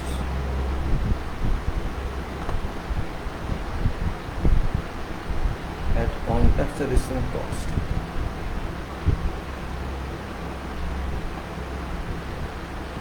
If rejection and retesting cause employer to incur additional costs, employer shall be entitled, subject to subclause 20.2 for payment, claims for payment and EOT to payment of these costs by contractor.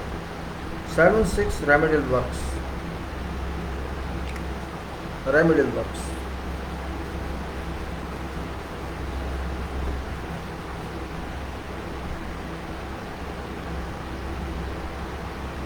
In addition to whatever previous examination,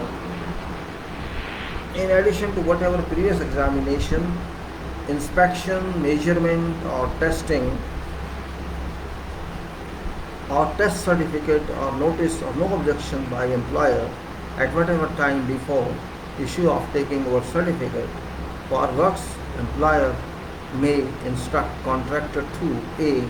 Repair or remedy if necessary of sites or remove from site any replace whatever plant or materials which are not in accordance with contract. B. Repair or remedy or remove and re-execute. Repair or remedy or remove or re-execute whatever other work which is not in accordance with contract. And C. Carry out whatever remedial work which is urgently required for safety of works, whether because of an accident, unforeseeable event or otherwise. Contractor shall comply with instruction as soon as practicable and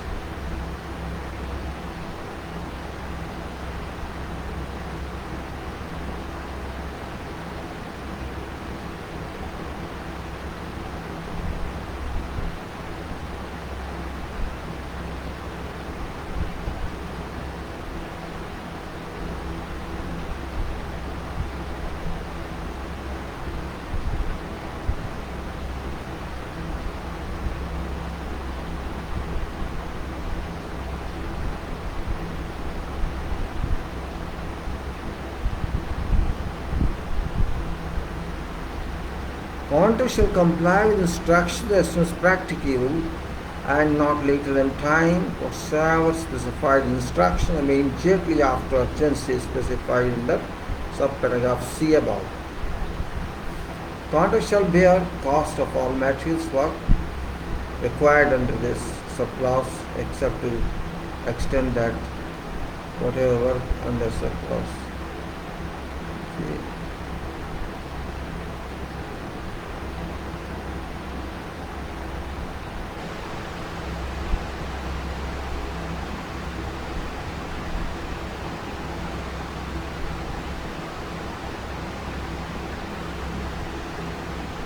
After that, Act A, that contractor shall bear the cost of all material and the work which required under subclause except to extent that whatever work or subparagraph above is attributed to A.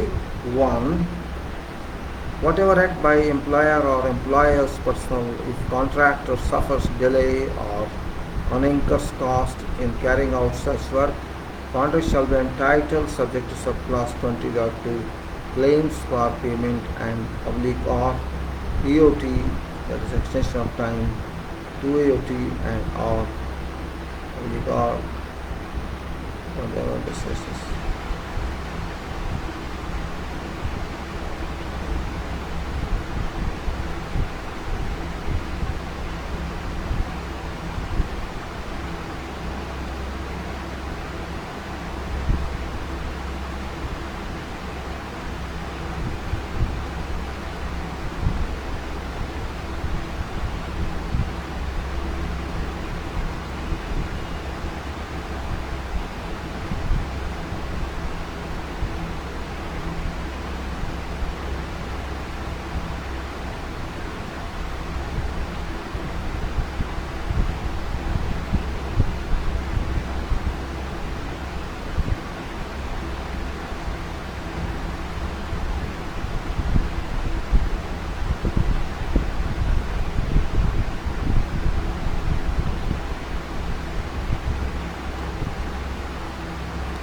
So, consider all contract shall be a cause of all remedial work required under this subclause, except to extent that whatever under subparagraph C above is attributed to whatever act by employer or employer's personnel. If contractor suffers delay and or incurs costs in carrying out such work, contract shall be entitled subject to subclause 20.2 claims for payment and or EOT and or payment of such cost plus profit, or an exceptional event, in which case subclause 18 for consequences of an exceptional event shall lie. If contractor fails to comply with employer's institution.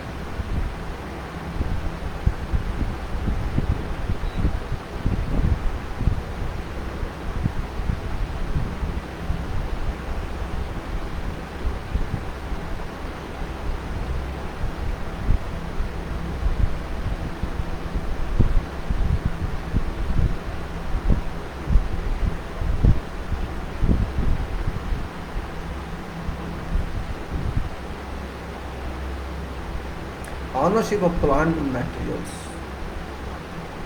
7.7. Ownership of plant and materials.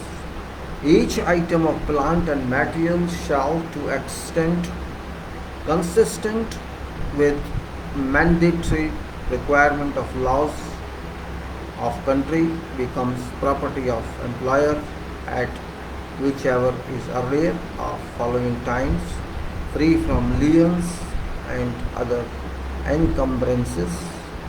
A. When it is delivered to site. B. When contractor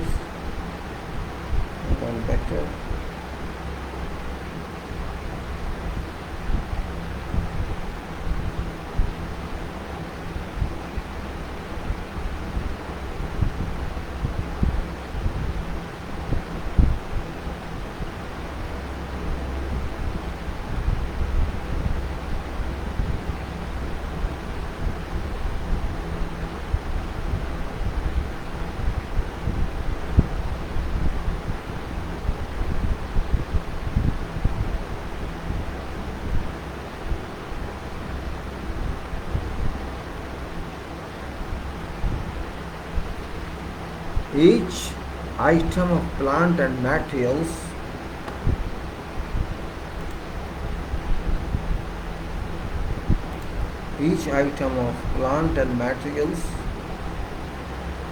shall, to extent consistent with mandatory requirements of laws of country, become property of employer at whichever is earlier of following times, free from liens and other encumbrances. A. When it is delivered to site. B. When contractor is paid value of plant and materials under subclause 8.11. Payment for plant and materials after employer's suspension. C. When contractor is paid amount determined for plant and materials under subclause 14.5, plant and materials intended for works. Royalties 7.8. Unless otherwise stated in employer's requirements, contractor shall pay all royalties, rents and other payments for A. natural materials obtained from outside site, and B. disposal of materials from demolitions and excavations and other surplus material, whether natural or man-made, except to extent that disposal areas within site are specified in employer's requirements. After this clause, there is clause 8, that's commencement, there is a suspension, which is big clause, and we will take it separately. So what we have done is about machines today, machines and remedial works that we have taken care of today, and that's very important point in this. As I said, earlier, contract is a responsibility of employer and contractor. Employer pays and contractor does. Payment is based on what demand contractor did in bid, and that involves complete liability by contractor. That demands including material cost, machine cost, workforce cost, overheads cost, all other costs which are required for whatever work is done on that project according to scope of work given on that bid. No scope of work can be given concessions until job change is required at. Omissions and additions are acceptable everywhere, but at certain points these are not acceptable. But since everything is something, you cannot say it was done.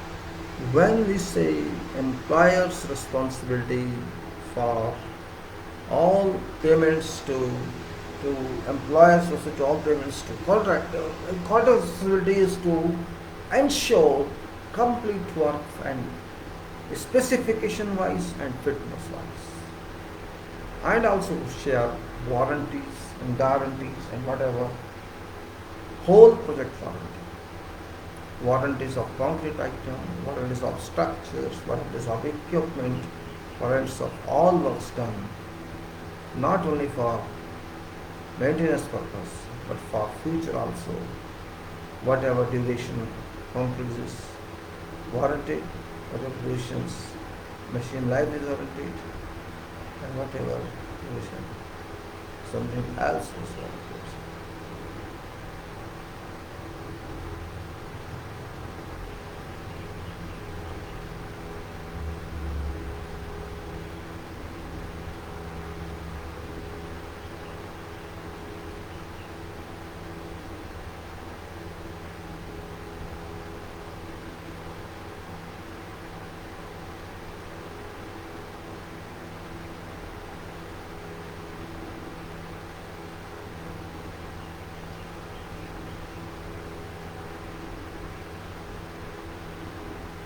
It's not easy job, remember. It's not easy job. To deal with EPC is very difficult because of many reasons. Design delays, selection of machines by employer may be delayed. Employer wants different type of machines. Employer wants to propose something else, but ultimately employer's choice is accepted, and this could delay manufacturing process. And there is no one machine. There will be dozens of machines, or you may say even 50s and 60s of machines.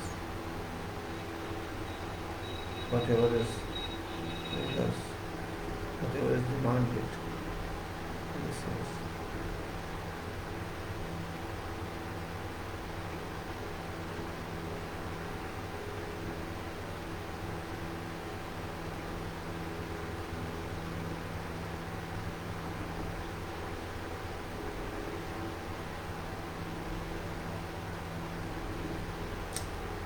When some machine or such many machines are delayed, this means foundations are also delayed, manufacturing period also delayed, size of machine may be different, HP of machine may be different, or functioning of machine may be more better than previous one. So these all points must be recorded for purpose of future use, and notification must be issued onto employer though it may be according to specification, but because you had included that in your case previously, so it can cause impact on completion of your project. These are very narrow items, very minute details which EPC contractor must understand, and his staff or his representative must take care of somewhere for purpose of achieving some safety cover against if employer encounters this contractor. We are not saying this happens in the way but we have to that why we see.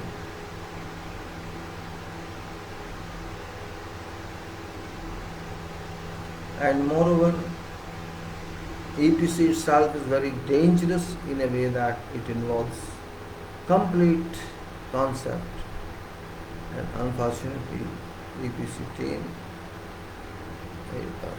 behind.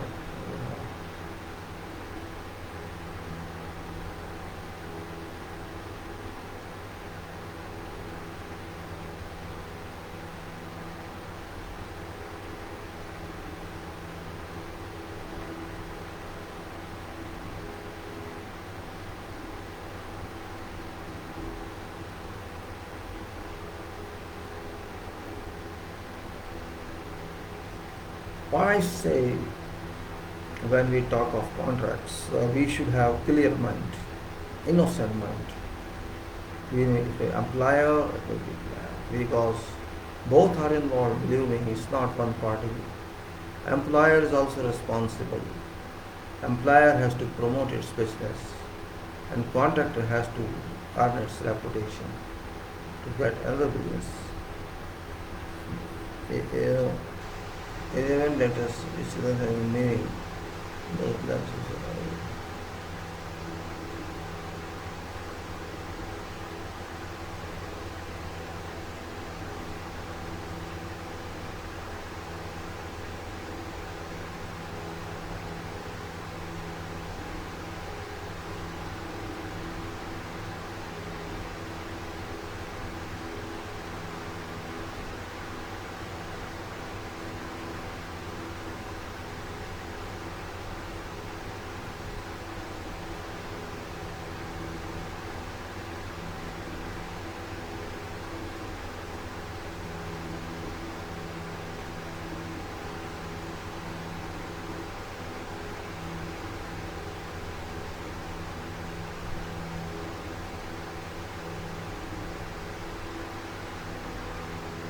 when we talk of something like red book or silver book, for me these are no different. Some provisions are different. Red book says I have given you design and do accordingly, and that's it. If some small design is required, you do yourself, and I prove that this is me. Whatever drawings I am giving you, civil, electrical, mechanical, services, CCTV, all that A to Z, and whatever specifics I give to you, do that. So simple. And EPC says no, I am giving you all you design. I am giving you my requirement, employer's requirement. I am giving you my requirement. I want this, you do it and do it and do it. And I pay for you. Don't worry. Payment is available. It's in that bank. I can give guarantee of payment. You can guarantee of performance, because payment is also important. If I don't have payment, I give you project, how can I pay you? I will give you guarantee that payment you shall receive. That's also important point. It doesn't mean your employer, I can't ask you. How can I ask you? After all, I'm spending my life, I'm spending my money, I'm investing in this project commercially, and if I don't get my money back, who shall pay that? That's points. So bank should raise these points. Okay.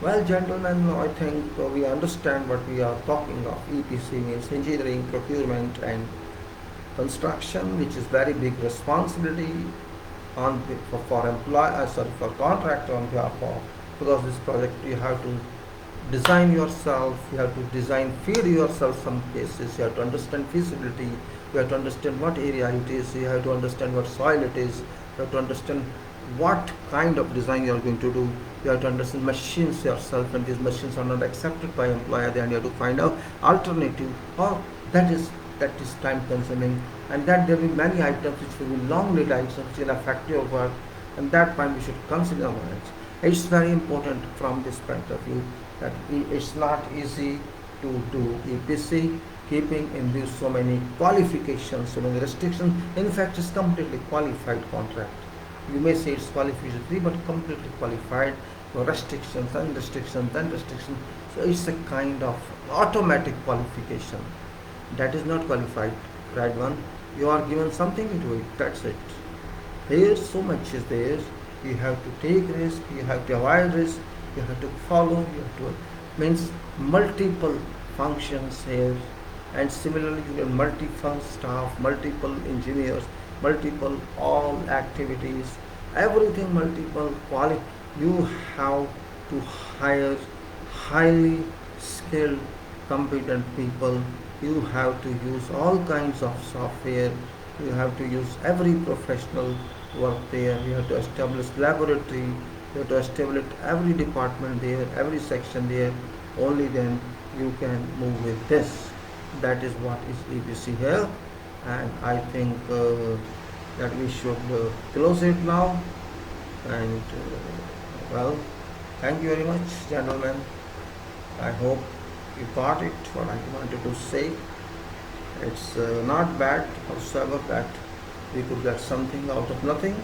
Though there's nothing, it's completely something, and we should be ready for further movement. We'll see if we could do something today, screen share possibly, if possible, because I'm dealing with one computer only, and we'll take up today, tomorrow, other parts of this FIDIC, and let us see how it works. I hope you may be following, may not be. I can't say you are probably interested. Now I'm not getting feedback from the people, and that's why I feel sometimes discouraged. I'm talking to walls or whom it looks like that. In 130 crore public, there are not even 100 people, 1,000 people who may take interest in this kind of professional talk. If I relay some dance or something else, I think they will come and watch, and this they are not interested in. I can't blame them as well, because blaming is no use. There's no use of blaming at all. Why to blame someone? I miss that. It's okay. It's up to you people. What you think is right. It's up to you people. I have nothing to say in that. Your interest or your interest, it's your choice, it's your life. But I'm just spending time for this, for sake of everything. I tried today to introduce some soil, some management talk, and some soil management talk, general talk, and this FIDIC in patches, because I cannot continue on one subject for so many hours. I think it shall work, and we continue next time. What time? Tomorrow. And I think, what should I say? I don't know. I hope that my mission be successful. Depends on you. Thank you very much. Bye bye. I go. Bye.